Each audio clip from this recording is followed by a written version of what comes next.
खुशियाँ रहमतां बरकतां सब कुछ इंसान ਨੂੰ ਮਿਲਦਾ ਹੈ, ਪਰ ਸ਼ਰਤ ਇੱਕੋ ਹੀ ਹੈ ਕਿ ਆਣਾ ਪ੍ਰੇਮ ਔਰ ਵਿਸ਼ਵਾਸ ਨਾਲ ਪੈਂਦਾ ਹੈ। ਕਿਉਂਕਿ ਜਿਹਦੇ ਦਿਲ 'ਚ ਪ੍ਰੇਮ ਹੈ, ਜਿਹਦੇ ਦਿਲ 'ਚ ਵਿਸ਼ਵਾਸ ਹੈ, ਫਿਰ ਉਹ ਮਾਲਕ ਦੇ ਘਰ 'ਚੋਂ ਬਹੁਤ ਕੁਝ ਲੈ ਜਾਂਦਾ ਹੈ। ਹੁਣੇ ਹੀ ਇੱਕ ਜੀਵ ਜਦੋਂ ਸੰਗਤ ਮੱਥਾ ਟੇਕ ਰਹੀ ਸੀ, ਦੱਸ ਰਹੇ ਸੀ ਸ਼ਾਇਦ ਉਹਨਾਂ ਨੇ ਆਪਣਾ ਨਾਮ ਬਸੀ ਬਜ਼ੀਦ ਸੁਨੀਤਾ ਕੁਛ ਇੱਦਾਂ ਦਾ ਨਾਮ ਦੱਸਿਆ ਸੀ। ਉਹਨਾਂ ਨੇ ਇੱਥੇ ਬੈਠੇ ਹੋਣਗੇ, ਉਹ ਸਾਹਮਣੇ ਖੜੇ ਹੈ, ਜਰਾ ਦੇਖ ਲਓ ਇਹਨਾਂ ਦੀ ਤਰਫ। ਇਹ ਹੁਣੇ ਹੀ ਦੱਸ ਕੇ ਗਏ, ਕਹਿੰਦੇ ਮਾਲਕੋ ਮੈਨੂੰ ਬ੍ਰੇਨ ਟਿਊਮਰ ਵੀ ਸੀ ਤੇ ਇੱਕ ਪ੍ਰੋਬਲਮ ਹੋਰ ਕਿਹੜੀ ਸੀ, ਔਰ ਸ਼ੂਗਰ ਵੀ ਸੀ, ਚੱਲ ਨਹੀਂ ਸਕਦੇ ਸੀ। ਇਹ ਬ੍ਰੇਨ ਟਿਊਮਰ ਤੁਹਾਨੂੰ ਪਤਾ ਹੀ ਹੈ ਕਿ ਦਿਮਾਗ ਵਿੱਚ ਇੱਕ ਰਸੋਲੀ ਜੋ ਟਿਊਮਰ ਹੁੰਦਾ ਹੈ, ਔਰ ਨਾਲ ਸ਼ੂਗਰ ਸੀ। ਕਹਿੰਦੇ ਮੈਂ ਚੱਲ ਨਹੀਂ ਸਕਦੀ ਸੀ, ਪਰ ਇੰਨੀ ਮੇਰੇ ਮਾਲਕ ਦੀ ਰਹਿਮਤ ਮੈਂ ਚੱਲ ਕੇ ਆ ਪਾਉਂਦੀ ਹੈ, ਔਰ ਤੁਹਾਡੇ ਸਾਹਮਣੇ ਖੜੇ ਹੈ। ਹੁਣ ਜਦੋਂ ਇਨਸਾਨ ਆਪ ਬੋਲ ਕੇ ਦੱਸਦਾ ਹੈ ਨਾ ਕਿ ਮੈਂ ਇਹ ਪ੍ਰੋਬਲਮ 'ਚ ਸੀ ਔਰ ਅੱਜ ਮੈਂ ਆਪ ਚੱਲ ਕੇ ਆਇਆ, ਲਾਈਨ 'ਚ ਲੱਗ ਕੇ ਮੱਥਾ ਟੇਕ ਰਿਹਾ ਹਾਂ, ਜਾਂ ਆਪ ਘੁੰਮ ਫਿਰ ਰਿਹਾ, ਤੁਹਾਡੇ ਸਾਹਮਣੇ ਖੜੇ ਵੀ ਹੈ, ਤਾਂ ਇੱਥੋਂ ਪਤਾ ਲੱਗਦਾ ਹੈ ਕਿ ਮਾਲਕ ਦੇ ਘਰ 'ਚ ਅਸੰਭਵ ਵੀ ਸੰਭਵ ਹੋ ਜਾਂਦਾ ਹੈ, ਨਾਮੁਮਕਿਨ ਵੀ ਮੁਮਕਿਨ ਹੋ ਜਾਂਦਾ ਹੈ। ਬਸ ਇਨਸਾਨ ਦਾ ਪਿਆਰ ਔਰ ਇਨਸਾਨ ਦਾ ਵਿਸ਼ਵਾਸ ਸੱਚਾ ਹੋਣਾ ਚਾਹੀਦਾ ਹੈ। ਬੈਠੋ ਤੁਸੀਂ, ਮਾਲਕ ਨੇ ਇੱਦਾਂ ਹੀ ਰਹਿਮਤ ਰੱਖਣੀ ਹੈ, ਔਰ ਅੱਗੇ ਤੋਂ ਅੱਗੇ ਹੋਰ ਵੀ ਅੱਛੀ ਸਿਹਤ ਹੁੰਦੀ ਚਲੀ ਜਾਣੀ ਹੈ। ਸੋ ਜਦੋਂ ਇਨਸਾਨ ਸੋਚ ਲੈਂਦਾ ਹੈ ਕੁਛ, ਜਿਸ ਤਰ੍ਹਾਂ ਅਸੀਂ 11ਵੀਂ ਦੇ ਸਤਸੰਗ 'ਚ ਵੀ ਦੱਸਿਆ ਸੀ ਪਰਸੋਂ, ਕਿਉਂਕਿ ਹਜ਼ਾਰਾਂ ਦੀ ਗਿਣਤੀ ਸੰਗਤ ਪਹੁੰਚੀ ਸੀ, ਅੰਦਰ ਵੀ ਪੰਡਾਲ ਭਰਿਆ ਸੀ ਮੰਗਲਵਾਰੀ, ਬਾਹਰ ਵੀ ਸੰਗਤ ਕਾਫੀ ਸੀ, ਔਰ ਸੇਵਾਦਾਰ ਦੱਸ ਰਹੇ ਸੀ ਕਿ ਮਾਲਕੋ ਪਾਰਕ 'ਚ ਵੀ ਸੰਗਤ ਬੈਠੀ ਸੀ, ਕਾਫੀ ਗਿਣਤੀ ਜੀ ਪਹੁੰਚੇ ਹੋਏ ਸੀ। ਉਦੋਂ ਵੀ ਅਸੀਂ ਇੱਕ ਇਸ਼ਾਰਾ ਕੀਤਾ ਸੀ ਕਿ ਜਿੱਦਾਂ ਦੀ ਤੁਸੀਂ ਸੋਚ ਰੱਖਣੀ ਹੈ ਨਾ, ਕਿਉਂਕਿ ਜਿੱਦਾਂ ਦੀ ਸਾਡੀ ਸੋਚ ਹੋਣੀ ਹੈ, ਜਿੱਦਾਂ ਦਾ ਸਾਡਾ ਵਿਸ਼ਵਾਸ ਹੋਣਾ ਹੈ, ਮਾਲਕ ਦੇ ਘਰ 'ਚੋਂ ਅਸੀਂ ਉਹੀ ਲੈ ਜਾਣਾ ਹੈ। ਜੇ ਅਸੀਂ ਸੋਚ ਰੱਖ ਲਈ ਕਿ ਹੁਣ ਮੈਂ ਮਾਲਕ ਦੇ ਘਰ 'ਚ ਆ ਗਿਆ ਹਾਂ, ਮੇਰੀਆਂ ਝੋਲੀਆਂ ਰਹਿਮਤਾਂ ਨਾਲ ਭਰ ਗਈਆਂ, ਮੇਰੀਆਂ ਸਾਰੀਆਂ ਤਕਲੀਫਾਂ ਦੁੱਖ ਦੂਰ ਹੋ ਗਏ, ਤਾਂ ਫਿਰ ਸਮਝ ਲਓ ਜਦੋਂ ਇਹ ਵਿਸ਼ਵਾਸ ਨਾਲ ਅਸੀਂ ਕਹਿੰਦੇ ਹਾਂ ਤਾਂ ਰਹਿਮਤ ਉਦੋਂ ਹੀ ਹੋਣੀ ਸ਼ੁਰੂ ਹੋ ਜਾਂਦੀ ਹੈ। ਸਮਝਦੇ ਹੋ ਕਿ ਨਹੀਂ? ਜਿੱਦਾਂ ਹੁਣ ਤੁਹਾਨੂੰ ਦੱਸਿਆ ਇਹਨਾਂ ਬਾਰੇ ਕਿ ਤੁਹਾਡੇ ਸਾਹਮਣੇ ਹੈ ਕਿ ਆਪ ਆਪਣੀ ਜ਼ੁਬਾਨੋਂ ਬੋਲ ਕੇ ਦੱਸ ਰਹੇ ਹੈ, ਕਿਉਂਕਿ ਲਾਈਨ ਲੱਗੀ ਹੋਈ ਸੀ। ਆਪ ਹੀ ਇਹਨਾਂ ਨੇ ਦੱਸਿਆ ਕਿ ਮਾਲਕਾਂ ਨੂੰ ਦੱਸ ਦਿਓ ਕਿ ਹੁਣ ਮੈਂ ਦੇਖੋ ਅੱਜ ਆਪ ਤੁਰ ਕੇ ਆਈ ਹਾਂ, ਨਹੀਂ ਤਾਂ ਮੇਰੇ ਤੋਂ ਤੁਰ ਵੀ ਨਹੀਂ ਹੁੰਦਾ ਸੀ, ਇੰਨੀ ਮੇਰੇ ਮਾਲਕ ਦੀ ਰਹਿਮਤ ਹੋਈ ਹੈ। ਸੋ ਮਜ਼ਾ ਇਹੀ ਆਉਂਦਾ ਹੈ ਕਿ ਜਦੋਂ ਇਨਸਾਨ ਨੂੰ ਕੋਈ ਪ੍ਰੋਬਲਮ ਹੈ ਨਾ, ਉਹ ਆਪ ਬੋਲ ਕੇ ਦੱਸੇ ਕਿ ਮਾਲਕੋ ਪਹਿਲਾਂ ਇੱਥੇ ਆ ਮੇਰੇ ਹਾਲਾਤ ਸੀ ਔਰ ਅੱਜ ਮੈਂ ਇੱਥੇ ਪਹੁੰਚ ਗਿਆ ਹਾਂ, ਔਰ ਇਹ ਮੇਰੇ ਮਾਲਕ ਦੀ ਕਿਰਪਾ ਹੈ, ਇਹ ਮੇਰੇ ਮਾਲਕ ਦੀ ਰਹਿਮਤ ਹੈ। ਸੋ ਤੁਸੀਂ ਵੀ ਅਗਰ ਮਾਲਕ ਦੇ ਚਰਨਾਂ 'ਚ ਆਏ ਹੋ ਤਾਂ ਬਸ ਅਸੀਂ ਇੱਕ ਗੱਲ ਹਮੇਸ਼ਾ ਕਹੀਦੀ ਹੈ ਕਿ ਦੁਨੀਆ 'ਤੇ ਬਹੁਤ ਐਸੇ ਵੀ ਹੈ ਜਿਹੜੇ ਕਹਿੰਦੇ ਭਾਈ ਤੇਰੇ ਕਰਮ ਹੈ, ਤੇਰੇ ਕਰਮਾਂ ਦਾ ਦੁੱਖ ਹੈ, ਇਹ ਤੈਨੂੰ ਭੋਗਣਾ ਹੀ ਪੈਣਾ ਹੈ, ਇਹ ਤੈਨੂੰ ਕੱਟਣਾ ਹੀ ਪੈਣਾ ਹੈ, ਇਹ ਤੈਨੂੰ ਕਰਨਾ ਹੀ ਪੈਣਾ ਹੈ। ਪਰ ਤੁਸੀਂ ਉਸ ਮਾਲਕ ਦੇ ਘਰ 'ਚ ਬੈਠੇ ਹੋ ਜਿੱਥੇ ਅਸੀਂ ਕਹਾਂਗੇ ਤੁਸੀਂ ਵਿਸ਼ਵਾਸ ਨਾ, ਉਹ ਕਰਮਾਂ ਦੀ ਚਿੰਤਾ ਨਾ ਕਰੋ, ਬੈਠੇ ਹਾਂ ਅਸੀਂ। ਸਮਝਦੇ ਹੋ ਕਿ ਨਹੀਂ? ਉਹ ਫਕੀਰ ਹੈ ਕੀ? ਅਸੀਂ ਕਹਿੰਦੇ ਉਹ ਗੁਰੂ ਰਹਿਬਰ ਸੰਤ ਫਕੀਰ ਦਾ ਮਤਲਬ ਹੀ ਹੈ ਜੋ ਸਾਡੇ ਕਰਮਾਂ ਨੂੰ ਵੀ ਬਦਲ ਕੇ ਰੱਖ ਦੇਵੇ। ਤਾਂ ਜੇ ਕਰਮ ਹੀ ਭੋਗਣੇ ਆ ਤਾਂ ਫਿਰ ਹੁਣ ਜਿਹੜਾ ਕਹੇ ਭਾਈ ਤੇਰੇ ਕਰਮ ਹੈ ਭੋਗਣੇ ਪੈਣੇ ਹੈ, ਤਾਂ ਫਿਰ ਤੁਹਾਡੇ ਕੋਲ ਆਏ ਕਿਉਂ ਅਸੀਂ? ਹੈ ਫਿਰ ਕਰਮ ਤਾਂ ਅਸੀਂ ਤੁਹਾਡੇ ਤੋਂ ਆਏ ਤੋਂ ਬਿਨਾਂ ਘਰ ਵੀ ਭੋਗ ਲੈਣੇ ਸੀਗੇ। ਸਮਝਦੇ ਹੋ ਕਿ ਨਹੀਂ? ਮਜ਼ਾ ਤਾਂ ਫੇਰ ਹੈ ਨਾ, ਹੁਣ ਤੁਹਾਡੇ ਕੋਲ ਆਏ ਆ ਤਾਂ ਤੁਸੀਂ ਕੁਛ ਐਸਾ ਕਰੋ ਕਿ ਜੋ ਅਸੀਂ ਘਰ ਬੈਠੇ ਨਹੀਂ ਹਾਸਿਲ ਕਰ ਸਕਦੇ ਸੀ, ਤੁਹਾਡੇ ਕੋਲ ਆ ਕੇ ਸਾਨੂੰ ਮਿਲਿਆ। ਫਿਰ ਪਤਾ ਲੱਗਦਾ ਹੈ ਕਿ ਮਾਲਕ ਦੇ ਘਰ 'ਚ ਆਉਣ ਦਾ ਫਾਇਦਾ ਕੀ ਹੈ, ਲਾਭ ਕੀ ਹੈ ਇਨਸਾਨ ਨੂੰ। ਇਸ ਲਈ ਅਸੀਂ ਇਹ ਗੱਲ ਹਮੇਸ਼ਾ ਤੁਹਾਨੂੰ ਕਹਾਂਗੇ ਕਿ ਆਪਣੇ ਮਾਲਕ 'ਤੇ ਯਕੀਨ ਰੱਖਣਾ ਹੈ, ਆਪਣੇ ਮਾਲਕ 'ਤੇ ਭਰੋਸਾ ਰੱਖਣਾ ਹੈ। ਭਰੋਸਾ ਰੱਖਣਾ, ਵਿਸ਼ਵਾਸ ਰੱਖਣਾ, ਯਕੀਨ ਰੱਖਣਾ ਤੁਹਾਡਾ ਕੰਮ ਹੈ, ਤਾਂ ਰਹਿਮਤ ਕਰਨਾ ਸਾਡਾ ਕੰਮ ਹੈ। ਉਹ ਮਾਲਕ ਦੀ ਰਹਿਮਤ ਨਾਲ ਤੁਹਾਡੀਆਂ ਝੋਲੀਆਂ ਜ਼ਰੂਰ ਭਰਨਗੀਆਂ, ਕੋਈ ਕਮੀ ਨਹੀਂ ਆਏਗੀ। ਬਸ ਆਪਣੇ ਅੰਦਰ ਵਿਸ਼ਵਾਸ ਰੱਖੋ, ਯਕੀਨ ਰੱਖੋ, ਤਾਂ ਆਉਣ ਵਾਲਾ ਸਮਾਂ ਹੋਰ ਜ਼ਿਆਦਾ ਖੁਸ਼ੀਆਂ ਰਹਿਮਤਾਂ ਬਰਕਤਾਂ ਕਾਮਯਾਬੀ ਭਰਿਆ ਹੋਏਗਾ। ਇਹ ਗੱਲ ਹਮੇਸ਼ਾ ਯਾਦ ਰੱਖਣੀ, ਕਿਉਂਕਿ ਜਦੋਂ ਸ਼ਾਹ ਮਨਸੂਰ ਨੇ ਐਨਲ ਹੱਕ ਕਿਹਾ ਸੀ ਕਿ ਮੈਂ ਹੀ ਹੱਕ ਹਾਂ, ਮੇਰੇ ਅੰਦਰ ਹੀ ਹੱਕ ਹੈ, ਤਾਂ ਉਹ ਸੱਚਾਈ ਨੂੰ ਜਾਣ ਕੇ ਕਿਹਾ ਸੀ ਉਹਨਾਂ ਨੇ। ਉਹ ਕੋਈ ਹੰਕਾਰ ਨਹੀਂ ਸੀ ਉਹਨਾਂ ਦਾ, ਉਹ ਕੋਈ ਉਹਨਾਂ ਦਾ ਹੰਕਾਰ ਨਹੀਂ ਸੀ। ਜਦੋਂ ਉਹਨਾਂ ਨੇ ਕਿਹਾ ਸੀ ਐਨਲ ਹੱਕ, ਮੈਂ ਹੀ ਹੱਕ ਹਾਂ, ਉਹਨਾਂ ਨੇ ਸੱਚਾਈ ਜਾਣੀ ਸੀ ਕਿ ਮੇਰੇ ਰੋਮ ਰੋਮ 'ਚ ਹੈ ਹੀ ਉਹ, ਉਸ ਤੋਂ ਸਿਵਾ ਹੈ ਹੀ ਕੋਈ ਨਹੀਂ। ਤਾਂ ਕਿੱਦਾਂ ਕਹਿ ਦੇਵਾਂ ਕਿ ਮੈਂ ਹੋਰ ਤਾਂ ਉਹ ਹੋਰ? ਜਿੱਦਾਂ ਕੋਈ ਬੰਦਾ ਕਹਿੰਦਾ ਨਾ ਮੈਂ ਡਾਕਟਰ ਹਾਂ, ਮੈਂ ਵਕੀਲ ਹਾਂ, ਕਿਉਂ ਕਹਿੰਦਾ ਹੈ? ਉਹ ਹੰਕਾਰ ਨਹੀਂ ਹੁੰਦਾ ਉਹਦਾ, ਕਿਉਂਕਿ ਉਹਨਾਂ ਮਿਹਨਤ ਕਰਕੇ ਡਿਗਰੀ ਲਈ ਹੋਈ ਹੈ। ਜਦੋਂ ਮਿਹਨਤ ਕਰਕੇ ਕੋਈ ਡਿਗਰੀ ਲੈ ਕੇ ਉਸ ਕੁਰਸੀ 'ਤੇ ਬਹਿੰਦਾ ਨਾ, ਫਿਰ ਉਹ ਕਹੇ ਮੈਂ ਡਾਕਟਰ ਹਾਂ, ਤਾਂ ਉਹਦਾ ਹੰਕਾਰ ਨਹੀਂ ਹੁੰਦਾ। ਇਹਦਾ ਮਤਲਬ ਉਹਨੇ ਮਿਹਨਤ ਕਰਕੇ ਉਹ ਡਿਗਰੀ ਲਈ ਹੈ। ਹੁਣ ਤੁਹਾਡਾ ਕੋਈ ਪੇਸ਼ਾ ਹੋਵੇ, ਫਰਜ਼ ਕਰੋ ਇੱਥੇ ਕੋਈ ਡਾਕਟਰ ਬੈਠਾ ਹੈ ਜਾਂ ਕੋਈ ਡਰਾਈਵਰ ਬੈਠਾ ਹੈ, ਉਹਨੂੰ ਪੁੱਛੋ ਤੂੰ ਕੌਣ ਹੈ? ਮੈਂ ਡਰਾਈਵਰ ਹਾਂ। ਤਾਂ ਤੁਸੀਂ ਕਹੋ ਭਾਈ ਮੈਂ ਡਰਾਈਵਰ, ਹੰਕਾਰ ਹੈ। ਉਹ ਨਹੀਂ, ਮੈਂ ਬੜੀ ਮਿਹਨਤ ਕਰਕੇ ਗੱਡੀ ਚਲਾਉਣਾ ਸਿੱਖਿਆ ਹੈ, ਗੱਡੀ ਚਲਾਉਂਦਾ ਹੈ ਤਾਂ ਮੈਂ ਡਰਾਈਵਰ ਹਾਂ। ਸਮਝ ਆ ਰਹੀ ਸਾਡੀ ਗੱਲ? ਇਸ ਕਰਕੇ ਗੁਰੂ ਰਹਿਬਰ ਜਦੋਂ ਉਸ ਪਦਵੀ ਤੇ ਪਹੁੰਚਦੇ ਨਾ ਮਿਹਨਤ ਕਰਕੇ, ਫਿਰ ਉਹ ਕਹਿੰਦੇ ਐਨਲ ਹੱਕ, ਹੁਣ ਮੈਂ ਰੱਬ ਤੋਂ ਜੁਦਾ ਨਹੀਂ ਤਾਂ ਰੱਬ ਮੇਰੇ ਤੋਂ ਜੁਦਾ ਨਹੀਂ। ਪਰ ਦੁਨੀਆ ਕਹਿੰਦੀ ਲੈ ਹੰਕਾਰੀ ਬਣ ਗਏ ਇਹ, ਉਹਨਾਂ ਦੇ ਹੱਥ ਪੈਰ ਕੱਢ ਦਿੱਤੇ ਜਾਂਦੇ ਆ, ਸੂਲੀ ਚੜਾ ਦਿੱਤਾ ਜਾਂਦਾ। ਇਹ ਨਹੀਂ ਸੋਚਦੇ ਕਿ ਇਹਨਾਂ ਨੇ ਮਿਹਨਤ ਕਰਕੇ ਉਸ ਮੰਜ਼ਿਲ ਨੂੰ ਪਾਇਆ ਹੈ। ਸਮਝ ਆ ਰਹੀ ਸਾਡੀ ਗੱਲ? ਹੁਣ ਕੋਈ ਕਹੇ ਮੈਂ ਟੀਚਰ, ਮੈਂ ਮਾਸਟਰ, ਮੈਂ ਟੀਚਰ ਜਾਂ ਮੈਂ ਸਾਇੰਟਿਸਟ, ਤਾਂ ਇਹ ਗੱਲ ਹਮੇਸ਼ਾ ਯਾਦ ਰੱਖਣਾ, ਜਦੋਂ ਕੋਈ ਆਪਣੇ ਨਾਲ ਉਹ ਚੀਜ਼ ਜੋੜਦਾ ਹੈ ਨਾ, ਮੈਂ ਟੀਚਰ, ਤੇ ਇਹਦਾ ਮਤਲਬ ਇਹ ਇਹਨਾਂ ਨੇ ਬੜੀ ਮਿਹਨਤ ਕੀਤੀ ਹੈ। ਕਹਿੰਦੇ ਨਾ B.Ed ਕੀਤੀ ਹੈ, ਪੜ੍ਹਿਆ ਹੈ, ਮਿਹਨਤ ਕੀਤੀ, ਤਾਂ ਫਿਰ ਟੀਚਰ ਦੀ ਕੁਰਸੀ ਤੱਕ ਪਹੁੰਚਿਆ ਹੈ। ਨਹੀਂ ਤਾਂ ਹਰ ਕੋਈ ਆਪਣੇ ਆਪ ਨੂੰ ਟੀਚਰ ਨਹੀਂ ਕਹਿੰਦਾ, ਹਰ ਕੋਈ ਆਪਣੇ ਆਪ ਨੂੰ ਡਾਕਟਰ ਨਹੀਂ ਕਹਿੰਦਾ। ਸਮਝਦੇ ਹੋ ਆਪਣੀ? ਜਿੱਦਾਂ ਉਦਾਹਰਨ ਮਿਸਾਲ ਲੈ ਲਈਏ ਕਿ ਅਸੀਂ ਪੁੱਛੀਏ ਕਿ ਇੱਥੇ ਜੇ ਕੋਈ ਡਾਕਟਰ ਬੈਠਾ ਆਪਣਾ ਹੱਥ ਖੜਾ ਕਰੋ, ਹੈ ਕੋਈ ਬੈਠਾ ਡਾਕਟਰ? ਹੱਥ ਖੜਾ ਕਰੇ ਆਪਣਾ? ਨਹੀਂ ਹੈ। ਚਲੋ ਉਹ ਇੱਕ ਹੱਥ ਖੜਾ ਹੋਇਆ। ਹੁਣ ਇਹ ਗੱਲ ਦਾ ਜਵਾਬ ਦੇਣਾ, ਉਹਨਾਂ ਨੇ ਹੱਥ ਖੜਾ ਕਿਉਂ ਕੀਤਾ, ਤੁਸੀਂ ਸਾਰਿਆਂ ਨੇ ਕਿਉਂ ਨਹੀਂ ਕੀਤਾ? ਕਿਉਂਕਿ ਤੁਹਾਨੂੰ ਪਤਾ ਅਸੀਂ ਡਾਕਟਰ ਹੈ ਨਹੀਂ, ਸਾਡੇ ਪੱਲੇ ਕੋਈ ਡਿਗਰੀ, ਕੋਈ ਮਿਹਨਤ ਨਹੀਂ ਕੀਤੀ, ਅਸੀਂ ਕੋਈ ਕੋਰਸ ਨਹੀਂ ਕੀਤਾ, ਇਸ ਲਈ ਅਸੀਂ ਡਾਕਟਰ ਕਹਿਲਾਉਣ ਦੇ ਹੱਕਦਾਰ ਨਹੀਂ ਹੈ। ਜਿਹਨੇ ਮਿਹਨਤ ਕੀਤੀ ਹੈ, ਕੋਰਸ ਕੀਤਾ, ਉਹੀ ਹੱਕਦਾਰ ਹੈ ਕਿ ਡਾਕਟਰ। ਹੁਣ ਅਸੀਂ ਪੁੱਛਾਂਗੇ ਡਰਾਈਵਰ ਕੌਣ ਹੈ ਇੱਥੇ? ਹੁਣ ਜਿਹੜੇ ਡਰਾਈਵਿੰਗ ਦਾ ਕੰਮ ਕਰਦੇ ਹੋ ਹੱਥ ਖੜਾ ਕਰੋ ਜ਼ਰਾ। ਚਲੋ ਕਾਫੀ ਡਰਾਈਵਰ ਬੈਠੇ ਹੈ। ਹੁਣ ਜਰਾ ਗੌਰ ਕਰਨਾ, 10-15 ਇਨਸਾਨਾਂ ਨੇ ਡਰਾਈਵਰ ਦੀ ਵਾਸਤੇ ਹੱਥ ਖੜਾ ਕੀਤਾ, ਬਾਕੀਆਂ ਨੇ ਕਿਉਂ ਨਹੀਂ ਕੀਤਾ? ਕਿਉਂਕਿ ਉਹਨਾਂ ਨੂੰ ਪਤਾ ਕਿ ਅਸੀਂ ਮਿਹਨਤ ਕਰਕੇ ਜਾਂ ਹਾਲੇ ਤੱਕ ਇਹ ਕੰਮ ਕਰਦੇ ਨਹੀਂ, ਅਸੀਂ ਕਿੱਦਾਂ ਕਹਿ ਦਈਏ? ਸਮਝਦੇ ਹੋ ਕਿ ਨਹੀਂ? ਇਸ ਲਈ ਦੁਨੀਆ ਦੇ ਉੱਪਰ ਪੀਰ ਫਕੀਰ ਗੁਰੂ ਰਹਿਬਰ ਵੀ ਆਉਂਦੇ ਹੈ, ਤਾਂ ਜਿਨ੍ਹਾਂ ਨੇ ਵਾਕਈ ਉਸ ਨੂੰ ਆਪਣੇ ਰੋਮ ਰੋਮ 'ਚ ਮਹਿਸੂਸ ਕੀਤਾ ਨਾ, ਉਹੀ ਕਹਿੰਦੇ ਐਨਲ ਹੱਕ, ਮੈਂ ਹੀ ਹੱਕ ਹਾਂ। ਔਰ ਜੇ ਅਸੀਂ ਵੀ ਆਪਣੇ ਰੋਮ ਰੋਮ ਨੂੰ ਦੇਖਦੇ ਹਾਂ ਤਾਂ ਉਸ ਤੋਂ ਸਿਵਾ ਨਜ਼ਰ ਹੀ ਕੁਛ ਨਹੀਂ ਆਉਂਦਾ। ਇਸ ਲਈ ਕਹਿਣਾ ਪੈ ਜਾਂਦਾ ਸਾਨੂੰ ਕਿ ਫਿਕਰ ਨਾ ਕਰੋ, ਅਸੀਂ ਤੁਹਾਡੇ ਤੇ ਰਹਿਮਤ ਜ਼ਰੂਰ ਕਰਾਂਗੇ। ਕਿਉਂਕਿ ਜਦੋਂ ਇਹ ਕਹਿੰਦੇ ਨੇ ਸਾਡਾ ਹੰਕਾਰ ਨਹੀਂ ਹੈ, ਇਹ ਸਾਨੂੰ ਨਜ਼ਰ ਆਉਂਦਾ ਕਿ ਸਾਡੇ ਅੰਦਰ ਬੈਠਾ ਰਹਿਮਤਾਂ ਤਾਂ ਉਹੀ ਕਰਨ ਵਾਲਾ ਹੈ। ਸਮਝਦੇ ਹੋ ਤੁਸੀਂ? ਪਰ ਜੇ ਅਸੀਂ ਕਹਾਂਗੇ ਕਿ ਫਿਕਰ ਨਾ ਕਰੋ, ਉਹ ਰਹਿਮਤ ਜ਼ਰੂਰ ਕਰੇਗਾ, ਤਾਂ ਇਹਦਾ ਮਤਲਬ ਅਸੀਂ ਹਾਲੇ ਤੱਕ ਉਹਨੂੰ ਆਪਣੇ ਤੋਂ ਜੁਦਾ ਸਮਝਦੇ ਹਾਂ। ਉਹ ਉੱਥੇ ਬੈਠਾ ਤੇ ਅਸੀਂ ਇੱਥੇ ਬੈਠੇ ਹਾਂ। ਨਹੀਂ, ਕਿਉਂਕਿ ਸਾਨੂੰ ਆਪਣੇ ਰੋਮ ਰੋਮ 'ਚ ਮਹਿਸੂਸ ਹੁੰਦਾ, ਤਾਂ ਹੀ ਕਹੀਦਾ ਫਿਕਰ ਨਾ ਕਰੋ, ਤੁਹਾਡੇ ਨਾਲ ਹੈ, ਅਸੀਂ ਤੁਹਾਡੀਆਂ ਝੋਲੀਆਂ ਖੁਸ਼ੀਆਂ ਨਾਲ ਜ਼ਰੂਰ ਭਰਾਂਗੇ। ਕਿਉਂਕਿ ਅਸੀਂ ਨਹੀਂ ਬੋਲਦੇ, ਇਹ ਉਹਦੀ ਰਹਿਮਤ ਬੋਲ ਰਹੀ ਅੰਦਰੋਂ। ਪਰ ਸੁਣਨ ਵਾਲੇ ਕਹਿਣਗੇ ਲੈ ਜੀ ਹੰਕਾਰ ਦੇ ਬੋਲ ਰਹੇ ਆ। ਜ਼ਰਾ ਗੌਰ ਕਰਨਾ, ਇਹ ਤਾਂ ਉਹੀ ਗੱਲ ਹੈ ਕਿ ਡਾਕਟਰ ਨੂੰ ਜਾ ਕੇ ਪੁੱਛੋ, ਜੇ ਉਹ ਕਹਿ ਦੇ ਮੈਂ ਡਾਕਟਰ ਦਾ ਹੰਕਾਰ ਦਾ ਬੋਲ ਹੈ ਜਾਂ ਉਹਦੀ ਮਿਹਨਤ ਹੈ ਉਹ। ਕਿਉਂਕਿ ਜਿਹੜਾ ਮਿਹਨਤ ਕਰਕੇ ਜਿਸ ਚੀਜ਼ ਨੂੰ ਪਾਉਂਦਾ ਨਾ, ਫਿਰ ਉਹੀ ਮਾਣ ਨਾ ਕਹਿ ਸਕਦਾ ਕਿ ਇਹ ਚੀਜ਼ ਮੈਂ, ਜਿੱਦਾਂ ਹੀ ਦੱਸਿਆ ਕਿ ਡਾਕਟਰ ਦੀ ਵਾਰੀ ਇੱਕ ਨਾ ਹੱਥ ਖੜਾ ਕੀਤਾ, ਕਿਉਂਕਿ ਉਹਨੂੰ ਪਤਾ ਹੈ ਮੈਂ ਕੰਮ ਕਰਨਾ ਹੈ, ਮੈਂ ਇੱਥੇ ਬੈਠਾ ਹਾਂ। ਇੱਦਾਂ ਹੀ ਅਸੀਂ ਇਕੱਲੇ ਪੇਸ਼ੇ ਬਾਰੇ ਪੁੱਛੀਏ ਕਿ ਟੀਚਰ ਕਿੰਨੇ ਹੈ, ਵਕੀਲ ਕਿੰਨੇ ਹੈ, ਤਾਂ ਜਿਨ੍ਹਾਂ ਨੇ ਮਿਹਨਤ ਕਰਕੇ ਉਹ ਡਿਗਰੀ ਲਈ ਹੈ, ਉਹ ਕੁਰਸੀ 'ਤੇ ਬੈਠੇ ਆ, ਤਾਂ ਉਹਨਾਂ ਨੇ ਹੱਥ ਖੜਾ ਕਰਨਾ ਕਿ ਹਾਂ ਬਈ। ਉਮੀਦ ਹੈ ਕਿ ਤੁਹਾਨੂੰ ਸਾਡੀ ਗੱਲ ਜੋ ਸਮਝਾਉਣਾ ਚਾਹੁੰਦੇ ਆ ਸਮਝ ਆ ਗਈ ਹੋਏਗੀ। ਇਸ ਲਈ ਜਦੋਂ ਸ਼੍ਰੀ ਕ੍ਰਿਸ਼ਨ ਨੇ ਕਿਹਾ ਮੈਂ ਭਗਵਾਨ, ਤਾਂ ਇਹਦਾ ਮਤਲਬ ਉਹਨਾਂ ਨੇ ਜਾਣਿਆ ਆਪਣੇ ਅੰਦਰ। ਸਮਝਦੇ ਹੋ ਕਿ ਨਹੀਂ?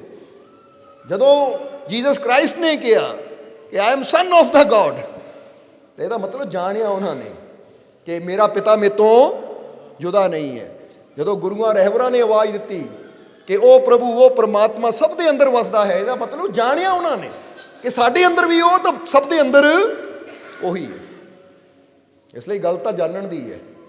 ਸੋ ਜਿਨ੍ਹਾਂ ਨੇ ਜਾਣਿਆ ਹੁੰਦਾ ਹੈ ਉਹ ਫਿਰ ਕਦੀ ਉਹਨੂੰ ਦੂਰ ਨਹੀਂ ਮੰਨਦੇ। ਉਹ ਤਾਂ ਕਹਿੰਦੇ ਅੰਦਰ ਤੂੰ ਤੇ ਬਾਹਰ ਤੂੰ, ਰੋਮ ਰੋਮ ਵਿੱਚ ਤੂੰ, ਕਹੇ ਹੁਸੈਨ ਫਕੀਰ ਸਾਈਂ ਦਾ ਮੈਂ ਨਾਹੀਂ ਬਸ ਤੂੰ।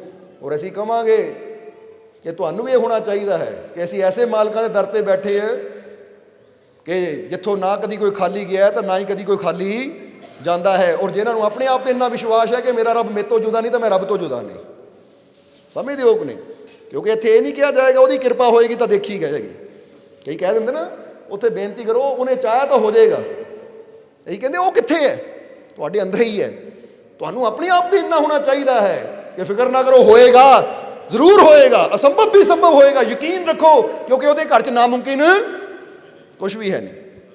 ਵਿਸ਼ਵਾਸ ਸਮਝ ਆ ਗਈ ਸਾਰਿਆਂ ਨੂੰ? ਸੋ ਯਕੀਨ ਰੱਖੋ, ਵਿਸ਼ਵਾਸ ਰੱਖੋ, ਹਰ ਕਦਮ 'ਤੇ ਹਰ ਪਲ ਮਾਲਿਕ ਤੁਹਾਡੇ ਨਾਲ ਹੈ। ਔਰ ਅੱਜ ਦਾ ਸਤਸੰਗ ਸ਼ੁਰੂ ਕਰੀਏ। ਉਸ ਤੋਂ ਪਹਿਲਾਂ ਦੱਸਣਾ ਚਾਹਾਂਗੇ ਕਿ ਮਾਲਕਾਂ ਨਾਲ ਪ੍ਰੇਮ ਕਰਨ ਵਾਲਾ ਇੱਕ ਪਰਿਵਾਰ ਜਿਨ੍ਹਾਂ ਨੇ ਬੇਨਤੀ ਕੀਤੀ ਕਿ ਮਾਲਕੋ ਬਸ ਮਾਲਕਾਂ ਦਾ ਪਰਿਵਾਰ ਹੀ ਕਹਿ ਦਿਓ। ਇਸ ਲਈ ਰਹਿਮਤ ਉਹਨਾਂ ਨੇ ਅੰਦਰ ਹੀ ਲੈ ਲਈ ਸੀ, ਕਿਉਂਕਿ ਉਹਨਾਂ ਦੀ ਭਾਵਨਾ ਹੈ ਕਿ ਅਸੀਂ ਇਹ ਸਤਸੰਗ ਮਾਲਕਾਂ ਦੀ ਖੁਸ਼ੀ ਵਾਸਤੇ ਕਰਾਉਣਾ ਚਾਹੁੰਦੇ, ਕਿ ਅਸੀਂ ਨਹੀਂ ਚਾਹੁੰਦੇ ਕਿ ਪਤਾ ਲੱਗੇ ਕਿਸੇ ਨੂੰ।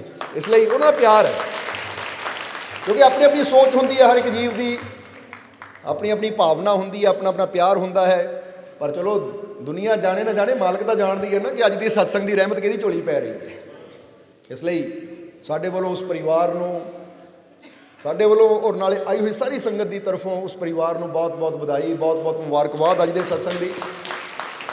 ਸੋ ਮਾਲਿਕ ਇਹਨਾਂ ਨੂੰ ਖੁਸ਼ੀਆਂ, ਰਹਿਮਤਾਂ, ਬਰਕਤਾਂ ਦੇ ਨਾਲ ਭਰਪੂਰ ਕਰਨ। ਇਹ ਸਾਰੀ ਸੰਗਤ ਇਹਨਾਂ ਵਾਸਤੇ ਫਰਿਆਦ ਬੇਨਤੀ ਕਰੋ ਕਿ ਆਉਣ ਵਾਲਾ ਸਮਾਂ ਇਹਨਾਂ ਵਾਸਤੇ ਹੋਰ ਵੀ ਖੁਸ਼ੀਆਂ, ਰਹਿਮਤਾਂ, ਬਰਕਤਾਂ ਪ੍ਰਿਆਵੇ, ਕਿਉਂਕਿ ਸਤਸੰਗ ਵੀ ਇਹ ਖੁਸ਼ੀ ਦੇ ਨਾਲ ਹੀ ਕਰਵਾ ਰਹੇ ਹੈ। ਕੋਈ ਬੇਨਤੀ ਨਹੀਂ, ਕੋਈ ਫਰਿਆਦ ਨਹੀਂ, ਬਸ ਕਹਿੰਦੇ ਮਾਲਕਾਂ ਦੀ ਖੁਸ਼ੀ ਚਾਹੀਦੀ ਹੈ। ਸ਼ੁਕਰਾਨਾ ਇਹ ਕਰਦੇ ਹੈ ਕਿ ਬਹੁਤ ਕੁਛ ਮਾਲਕਾਂ ਨੇ ਦਿੱਤਾ ਹੈ, ਬਹੁਤ ਕੁਛ ਮਾਲਕ ਦੇ ਰਹੇ ਹੈ, ਬੜੀਆਂ ਰਹਿਮਤਾਂ ਮਾਲਕਾਂ ਨੇ ਇਹਨਾਂ 'ਤੇ ਕੀਤੀਆਂ। ਬਸ ਇਹ ਸਮਝ ਲਓ ਇਸ ਪਰਿਵਾਰ ਦੀ ਤਰਫੋਂ ਸ਼ੁਕਰਾਨੇ ਦਾ ਔਰ ਮਾਲਕ ਦੀਆਂ ਖੁਸ਼ੀਆਂ ਦਾ ਸਤਸੰਗ ਹੈ। ਸੋ ਅਗਰ ਇਹਨਾਂ ਨੇ ਇਹ ਮਾਲਕ ਦੀਆਂ ਖੁਸ਼ੀਆਂ ਦਾ ਸਤਸੰਗ ਕਰਵਾਇਆ ਹੈ ਤਾਂ ਮਾਲਕ ਹੋਰ ਵੀ ਇਹਨਾਂ ਨੂੰ ਖੁਸ਼ੀਆਂ ਦੇਣ, ਤਾਂ ਕਿ ਇਸੇ ਤਰ੍ਹਾਂ ਇਹ ਖੁਸ਼ੀਆਂ ਨਾਲ ਸਤਸੰਗ ਕਰਵਾਉਂਦੇ ਰਹਿਣ ਔਰ ਮਾਲਕ ਦੀਆਂ ਰਹਿਮਤਾਂ ਪ੍ਰਾਪਤ ਕਰਕੇ ਆਪਣਾ ਜੀਵਨ ਸਫਲ ਬਣਾਉਂਦੇ ਰਹਿਣ। ਸੋ ਆਉਣ ਵਾਲਾ ਸਮਾਂ ਇਹਨਾਂ ਵਾਸਤੇ ਕਾਮਯਾਬੀ, ਸਫਲਤਾ, ਖੁਸ਼ੀਆਂ ਭਰਿਆ ਆਵੇ। ਮਾਲਕ ਆਪਣੀ ਕਿਰਪਾ, ਦਇਆ, ਮਿਹਰ ਹਮੇਸ਼ਾ ਇਹਨਾਂ 'ਤੇ ਬਣਾਏ ਰੱਖੇ। ਇਹ ਸਾਰੀ ਸੰਗਤ ਰਲ ਕੇ ਇਹਨਾਂ ਵਾਸਤੇ ਬੇਨਤੀ ਕਰੋ। ਔਰ ਇੱਕ ਵਾਰ ਫਿਰ ਸਾਡੀ ਤਰਫੋਂ ਔਰ ਸਾਰੀ ਸੰਗਤ ਦੀ ਤਰਫੋਂ ਇਸ ਪਰਿਵਾਰ ਨੂੰ ਬਹੁਤ ਬਹੁਤ ਵਧਾਈ, ਬਹੁਤ ਬਹੁਤ ਮੁਬਾਰਕ। ਸੋ ਤਿਆਰ ਹੋ ਫਿਰ ਸਤਸੰਗ ਦਾ ਆਨੰਦ ਲੈਣ ਵਾਸਤੇ। ਠੰਡ ਤਾਂ ਨਹੀਂ ਲੱਗਦੀ? ਕੋਈ ਨਹੀਂ, ਹੁਣ ਐਨਰਜੀ ਭੇਜਦੇ ਹਾਂ ਤੁਹਾਡੇ ਵੱਲ, ਹੈ ਫਿਰ ਦੱਸਿਓ ਸਾਨੂੰ ਠੰਡ ਲੱਗੀ ਕਿ ਨਹੀਂ ਲੱਗੀ। ਸੋ ਆਪਣੀ ਸੁਰਤੀ, ਆਪਣਾ ਧਿਆਨ ਆਓ ਸਤਸੰਗ ਦੇ ਨਾਲ ਜੋੜੀਏ ਔਰ ਸਤਸੰਗ ਦੀਆਂ, ਮਾਲਕ ਦੀਆਂ ਉਹਨਾਂ ਰਹਿਮਤਾਂ ਨੂੰ ਪ੍ਰਾਪਤ ਕਰੀਏ ਜੋ ਸਾਡੇ ਜੀਵਨ ਵਾਸਤੇ ਸਭ ਤੋਂ ਜ਼ਰੂਰੀ ਹੈ, ਸਾਡੇ ਜੀਵਨ 'ਚ ਬਦਲਾਵ ਲਿਆਉਣ ਵਾਸਤੇ ਸਭ ਤੋਂ ਜ਼ਰੂਰੀ ਹੈ, ਸਾਨੂੰ ਮਾਲਕ ਦੀ ਕਿਰਪਾ ਤੱਕ ਲੈ ਕੇ ਜਾਣ ਵਾਸਤੇ ਬਹੁਤ ਜ਼ਰੂਰੀ ਹੈ। ਸੋ ਹੁਣ ਸੁਰਤੀ ਜੋੜੀਏ ਔਰ ਮਾਲਕ ਦੀ ਰਹਿਮਤ ਪ੍ਰਾਪਤ ਕਰਕੇ ਆਪਣਾ ਜੀਵਨ ਸਫਲ ਬਣਾਈਏ। ਜੈ ਮਾਲਕਾਂ ਦੀ, ਜੈ ਮਾਲਕਾਂ ਦੀ, ਜੈ ਮਾਲਕਾਂ ਦੀ।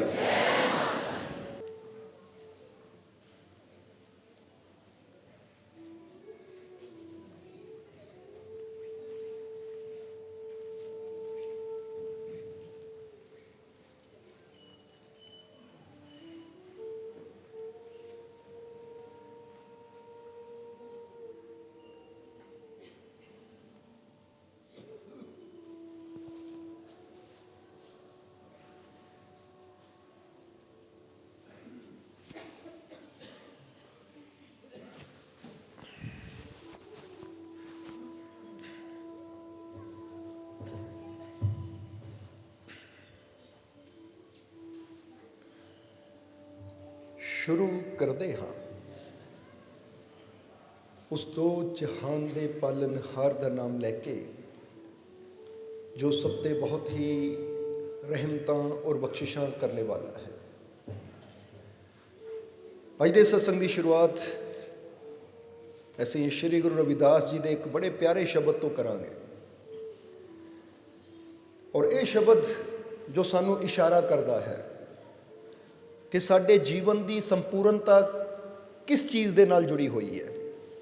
ਕਿਉਂਕਿ ਜੀਵਨ ਤਾਂ ਸਭ ਨੂੰ ਮਿਲ ਜਾਂਦਾ ਹੈ, ਜ਼ਿੰਦਗੀ ਤਾਂ ਸਭ ਨੂੰ ਮਿਲ ਜਾਂਦੀ ਹੈ, ਪਰ ਕੋਈ ਵਿਰਲਾ ਹੁੰਦਾ ਹੈ ਜਿਹਦਾ ਜੀਵਨ ਸੰਪੂਰਨ ਮੰਨਿਆ ਜਾਂਦਾ ਹੈ, ਜਿਹਦਾ ਜੀਵਨ ਪੂਰਨ ਮੰਨਿਆ ਜਾਂਦਾ ਹੈ। ਕਿਉਂਕਿ ਜਿਸ ਤਰ੍ਹਾਂ ਤੁਸੀਂ ਸਮਝ ਲਓ ਕਿ ਇੱਕ ਫਲ ਪੇੜ 'ਤੇ ਲੱਗਦਾ ਹੈ, ਜਿਹੜਾ ਫਲ ਤਾਂ ਪੂਰੀ ਤਰ੍ਹਾਂ ਪੱਕ ਜਾਂਦਾ ਹੈ, ਅਸੀਂ ਕਹਿੰਦੇ ਫਲ ਪੱਕ ਗਿਆ, ਯਾਨੀ ਇਹ ਜੋ ਮਕਸਦ ਲੈ ਕੇ ਆਇਆ ਸੀ ਉਹ ਪੂਰਾ ਹੋ ਗਿਆ। ਤਾਂ ਜੇ ਕੋਈ ਫਲ ਕੱਚਾ ਹੀ ਰਹਿ ਜਾਵੇ, ਉਹਨੂੰ ਛੋਟੇ ਜਿਹੇ ਨੂੰ ਤੋੜ ਲਿਆ ਜਾਵੇ, ਤਾਂ ਬੰਦਾ ਹੀ ਕਹਿੰਦਾ ਹੈ ਕਿ ਫਲ ਕੱਚਾ ਹੀ ਤੋੜ ਲਿਆ ਭਾਈ, ਹਾਲੇ ਪੱਕਿਆ ਨਹੀਂ ਸੀ ਪੂਰਾ। ਇਹਦਾ ਮਤਲਬ ਹਾਲੇ ਪੂਰਨ ਨਹੀਂ ਹੋਇਆ ਸੀ। ਹੁਣ ਕਿਸੇ ਬੱਚੇ ਦਾ ਜਨਮ ਅਗਰ 9 ਮਹੀਨੇ ਹੁੰਦਾ, 9 ਮਹੀਨੇ 'ਚ ਹੁੰਦਾ ਹੈ, ਜਾਂ ਜਿੰਨਾ ਵੀ ਸਮਾਂ ਕੁਦਰਤ ਦਿੰਦੀ ਹੈ 9.5 ਮਹੀਨੇ, ਤਾਂ ਫਿਰ ਅਸੀਂ ਕਹਿੰਦੇ ਬੱਚਾ ਟਾਈਮ ਸਿਰ ਪੈਦਾ ਹੋਇਆ। ਤਾਂ ਜੇ ਬੱਚੇ ਦਾ ਜਨਮ 7ਵੇਂ ਮਹੀਨੇ ਹੋ ਜਾਵੇ, 6ਵੇਂ ਮਹੀਨੇ ਹੋ ਜਾਵੇ, ਅਸੀਂ ਕੀ ਕਹਿੰਦੇ ਹਾਂ ਕਿ ਲੈ ਵੀ ਜਨਮ ਤੋਂ ਟਾਈਮ ਤੋਂ ਪਹਿਲੇ ਹੀ ਬੱਚੇ ਨੇ ਜਨਮ ਲੈ ਲਿਆ।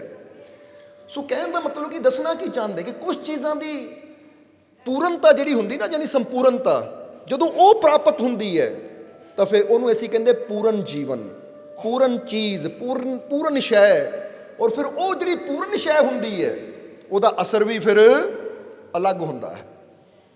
ਕਿਉਂਕਿ ਜਿਹੜੀ ਅਧੂਰੀ ਹੁੰਦੀ ਤਾਂ ਫਿਰ ਇਹਦਾ ਮਤਲਬ ਕੋਈ ਨਾ ਕੋਈ ਇਹਦੇ ਅੰਦਰ ਕਮੀ ਹੈ।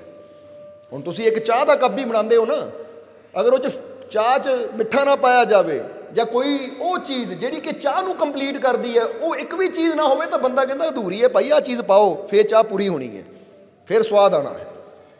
ਇਸੇ ਤਰ੍ਹਾਂ ਇਨਸਾਨ ਜੀਵਨ ਤਾਂ ਜੀਂਦਾ ਹੈ, ਜ਼ਿੰਦਗੀ ਤਾਂ ਪ੍ਰਭੂ ਨੇ, ਉਸ ਮਾਲਿਕ ਨੇ ਸਾਰਿਆਂ ਨੂੰ ਦਿੱਤੀ ਹੈ ਔਰ ਸਾਰੀ ਜ਼ਿੰਦਗੀ ਜੀ ਰਹੇ ਹੈ।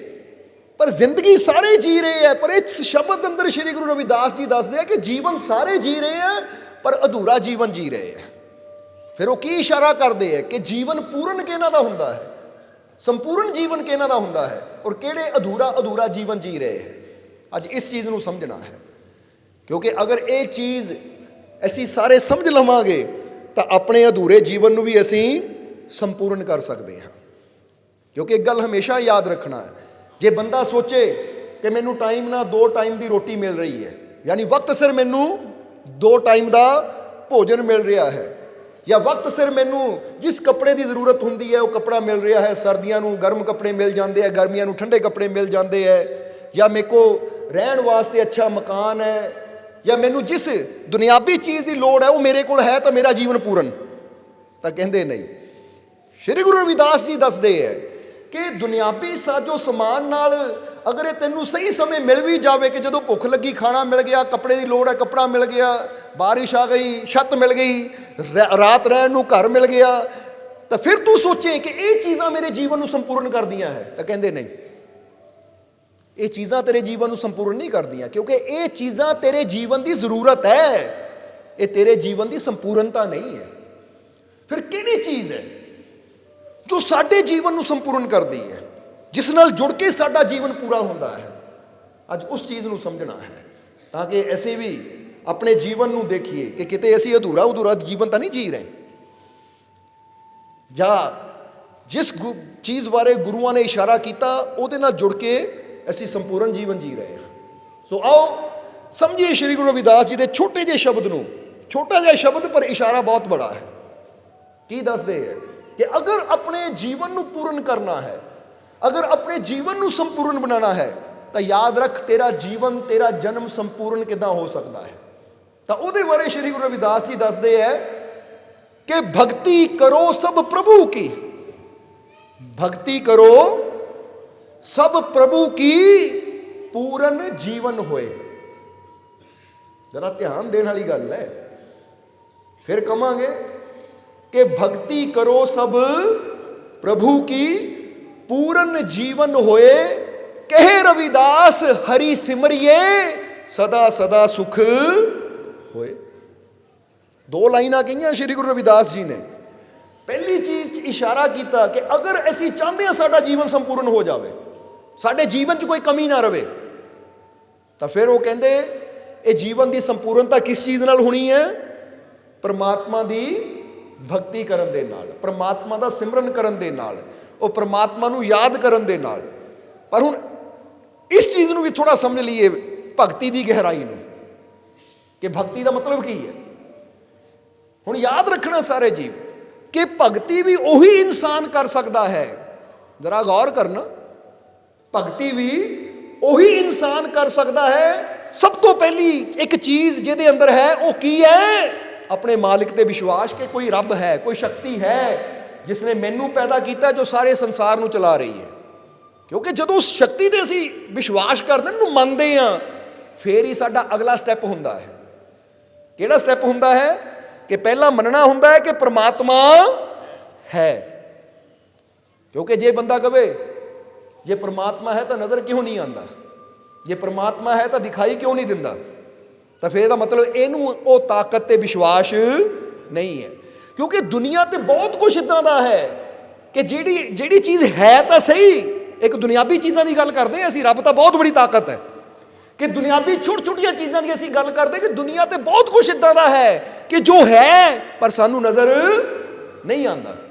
ਜਿੱਦਾਂ ਬੰਦਾ ਕਹਿੰਦਾ ਨਾ ਕਈ ਇੱਦਾਂ ਦੀਆਂ ਚੀਜ਼ਾਂ ਹੁੰਦੀਆਂ ਜਿਹਨੂੰ ਆਪਾਂ ਬੈਕਟੀਰੀਆ ਕਹਿ ਦਿੰਦੇ ਆ, ਜਾਂ ਜਰਾਸੀਨ ਕਹਿ ਦਿੰਦੇ ਆ, ਜਾਂ ਕੁਛ ਇੱਦਾਂ ਦੇ ਅਸੀਂ ਕਹਿ ਦਿੰਦੇ ਕਿ ਜਿਹੜੇ ਸਾਨੂੰ ਪਤਾ ਕਿ ਹੈ, ਸਾਇੰਸ ਮੰਨਦੀ ਉਹ ਚੀਜ਼ ਹੈ, ਪਰ ਅਸੀਂ ਖੁੱਲੀਆਂ ਅੱਖਾਂ ਨਾਲ ਉਹਨੂੰ ਨਹੀਂ ਦੇਖ ਸਕਦੇ। ਪਰ ਇਹਦਾ ਮਤਲਬ ਇਹ ਨਹੀਂ ਕਿ ਸਾਨੂੰ ਨਜ਼ਰ ਨਹੀਂ ਆਉਂਦਾ ਤਾਂ ਚੀਜ਼ ਹੈ ਨਹੀਂ। ਸਮਝਦੇ ਹੋ ਕਿ ਨਹੀਂ? ਹੁਣ ਫਰਜ਼ ਕਰੋ ਬੰਦਾ ਧਰਤੀ ਤੇ ਖੜਾ ਹੈ, ਉੱਪਰ ਨੂੰ ਦੇਖੇ ਕਿ ਲੈ ਬਈ ਆਹ ਸ਼ੁਕਰ ਗ੍ਰਹਿ ਨਜ਼ਰ ਤਾਂ ਆਉਂਦਾ ਨਹੀਂ, ਆ ਮੰਗਲ ਗ੍ਰਹਿ ਖੁੱਲੀਆਂ ਅੱਖਾਂ ਨਾਲ ਨਜ਼ਰ ਤਾਂ ਆਉਂਦਾ ਨਹੀਂ, ਜਾਂ ਇਹ ਸ਼ਨੀ ਗ੍ਰਹਿ ਮੈਨੂੰ ਨਜ਼ਰ ਤਾਂ ਆਉਂਦਾ ਨਹੀਂ, ਇਹਦਾ ਮਤਲਬ ਹੈ ਨਹੀਂ। ਉਹ ਹੈ, ਪਰ ਜੇ ਇਹਨਾਂ ਅੱਖਾਂ ਨਾਲ ਨਜ਼ਰ ਨਹੀਂ ਆਉਂਦਾ ਤਾਂ ਭਾਈ ਤੂੰ ਕੀ ਕਰਨਾ ਹੈ? ਕਿਉਂਕਿ ਜੇ ਆਪਾਂ ਇਹਨਾਂ ਅੱਖਾਂ ਨਾਲ ਦੇਖਾਂਗੇ ਤਾਂ ਇਹਨਾਂ ਅੱਖਾਂ ਦੀ ਇੱਕ ਹੱਦ ਹੈ, ਇਹ ਕੁਛ ਦੂਰੀ ਤੱਕ ਹੀ ਦੇਖ ਸਕਦੀਆਂ ਹੈ। ਉਸ ਤੋਂ ਅੱਗੇ ਕੋਈ ਚੀਜ਼ ਹੋਏਗੀ ਤਾਂ ਇਹ ਨਹੀਂ ਦੇਖ ਪਾਏਗੀ। ਹੁਣ ਉਸ ਤੋਂ ਅੱਗੇ ਦੇਖਣਾ ਹੈ ਤਾਂ ਇਹਨਾਂ ਅੱਖਾਂ ਨੂੰ ਉਸ ਲੈਂਸ ਦੀ ਲੋੜ ਹੈ ਜਿਹੜੀ ਉੱਥੇ ਤੱਕ ਲੈ ਕੇ ਜਾ ਸਕੇ। ਇਸੇ ਤਰ੍ਹਾਂ ਉਹ ਪ੍ਰਮਾਤਮਾ ਵੀ, ਉਹ ਪ੍ਰਭੂ ਵੀ ਜਿਸਨੇ ਹਰ ਚੀਜ਼ ਨੂੰ ਪੈਦਾ ਕੀਤਾ ਹੈ, ਉਹ ਇਹਨਾਂ ਅੱਖਾਂ ਦੀ ਪਹੁੰਚ ਤੋਂ ਥੋੜਾ ਬਾਹਰ ਹੈ। ਇਸ ਲਈ ਉਹਨੂੰ ਦੇਖਣ ਵਾਸਤੇ ਸਾਨੂੰ ਵਿਸ਼ਵਾਸ ਦਾ, ਭਰੋਸੇ ਦਾ, ਯਕੀਨ ਦਾ ਲੈਂਸ ਲਾਣਾ ਪੈਂਦਾ ਹੈ ਕਿ ਅਗਰ ਇਹ ਵਿਸ਼ਵਾਸ ਦੇ ਲੈਂਸ ਨਾਲ ਦੇਖਾਂਗੇ, ਇਹ ਯਕੀਨ ਦੇ, ਭਰੋਸੇ ਦੇ ਲੈਂਸ ਨਾਲ ਦੇਖਾਂਗੇ ਤਾਂ ਫਿਰ ਉਹ ਪ੍ਰਮਾਤਮਾ ਜੋ ਸਾਡੀਆਂ ਇਹਨਾਂ ਅੱਖਾਂ ਦੀ ਪਹੁੰਚ ਤੋਂ ਬਾਹਰ ਹੈ, ਉਹ ਸਾਨੂੰ ਮਹਿਸੂਸ ਹੋਣਾ ਸ਼ੁਰੂ ਹੋ ਜਾਏਗਾ। ਇਸ ਲਈ ਪਹਿਲਾਂ ਤਾਂ ਚੈੱਕ ਕਰਨਾ ਆਪਣੇ ਆਪ ਨੂੰ ਕਿ ਤੁਹਾਡੇ ਕੋਲ ਵਿਸ਼ਵਾਸ ਦਾ ਲੈਂਸ ਹੈ ਕਿ ਨਹੀਂ। ਅੱਛਾ, ਕਿਹੜੇ ਕਿਹੜੇ ਜੀਵ ਕੋ ਹੈ? ਥੋੜਾ ਪਤਾ ਤਾਂ ਲੱਗੇ ਸਾਨੂੰ। ਜਾਂ ਫਿਰ ਉਹਨਾਂ ਨਾਲ ਗੱਲ ਕਰ ਰਹੇ ਹਾਂ ਕਿ ਜਿਨ੍ਹਾਂ ਕੋਲ ਲੈਂਸ ਹੀ ਹੈ ਨਹੀਂ, ਕਿਉਂਕਿ ਜੇ ਲੈਂਸ ਹੀ ਨਾ ਹੋਵੇ ਤਾਂ ਫਿਰ ਦੇਖਾਂਗੇ ਕਿੱਦਾਂ ਉਸ ਨੂੰ, ਮਹਿਸੂਸ ਕਿੱਦਾਂ ਕਰਾਂਗੇ ਉਸ ਨੂੰ। ਸੋ ਸਭ ਤੋਂ ਪਹਿਲੀ ਚੀਜ਼ ਕਿ ਅਗਰ ਅਸੀਂ ਪ੍ਰਮਾਤਮਾ ਦੇ ਨਾਲ ਜੁੜਨਾ ਹੈ, ਉਹਦੀ ਰਹਿਮਤ ਨੂੰ ਪ੍ਰਾਪਤ ਕਰਨਾ ਹੈ, ਤਾਂ ਜਿੱਦਾਂ ਦੱਸਿਆ ਕਿ ਵਿਸ਼ਵਾਸ ਦਾ ਲੈਂਸ ਹੋਣਾ ਬਹੁਤ ਜ਼ਰੂਰੀ ਹੈ। ਇਨਸਾਨ ਆਪਣੇ ਅੰਦਰ ਜਦੋਂ ਵਿਸ਼ਵਾਸ, ਭਰੋਸਾ, ਯਕੀਨ ਜਿੰਨਾ ਬੜਾ ਕਰਦਾ ਚਲਾ ਜਾਏਗਾ, ਉਨਾ ਉਹਦੀ ਰਹਿਮਤ, ਉਹਦੀ ਬਖਸ਼ਿਸ਼ ਨੇੜੇ ਆਂਦੀ ਚਲੀ ਜਾਏਗੀ। ਕਿਉਂਕਿ ਵਿਸ਼ਵਾਸ, ਇਹ ਗੱਲ ਹਮੇਸ਼ਾ ਯਾਦ ਰੱਖੋ, ਇਹ ਨਜ਼ਰ ਨਹੀਂ ਆਉਂਦਾ, ਪਰ ਇਹ ਸਭ ਤੋਂ ਬੜੀ ਸ਼ਕਤੀ ਮੰਨੀ ਗਈ ਹੈ ਉਹ ਪ੍ਰਮਾਤਮਾ ਦੀ ਰਹਿਮਤ ਨੂੰ ਸਾਡੇ ਤੱਕ ਲਿਆਉਣ ਵਾਸਤੇ। ਸਮਝਦੇ ਹੋ ਕਿ ਨਹੀਂ? ਇਹ ਸਭ ਤੋਂ ਬੜੀ ਤਾਕਤ ਮੰਨੀ ਗਈ ਹੈ। ਉਹ ਕਹਿੰਦੇ ਉਹ ਤਾਕਤ ਨੂੰ ਤੇਰੇ ਜੀਵਨ 'ਚ ਲੈ ਕੇ ਆਉਣਾ ਇਹ ਵਿਸ਼ਵਾਸ ਦਾ ਕਰਮ ਹੈ। ਤਾਂ ਜੇ ਵਿਸ਼ਵਾਸ ਹੀ ਹੈ ਨਹੀਂ, ਗਵਲਾ ਪੁਲ ਹੀ ਹੈ ਨਹੀਂ, ਤਾਂ ਉਸ ਪਾਰ ਦੀ ਰਹਿਮਤ ਤੇਰੇ ਤੱਕ ਕਦੀ ਪਹੁੰਚ ਹੀ ਨਹੀਂ ਪਾਏਗੀ। ਇਸ ਲਈ ਭਗਤੀ ਵੀ ਉਹੀ ਕਰੇਗਾ ਜਿਹਦੇ ਅੰਦਰ ਵਿਸ਼ਵਾਸ ਹੋਏਗਾ, ਯਕੀਨ ਹੋਏਗਾ ਕਿ ਉਹ ਮਾਲਿਕ ਹੈ, ਉਹ ਪ੍ਰਮਾਤਮਾ ਹੈ, ਉਹ ਪ੍ਰਭੂ ਹੈ, ਉਹ ਈਸ਼ਵਰ, ਉਹ ਭਗਵਾਨ ਹੈ। ਹੁਣ ਜਦੋਂ ਪਹਿਲਾ ਪੁਆਇੰਟ ਆ ਗਿਆ ਮੰਨਣਾ, ਕਿ ਵਿਸ਼ਵਾਸ ਕਰਨਾ ਕਿ ਪ੍ਰਮਾਤਮਾ ਹੈ, ਹੁਣ ਅਗਲਾ ਪੁਆਇੰਟ ਕੀ ਹੈ? ਫਿਰ ਉਹਦਾ ਦੂਸਰਾ ਸਟੈਪ ਕੀ ਹੁੰਦਾ ਹੈ? ਇੱਥੇ ਭਗਤੀ ਦੀ ਗੱਲ ਕਰ ਰਹੇ ਹਾਂ, ਕਿਉਂਕਿ ਸ਼੍ਰੀ ਗੁਰੂ ਰਵਿਦਾਸ ਜੀ ਨੇ ਕਿਹਾ ਨਾ, ਭਗਤੀ ਕਰੋ ਸਭ ਪ੍ਰਭੂ ਕੀ ਪੂਰਨ ਜੀਵਨ ਹੋਏ, ਕਿ ਜੀਵਨ ਨੂੰ ਪੂਰਨ ਕਰਨ ਵਾਸਤੇ ਭਗਤੀ ਦੀ ਗੱਲ ਕੀਤੀ। ਪਰ ਭਗਤੀ ਕੌਣ ਕਰਦਾ ਹੈ ਔਰ ਭਗਤੀ ਦੇ ਨਿਯਮ ਕੀ ਹੈ, ਉਹ ਦੱਸ ਰਹੇ ਹਾਂ। ਕਿ ਪਹਿਲਾ ਨਿਯਮ ਹੈ ਭਗਤੀ ਦਾ ਅੰਦਰ ਵਿਸ਼ਵਾਸ ਦਾ ਹੋਣਾ ਕਿ ਉਹ ਪ੍ਰਮਾਤਮਾ ਹੈ। ਹੁਣ ਵਿਸ਼ਵਾਸ ਕਰ ਲਿਆ ਕਿ ਪ੍ਰਮਾਤਮਾ ਹੈ, ਪ੍ਰਭੂ ਹੈ, ਭਗਵਾਨ ਹੈ। ਫਿਰ ਦੂਸਰਾ ਸਟੈਪ ਕੀ ਹੁੰਦਾ ਹੈ? ਫਿਰ ਦੂਸਰਾ ਨਿਯਮ ਹੈ ਕਿ ਪਹਿਲਾ ਨਿਯਮ ਵਿਸ਼ਵਾਸ ਹੈ, ਔਰ ਦੂਜਾ ਨਿਯਮ ਇਹ ਹੈ ਕਿ ਮੈਂ ਮੰਨ ਲਿਆ ਪ੍ਰਮਾਤਮਾ ਹੈ, ਪਰ ਹੁਣ ਉਹਦੇ ਤੱਕ ਪਹੁੰਚਿਆ ਕਿੱਦਾਂ ਜਾਵੇ, ਉਹਨੂੰ ਹਾਸਲ ਕਿੱਦਾਂ ਕੀਤਾ ਜਾਵੇ। ਸਮਝਦੇ ਹੋ ਕਿ ਨਹੀਂ? ਜਿੱਦਾਂ ਵਿਗਿਆਨ ਨੇ ਦੇਖ ਲਿਆ ਚੰਦ ਤਾਂ ਹੈ, ਪਰ ਹੁਣ ਚੰਦ ਤੱਕ ਪਹੁੰਚਿਆ ਕਿੱਦਾਂ ਜਾਵੇ, ਚੰਦ ਦੇ ਉੱਪਰ ਪੈਰ ਕਿੱਦਾਂ ਰੱਖੇ ਜਾਣ। ਫਿਰ ਉਹਦਾ ਮਤਲਬ ਸੀ ਕਿ ਹੁਣ ਉਹ ਚੀਜ਼ ਨੂੰ ਖੋਜਣਾ ਜਿਹੜੀ ਉਹਨੂੰ ਉਹ ਚੰਦਰਮੇ ਤੱਕ ਲੈ ਕੇ ਜਾ ਸਕੇ। ਹੁਣ ਮੰਨ ਲਿਆ ਭਗਵਾਨ ਹੈ, ਹੁਣ ਸਾਨੂੰ ਉਸ ਤਾਕਤ ਦੀ ਜ਼ਰੂਰਤ ਹੈ ਜੋ ਸਾਨੂੰ ਉਸ ਭਗਵਾਨ ਤੱਕ ਲੈ ਕੇ ਜਾਵੇ, ਉਸ ਭਗਵਾਨ ਨਾਲ ਜੋੜ ਸਕੇ, ਉਸ ਪਰਮਾਤਮਾ ਤੱਕ ਪਹੁੰਚਾ ਸਕੇ। ਇਸ ਲਈ ਸਮਝਣਾ ਜ਼ਰਾ, ਕਿਉਂਕਿ ਚੀਜ਼ ਨੂੰ ਜਾਣਨਾ ਹੋਰ ਹੈ ਤਾਂ ਚੀਜ਼ ਤੱਕ ਪਹੁੰਚਣਾ ਇਹ ਗੱਲ ਹੋਰ ਹੁੰਦੀ ਹੈ। ਹੁਣ ਦੂਸਰਾ ਸਟੈਪ ਫਿਰ ਕੀ ਹੁੰਦਾ ਹੈ ਕਿ ਜਦੋਂ ਅਸੀਂ ਮੰਨ ਲਿਆ ਕਿ ਪ੍ਰਮਾਤਮਾ ਹੈ, ਉਹਦੀ ਤਾਕਤ ਹੈ, ਤਾਂ ਹੁਣ ਹੈ ਕਿ ਤਾਕਤ ਤੱਕ ਪਹੁੰਚਿਆ ਕਿੱਦਾਂ ਜਾਵੇ, ਇਹ ਤਾਕਤ ਨੂੰ ਹਾਸਲ ਕਿੱਦਾਂ ਕੀਤਾ ਜਾਵੇ।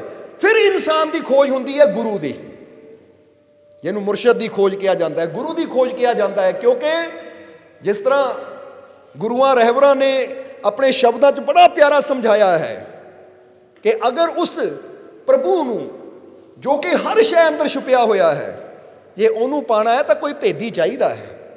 ਭੇਦੀ ਦਾ ਮਤਲਬ ਜਿਹਨੂੰ ਉਹਦੇ ਭੇਦ ਦਾ ਪਤਾ ਹੋਵੇ ਕਿ ਉਹ ਹੈ ਕਿੱਥੇ ਔਰ ਉਹਦੇ ਤੱਕ ਪਹੁੰਚਿਆ ਕਿੱਦਾਂ ਜਾਂਦਾ ਹੈ, ਔਰ ਉਹ ਭੇਦ ਦੱਸਣ ਵਾਲੇ ਨੂੰ ਫਕੀਰ, ਗੁਰੂ, ਰਹਿਬਰ, ਪੀਰੋ, ਮੁਰਸ਼ਦ ਕਹਿ ਦਿੱਤਾ ਜਾਂਦਾ ਹੈ। ਹੁਣ ਜਿਹਦੇ ਅੰਦਰ ਤੜਫ ਹੁੰਦੀ ਹੈ ਪਰਮਾਤਮਾ ਨੂੰ ਪਾਣ ਦੀ, ਫਿਰ ਗੁਰੂ ਦੀ ਤਲਾਸ਼ ਕਰਦਾ ਹੈ, ਫਿਰ ਉਹ ਜਾਂਦਾ ਹੈ ਮੁਰਸ਼ਦ ਦੇ ਕੋਲ। ਔਰ ਇੱਕ ਗੱਲ ਹਮੇਸ਼ਾ ਯਾਦ ਰੱਖੋ ਕਿ ਜਿਹੜੇ ਅੰਦਰ ਵਾਕਈ ਪਿਆਸ ਹੁੰਦੀ ਹੈ ਨਾ ਪਰਮਾਤਮਾ ਨੂੰ ਪਾਣ ਦੀ, ਫਿਰ ਉਹ ਮੁਰਸ਼ਿਦ ਤਲਾਸ਼ ਕਰਦਾ, ਉਹਨੂੰ ਜਾਤਾਂ ਧਰਮਾਂ ਨਾਲ ਕੋਈ ਮਤਲਬ ਨਹੀਂ ਹੁੰਦਾ। ਇਹ ਗੱਲ ਪਹਿਲਾਂ ਇਹ ਵੀ ਸਮਝ ਲੈਣਾ ਤੁਸੀਂ। ਨਹੀਂ ਤਾਂ ਜ਼ਿਆਦਾਤਰ ਇਨਸਾਨ ਕੀ ਹੈ, ਜ਼ਿਆਦਾਤਰ ਇਨਸਾਨ ਧਰਮਾਂ ਦੇ ਅੰਦਰ ਹੀ ਜਾਂ ਜਾਤਾਂ ਦੇ ਅੰਦਰ ਹੀ ਫਸਿਆ ਰਹਿ ਜਾਂਦਾ ਹੈ। ਔਰ ਇਹਦੇ ਬਾਰੇ ਅਸੀਂ ਕਈ ਵਾਰ ਇਸ਼ਾਰਾ ਕੀਤਾ ਕਿ ਜਿਹੜਾ ਇਨਸਾਨ ਪਾਣੀ ਪੀਣ ਲੱਗੇ ਨਖਰਾ ਕਰੇ ਨਾ ਕਿ ਲੈ ਵੀ ਮੈਂ ਉਸੇ ਜਾਤੀ ਵਾਲੇ ਦੇ ਹੱਥੋਂ ਪਾਣੀ ਪੀਣਾ ਜਿਹੜਾ ਮੇਰੀ ਜਾਤ ਦਾ ਹੋਵੇ, ਜਾਂ ਮੈਂ ਉਸੇ ਹੀ ਗੁਰੂ ਦੇ ਹੱਥੋਂ ਪਾਣੀ ਪੀਣਾ ਜਿਹੜਾ ਮੇਰੇ ਧਰਮ ਦਾ ਹੋਵੇ, ਤਾਂ ਇਹਦਾ ਮਤਲਬ ਇਹ ਪਿਆਸਾ ਨਹੀਂ ਹੈ, ਨਖਰੇ ਕਰ ਰਿਹਾ ਹੈ। ਕਿਉਂਕਿ ਜਿਹਨੂੰ ਪਿਆਸ ਲੱਗੀ ਹੁੰਦੀ ਹੈ ਉਹਨੂੰ ਪਾਣੀ ਦਾ ਮਤਲਬ ਹੁੰਦਾ, ਉਹਨੂੰ ਇਹ ਮਤਲਬ ਨਹੀਂ ਹੁੰਦਾ ਕਿ ਗੁਰੂ ਦੀ ਜਾਤ ਕੀ ਹੈ, ਫਕੀਰਾਂ ਦਾ ਪਹਿਰਾਵਾ ਕੀ ਹੈ। ਸਮਝ ਆ ਰਹੀ ਕਿ ਨਹੀਂ? ਹੁਣ ਮੀਰਾ ਦੇ ਅੰਦਰ ਪਿਆਸ ਸੀ ਤਾਂ ਮੀਰਾ ਦੀ ਜਾਤ ਕੀ ਸੀ? ਜਰਾ ਜਵਾਬ ਦੇਣਾ ਸਾਰਿਆਂ ਨੇ। ਮੀਰਾ ਦੀ ਜਾਤ ਸੀ ਉਹ ਰਾਜਪੂਤ ਘਰਾਣੇ ਦੀ ਸੀ। ਉਹ ਸਮਝਦੇ ਹੋ ਕਿ ਨਹੀਂ? ਪਰ ਮੀਰਾ ਨੇ ਨਾਮ ਦੀ ਦਾਤ ਕਿੱਥੋਂ ਲਈ? ਮੀਰਾ ਦੇ ਗੁਰੂ ਕੌਣ ਸੀ ਪਤਾ ਨਾ ਸਾਰਿਆਂ ਨੂੰ? ਮੀਰਾ ਦੇ ਗੁਰੂ ਸ਼੍ਰੀ ਗੁਰੂ ਰਵਿਦਾਸ ਜੀ। ਹੁਣ ਮੀਰਾ ਦੇ ਅੰਦਰ ਪਿਆਸ ਸੀ, ਉਹਨੇ ਇਹ ਨਹੀਂ ਦੇਖਿਆ ਕਿ ਮੇਰੇ ਗੁਰੂ ਦੀ ਜਾਤ ਕੀ ਹੈ, ਲੋਕ ਉਹਨੂੰ ਚਮਾਰ ਕਹਿ ਰਹੇ ਹੈ ਜਾਂ ਲੋਕ ਉਹਨੂੰ ਅਧਰਮੀ ਕਹਿ ਰਹੇ, ਕੀ ਕਹਿ ਰਹੇ ਹੈ। ਮੀਰਾ ਨੂੰ ਇਹਦੇ ਨਾਲ ਮਤਲਬ ਨਹੀਂ ਸੀ। ਮੀਰਾ ਨੂੰ ਮਤਲਬ ਸੀ ਕਿ ਇਹ ਸੱਚੇ ਸਤਿਗੁਰ ਹੈ, ਪੂਰਨ ਸਤਿਗੁਰ ਹੈ। ਉਹ ਇਹਨਾਂ ਦੇ ਕੋਲ ਮੈਨੂੰ ਉਹ ਮਿਲ ਸਕਦਾ ਜੋ ਮੈਨੂੰ ਕਿਸੇ ਤੀਰਥ ਤੇ, ਕਿਸੇ ਮੰਦਿਰ, ਕਿਸੇ ਮਸਜਿਦ ਤੋਂ ਨਹੀਂ ਲੱਭਣਾ, ਉਹ ਮੈਨੂੰ ਇਹ ਪੂਰਨ ਗੁਰੂ ਦੇ ਕੋਲੋਂ ਮਿਲਣਾ ਹੈ। ਇਸ ਲਈ ਮੀਰਾ ਦੇ ਸਤਿਗੁਰ ਦੀ ਸੰਪੂਰਨਤਾ ਦੇਖੀ ਕਿ ਪੂਰਨ ਸਤਿਗੁਰ ਹੈ। ਇਸ ਲਈ ਪਤਾ ਸੀ ਕਿ ਇੱਥੋਂ ਹੀ ਮੈਨੂੰ ਉਹ ਪ੍ਰਮਾਤਮਾ ਦਾ ਅੰਮ੍ਰਿਤ ਮਿਲਣਾ ਹੈ, ਔਰ ਮਿਲਿਆ ਵੀ ਸ਼੍ਰੀ ਗੁਰੂ ਰਵਿਦਾਸ ਜੀ ਦੇ ਚਰਨਾਂ ਚੋਂ। ਇਸ ਲਈ ਤਾਂ ਮੀਰਾ ਨੇ ਵੀ ਕਿਹਾ ਕਿ ਤੀਰਥਾਂ ਤੇ ਬਹੁਤ ਗਈ, ਜੰਗਲਾਂ 'ਚ ਬਹੁਤ ਫਿਰੀ, ਪਰ ਜਦੋਂ ਮੈਨੂੰ ਪ੍ਰਭੂ ਮਿਲਿਆ ਤਾਂ ਗੁਰੂ ਦੀ ਕੁਟੀਆ ਚੋਂ ਮਿਲਿਆ, ਗੁਰੂ ਦੇ ਚਰਨਾਂ ਚੋਂ ਮਿਲਿਆ। ਹੁਣ ਜਿਨ੍ਹਾਂ ਅੰਦਰ ਵਾਕਈ ਪਿਆਸ ਹੁੰਦੀ ਹੈ ਉਹ ਇਹ ਦੇਖਦੇ ਹੈ ਕਿ ਜਿੱਥੇ ਮੈਂ ਜਿਨ੍ਹਾਂ ਸੰਤਾਂ ਫਕੀਰਾਂ ਕੋਲ ਮੈਂ ਗਿਆ, ਇੱਥੇ ਉਹ ਗਿਆਨ ਹੈ ਜੋ ਮੈਨੂੰ ਚਾਹੀਦਾ ਹੈ, ਜੋ ਮੇਰੀ ਪਿਆਸ ਹੈ ਉਹ ਹੈ ਜਾਂ ਨਹੀਂ। ਉਹ ਫਿਰ ਪਿਆਸਾ ਇਨਸਾਨ ਜਾਂਦਾ ਹੈ, ਉਹ ਅੰਮ੍ਰਿਤ ਪੀ ਲੈਂਦਾ ਹੈ, ਉਹ ਰਹਿਮਤ ਨੂੰ ਹਾਸਿਲ ਕਰ ਲੈਂਦਾ ਹੈ। ਤਾਂ ਜਿਹੜਾ ਸੰਤਾਂ ਦੀ ਜਾਤ, ਸੰਤਾਂ ਦਾ ਧਰਮ ਹੀ ਦੇਖਣ 'ਚ ਲੱਗਾ ਰਹਿੰਦਾ, ਪਹਿਰਾਵਾ ਹੀ ਦੇਖਣ 'ਚ ਲੱਗਾ ਰਹਿੰਦਾ, ਇਹਦਾ ਮਤਲਬ ਇਹਦੇ ਅੰਦਰ ਪਿਆਸ ਨਹੀਂ ਹੈ, ਬਸ ਇਹ ਨਖਰੇ ਜੇ ਕਰਦਾ ਹੈ। ਕਿਉਂਕਿ ਅੰਦਰ ਲੈਣ ਦੀ ਕੋਈ ਤੜਫ ਨਹੀਂ ਹੈ, ਅੰਦਰ ਲੈਣ ਦੀ ਕੋਈ ਭਾਵਨਾ ਨਹੀਂ ਹੈ। ਕਿਉਂਕਿ ਜਿਹਨਾਂ ਅੰਦਰ ਲੈਣ ਦੀ ਭਾਵਨਾ ਹੁੰਦੀ ਹੈ ਫਿਰ ਤਾਂ ਜਿੱਦਾਂ ਦੱਸਿਆ ਉਹ ਫਿਰ ਪ੍ਰਵਾਹ ਨਹੀਂ ਕਰਦੇ। ਉਹ ਤਾਂ ਕਹਿੰਦੇ ਕਿ ਜੋ ਸਾਨੂੰ ਚਾਹੀਦਾ ਹੈ ਇੱਥੋਂ ਮਿਲਣਾ ਤਾਂ ਅਸੀਂ ਲੈ ਕੇ ਜਾਣਾ ਹੈ। ਇਸ ਲਈ ਬੁੱਲੇ ਸ਼ਾਹ ਵੀ ਐਡੀ ਉੱਚੀ ਸੈਯਦ ਜਾਤੀ ਦੇ ਹੋ ਕੇ ਤਾਂ ਉਹਨਾਂ ਨੇ ਦੇਖੋ ਅਰਾਈ ਜਾਤੀ ਦੇ ਸ਼ਾਹ ਇਨਾਇਤ ਕਾਦਰੀ ਨੂੰ ਆਪਣਾ ਗੁਰੂ ਬਣਾਇਆ। ਕਿਉਂਕਿ ਇਸ਼ਕ, ਜਿਸ ਤਰ੍ਹਾਂ ਇੱਕ ਸ਼ੇਰ ਵੀ ਆਉਂਦਾ ਹੈ ਨਾ ਕਿ ਜਦੋਂ ਭੁੱਖ ਲੱਗੀ ਹੁੰਦੀ ਬੰਦੇ ਨੂੰ, ਉਹ ਫਿਰ ਇਹ ਨਹੀਂ ਦੇਖਦਾ ਕਿ ਖਾਣਾ 36 ਪ੍ਰਕਾਰ ਦਾ ਹੈ ਜਾਂ ਰੋਟੀ ਰੁੱਖੀ ਸੁੱਕੀ ਹੈ, ਰੁੱਖੀ ਸੁੱਕੀ ਰੋਟੀ ਨੂੰ ਵੀ ਖਾ ਲੈਂਦਾ ਹੈ। ਔਰ ਜਦੋਂ ਇਸ਼ਕ ਹੋਣਾ ਹੋਵੇ, ਮੁਹੱਬਤ ਹੋਣੀ ਹੋਵੇ, ਤਾਂ ਮੁਹੱਬਤ ਜਾਤਾਂ ਪਾਤਾਂ ਨੂੰ ਨਹੀਂ ਦੇਖਦਾ ਕਿ ਇਹਦੀ ਜਾਤ ਕੀ ਹੈ। ਉਹ ਤਾਂ ਇਸ਼ਕ ਜਿੱਥੇ ਹੋਣਾ ਹੈ ਉੱਥੇ ਹੋ ਜਾਂਦਾ ਹੈ। ਔਰ ਜਦੋਂ ਬੰਦੇ ਨੂੰ ਨੀਂਦ ਆਉਂਦੀ ਹੈ ਤਾਂ ਉਸ ਵੇਲੇ ਬਿਸਤਰ ਨਹੀਂ ਦੇਖਿਆ ਜਾਂਦਾ। ਜ਼ਰਾ ਗੌਰ ਕਰਨਾ, ਤੁਸੀਂ ਕਈ ਵਾਰ ਬੱਸ 'ਚ ਬੈਠੇ ਹੋ, ਗੱਡੀ 'ਚ ਬੈਠੇ ਹੋ, ਜਾਂਦੇ ਹੋ, ਨੀਂਦ ਆਉਂਦੀ ਤਾਂ ਅੱਧੇ ਝੋਕਾਂ ਆਉਂਦੀਆਂ, ਬੰਦਾ ਇਹ ਥੋੜ੍ਹੀ ਦੇਖਦਾ ਮੈਂ ਸਿੱਧਾ ਲੇਟਿਆ ਹੈ, ਕੁਰਸੀ 'ਤੇ ਬੈਠਾ ਬੈਠੇ ਬੰਦਾ ਸੌ ਜਾਂਦਾ ਹੈ। ਸੌ ਜਾਂਦਾ ਕਿ ਨਹੀਂ? ਕਿਉਂਕਿ ਨੀਂਦ, ਜਦੋਂ ਗਹਿਰੀ ਨੀਂਦ ਆਉਂਦੀ ਹੈ ਤਾਂ ਬਿਸਤਰ ਨਹੀਂ ਦੇਖਿਆ ਜਾਂਦਾ, ਭੁੱਖ ਲੱਗਦੀ ਹੈ ਤਾਂ 36 ਪ੍ਰਕਾਰ ਦੇ ਪਕਵਾਨ ਨਹੀਂ ਦੇਖੇ ਜਾਂਦੇ, ਤਾਂ ਜਦੋਂ ਗੱਲ ਆਉਂਦੀ ਹੈ ਪ੍ਰੇਮ ਦੀ, ਜਾਤ ਨਹੀਂ ਦੇਖੀ ਜਾਂਦੀ, ਤਾਂ ਜਦੋਂ ਗੱਲ ਆਉਂਦੀ ਹੈ ਪ੍ਰਮਾਤਮਾ ਨੂੰ ਪਾਉਣ ਦੀ ਤਾਂ ਫਿਰ ਅੱਗੇ ਨਹੀਂ ਦੇਖਿਆ ਜਾਂਦਾ ਹੈ ਕਿ ਮੰਦਰ ਹੈ, ਮਸਜਿਦ ਹੈ, ਗੁਰਦੁਆਰਾ ਜਾਂ ਚਰਚ ਹੈ, ਉੱਥੇ ਦੇਖਿਆ ਜਾਂਦਾ ਕਿ ਸੱਚਾਈ ਹੈ ਜਾਂ ਨਹੀਂ, ਇੱਥੋਂ ਮੈਨੂੰ ਉਹ ਮਿਲ ਸਕਦਾ ਜਾਂ ਨਹੀਂ ਜੋ ਮੈਨੂੰ ਚਾਹੀਦਾ ਹੈ। ਬੋਲੋ, ਸਮਝਦੇ ਹੋ ਕਿ? ਇਸ ਲਈ ਜਿਹੜੇ ਖੋਜੀ ਹੁੰਦੇ ਹੈ ਉਹ ਇਹ ਦੇਖਦੇ ਕਿ ਅੱਗੇ ਭੇਦੀ ਹੈ ਜੋ ਸਾਨੂੰ ਉੱਥੇ ਤੱਕ ਲੈ ਕੇ ਜਾਵੇ, ਯੁਕਤੀ ਹੈ। ਕਿਉਂਕਿ ਇਹ ਤਾਂ ਮੰਨ ਲਿਆ ਕਿ ਪਰਮਾਤਮਾ ਹੈ, ਪਰ ਹੁਣ ਉਸ ਪਰਮਾਤਮਾ ਤੱਕ ਪਹੁੰਚਣ ਦਾ ਮਾਰਗ ਤਾਂ ਉਹੀ ਦੱਸ ਸਕਦਾ ਹੈ ਜਿਸ ਨੇ ਖੁਦ ਉਸ ਆਨੰਦ ਨੂੰ ਪਾਇਆ ਹੋਵੇ। ਔਰ ਇੱਕ ਹੋਰ ਨਿਸ਼ਾਨੀ ਦੱਸ ਦਈਏ ਕਿ ਜਿਹੜੇ ਸੱਚੇ ਸੰਤ ਫਕੀਰ ਹੁੰਦੇ ਆ ਨਾ, ਉਹ ਸਾਡੇ ਅੰਦਰ ਨਫ਼ਰਤ ਨਹੀਂ ਪੈਦਾ ਕਰਦੇ, ਬਲਕਿ ਸਾਡੇ ਅੰਦਰ ਜਿਹੜੀ ਨਫ਼ਰਤ ਹੁੰਦੀ ਹੈ ਇਹਨੂੰ ਖਤਮ ਕਰਦੇ ਆ। ਨਹੀਂ ਤਾਂ ਕਈ ਜਗ੍ਹਾ ਅਸੀਂ ਦੇਖਿਆ ਹੈ, ਕਈ ਜੀਵ ਆ ਕੇ ਸਾਨੂੰ ਦੱਸਦੇ ਹੈ ਕਿ ਮਾਲਕੋ ਅਸੀਂ ਉੱਥੇ ਜਾਈਦਾ ਹੈ, ਉੱਥੇ ਜਾਈਦਾ, ਮਨਾ ਕਰਦੇ ਕਿਸੇ ਹੋਰ ਨਹੀਂ ਜਾਣਾ। ਸਮਝਦੇ ਹੋ ਕਿ ਨਹੀਂ? ਉੱਥੇ ਦਾ ਪ੍ਰਸ਼ਾਦ ਨਹੀਂ ਖਾਣਾ, ਉੱਥੇ ਨਹੀਂ ਜਾਣਾ। ਜ਼ਰਾ ਸਮਝਣਾ ਸਾਰਿਆਂ ਨੇ।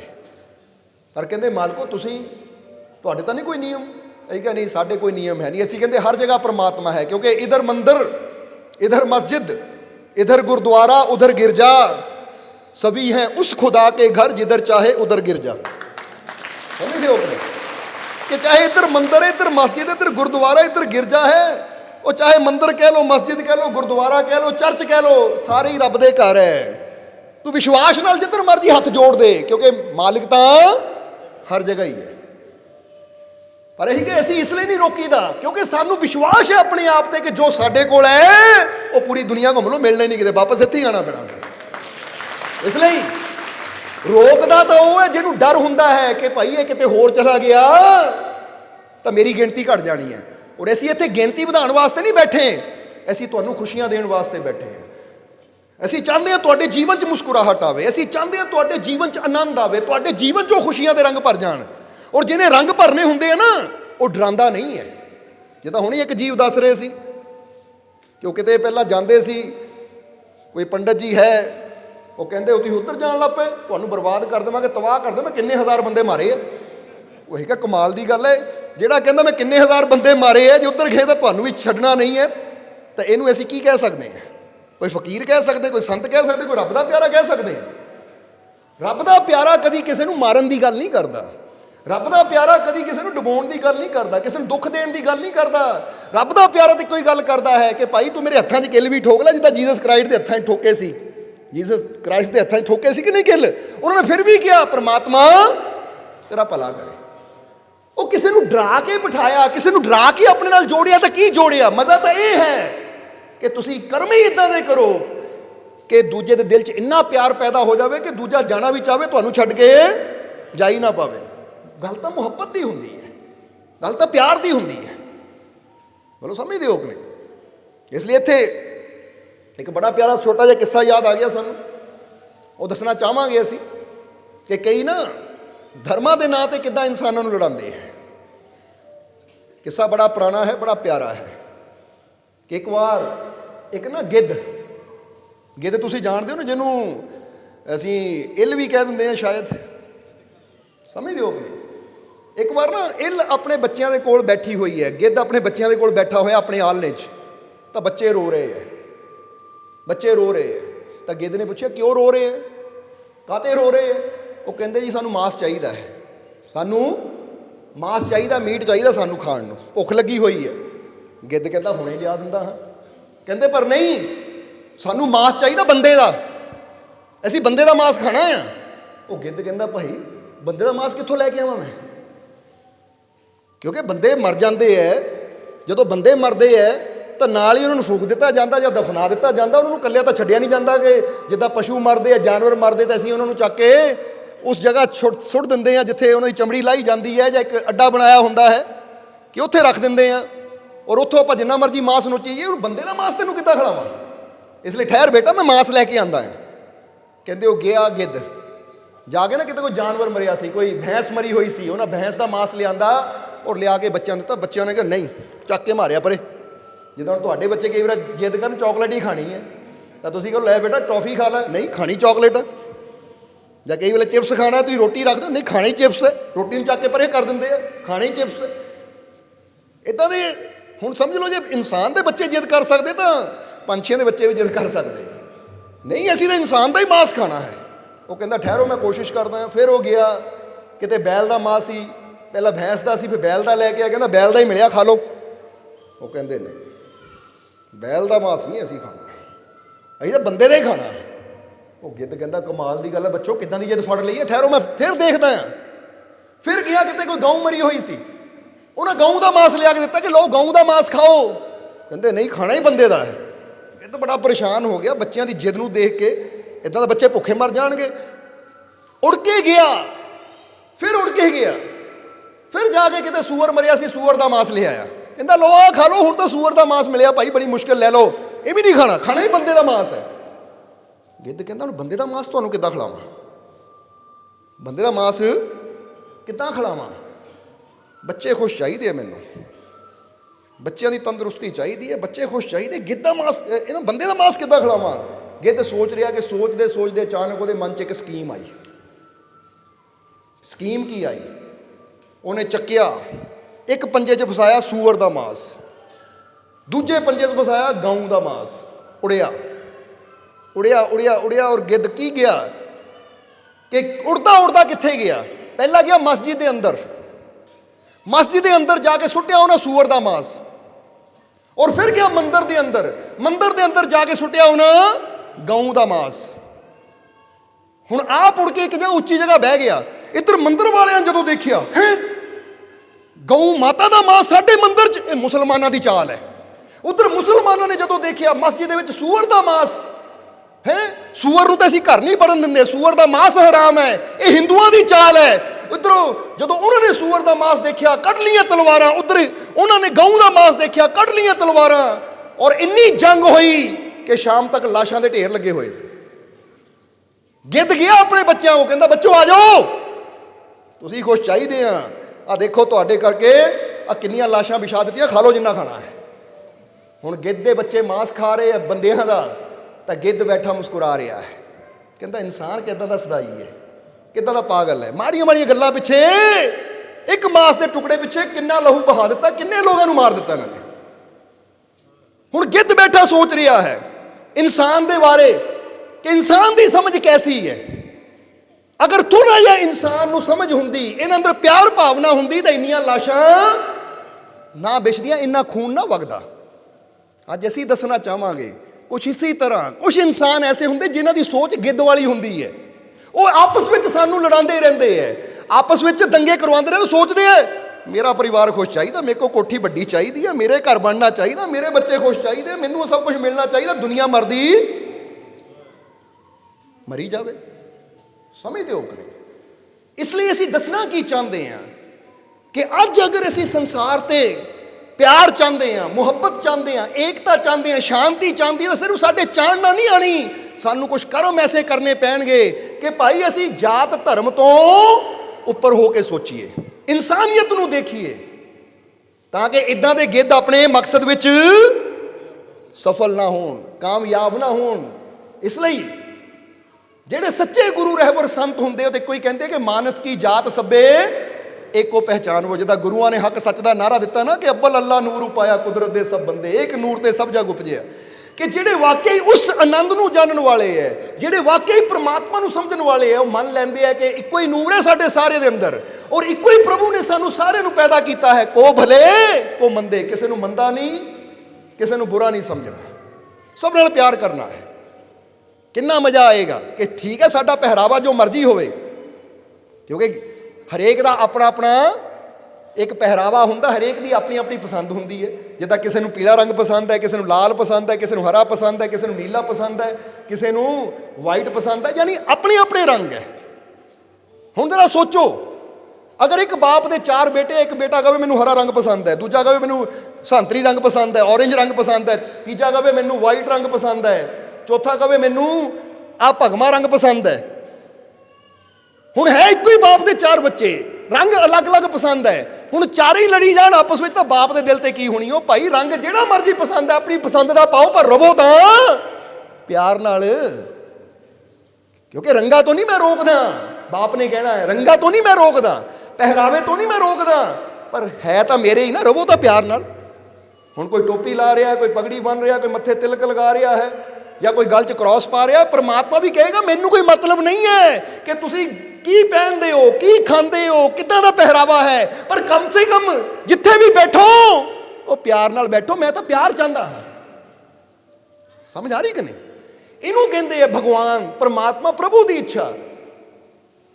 इसलिए अगर असी परमात्मा दी खुशियां चाहते हैं तो सानू सब तो पहला जानना पड़ेगा कि जिन प्रेम कियो तिन ही प्रभु पायो। पर अज प्रेम का संदेश देने वाले भी देखा है कि नफरत ही करी जाते हैं, क्योंकि जीसस क्राइस्ट ने की किया सी, love is God, God is परमात्मा प्रेम है। पर कई बार असी देखीदा है कि ਜਿਹੜੇ चर्च जाने वाले उन्होंने कहा जाता किसी का प्रसाद लैके नहीं खाना, होर किसी जगह जाना नहीं है, होर कुछ नहीं करना। की असी प्रेम का संदेश दे रहे हैं? सो असी दसना की चाहते हैं कि अज सानू सारिਆਂ ਨੂੰ चाहिए है कि असी जब भी किसी ना मिलीए, जब भी किसी को देखिए तो उसकी जात, उसके धर्म, उसके पहरावे ना देखिए, बल्कि ये देखिए कि ये भी मेरे मालिक का ही बनाया हुआ इंसान है।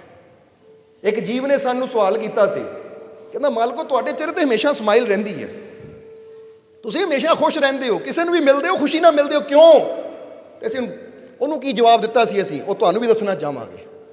ਇਹ ਕਿ ਅਸੀਂ ਇਸ ਲਈ ਸਭ ਨੂੰ ਸਮਾਈਲ ਦੇ ਕੇ ਮਿਲਦੇ ਹਾਂ, ਖੁਸ਼ੀ ਨਾਲ ਮਿਲਦੇ, ਕਿਉਂਕਿ ਜਦੋਂ ਦਾ ਸਾਨੂੰ ਇਹ ਸਮਝ ਆਈ ਹੈ ਨਾ, ਜਦੋਂ ਦਾ ਸਾਨੂੰ ਅੰਦਰੋਂ ਇਹ ਪਤਾ ਲੱਗਾ ਕਿ ਇੱਕ ਦਿਨ ਸਭ ਨੇ ਮਰ ਜਾਣਾ ਹੈ, ਇੱਕ ਦਿਨ ਸਭ ਨੇ ਦੁਨੀਆ ਤੋਂ ਚਲੇ ਜਾਣਾ ਹੈ, ਇਸ ਲਈ ਜਦ ਵੀ ਅਸੀਂ ਕਿਸੇ ਨੂੰ ਦੇਖੀਦਾ ਹੈ ਤਾਂ ਸਾਨੂੰ ਖੁਸ਼ੀ ਹੁੰਦੀ ਹੈ, ਵਿਚਾਰਾ ਜਿੰਦਾ ਹੈ, ਇਹਦੇ ਸਵਾਸ ਚੱਲ ਰਹੇ ਹੈ। ਇਸ ਲਈ ਜੇ ਜੀਵਤ ਹੈ ਤਾਂ ਕਿੱਡੀ ਖੁਸ਼ੀ ਦੀ ਗੱਲ ਹੈ। ਆਪ ਵੀ ਖੁਸ਼ ਹੋਵੋ, ਇਹਨੂੰ ਵੀ ਖੁਸ਼ੀ ਦਿਓ, ਕਿਉਂਕਿ ਇੱਕ ਦਿਨ ਤਾਂ ਸਭ ਨੇ ਜਾਣਾ ਹੀ ਹੈ। ਤਾਂ ਜੇ ਕਿਸੇ ਦਾ ਦਿਲ ਦੁਖਾ ਦਿੱਤਾ ਔਰ ਉਹ ਦੁਨੀਆ ਤੋਂ ਚਲਾ ਗਿਆ ਤਾਂ ਕੀ ਮਜ਼ਾ ਆਏਗਾ, ਕੀ ਫਾਇਦਾ ਹੋਏਗਾ। ਇਸ ਲਈ ਅਸੀਂ ਤੁਹਾਨੂੰ ਵੀ ਕਹਾਂਗੇ ਕਿ ਜਦੋਂ ਵੀ ਕਿਸੇ ਨੂੰ ਮਿਲੋ ਨਾ, ਇਹ ਸੋਚੋ ਸਭ ਨੇ ਇੱਕ ਦਿਨ ਜਾਣਾ ਹੀ ਹੈ। ਮੈਂ ਕਿਹਨਾਂ ਚੀਜ਼ਾਂ ਵਾਸਤੇ ਝਗੜ ਰਿਹਾ, ਕਿਹਨਾਂ ਚੀਜ਼ਾਂ ਵਾਸਤੇ ਲੜ ਰਿਹਾ ਹੈ। ਨਾ ਇਹਨਾਂ ਕੁਝ ਲੈ ਕੇ ਜਾਣਾ ਤਾਂ ਨਾ ਮੈਂ ਕੁਝ ਲੈ ਕੇ ਜਾਣਾ ਹੈ। ਜੋ ਮੇਰਾ ਹੈ ਉਹ ਵੀ ਇੱਥੇ ਰਹਿ ਜਾਣਾ, ਜੋ ਇਹਦਾ ਹੈ ਉਹ ਵੀ ਇੱਥੇ ਰਹਿ ਜਾਣਾ ਹੈ। ਜੇ ਕਮ ਸੇ ਕਮ ਮਿਲਣ ਦਾ 2 ਘੜੀਆਂ ਮੌਕਾ ਮਿਲਿਆ ਹੈ ਤਾਂ ਇੱਥੇ ਤਾਂ ਪਿਆਰ ਕਰ ਲਈਏ, ਹੱਸ ਲਈਏ, ਮੁਸਕਰਾ ਲਈਏ, ਕਮ ਸੇ ਕਮ ਖੁਸ਼ ਹੋ ਕੇ ਬੁਲਾ ਲਈਏ ਇਹਨੂੰ। ਉੱਥੇ ਵੀ ਇਨਸਾਨ ਇੱਦਾਂ ਮੂੰਹ ਵੱਟ ਕੇ ਇੱਦਾਂ ਮਿਲੇਗਾ ਕਿ ਅਗਲੇ ਦਾ ਦਿਲ ਤੋੜ ਕੇ ਰੱਖ ਦੇਗਾ, ਦਿਲ ਨੂੰ ਤਕਲੀਫ ਦੇਗਾ। ਨਹੀਂ, ਇੱਦਾਂ ਮਿਲੋ ਕਿ ਭਾਈ ਅੱਜ ਮਿਲੇ ਆ, ਕੱਲ ਨੂੰ ਪਤਾ ਨਹੀਂ ਇਹ ਮੁਲਾਕਾਤ ਹੋਣੀ ਹੈ ਜਾਂ ਨਹੀਂ। ਅੱਜ ਸ਼ੁਕਰ ਕਰੀਏ ਕਿ ਇੱਕ ਦੂਜੇ ਨੂੰ ਜੀਂਦੇ ਦੇਖ ਰਹੇ ਆ, ਇੱਕ ਦੂਜੇ ਨੂੰ ਤੁਰਦੇ ਫਿਰਦੇ ਬੋਲਦੇ ਚੱਲਦੇ ਦੇਖ ਰਹੇ ਆ। ਯਾਦ ਰੱਖੋ, ਜਦੋਂ ਬੰਦਾ ਮਰ ਗਿਆ ਫਿਰ ਮੁਰਦੇ ਦੇ ਕੋਲ ਜਾ ਕੇ ਜੋ ਮਰਜ਼ੀ ਕਰੀ ਜਾਓ, ਹੋਈ ਜਾਓ, ਹਾਏ ਕਰੀ ਜਾਓ ਕਿ ਮੈਂ ਤੇਰੇ ਨਾਲ ਬਹੁਤ ਪਿਆਰ ਕਰਦਾ ਹਾਂ, ਮੈਂ ਤੇਰੇ ਤੋਂ ਬਿਨਾਂ ਰਹਿ ਨਹੀਂ ਸਕਦਾ, ਜਿੰਨਾ ਮਰਜ਼ੀ ਕਰੀ ਜਾਓ, ਮੁਰਦੇ ਨੂੰ ਕੋਈ ਫਰਕ ਨਹੀਂ ਪੈਣਾ। ਉਹ ਕਾਸ਼ ਜੀਂਦੇ ਜੀ ਕਹਿ ਦਿੰਦੇ ਕਿ ਮੈਂ ਤੈਨੂੰ ਬਹੁਤ ਪਿਆਰ ਕਰਦਾ ਹਾਂ, ਮੈਂ ਤੈਨੂੰ ਖੁਸ਼ ਦੇਖਣਾ ਚਾਹੁੰਦਾ ਹਾਂ। ਸਮਝਦੇ ਹੋ ਕਿ ਨਹੀਂ?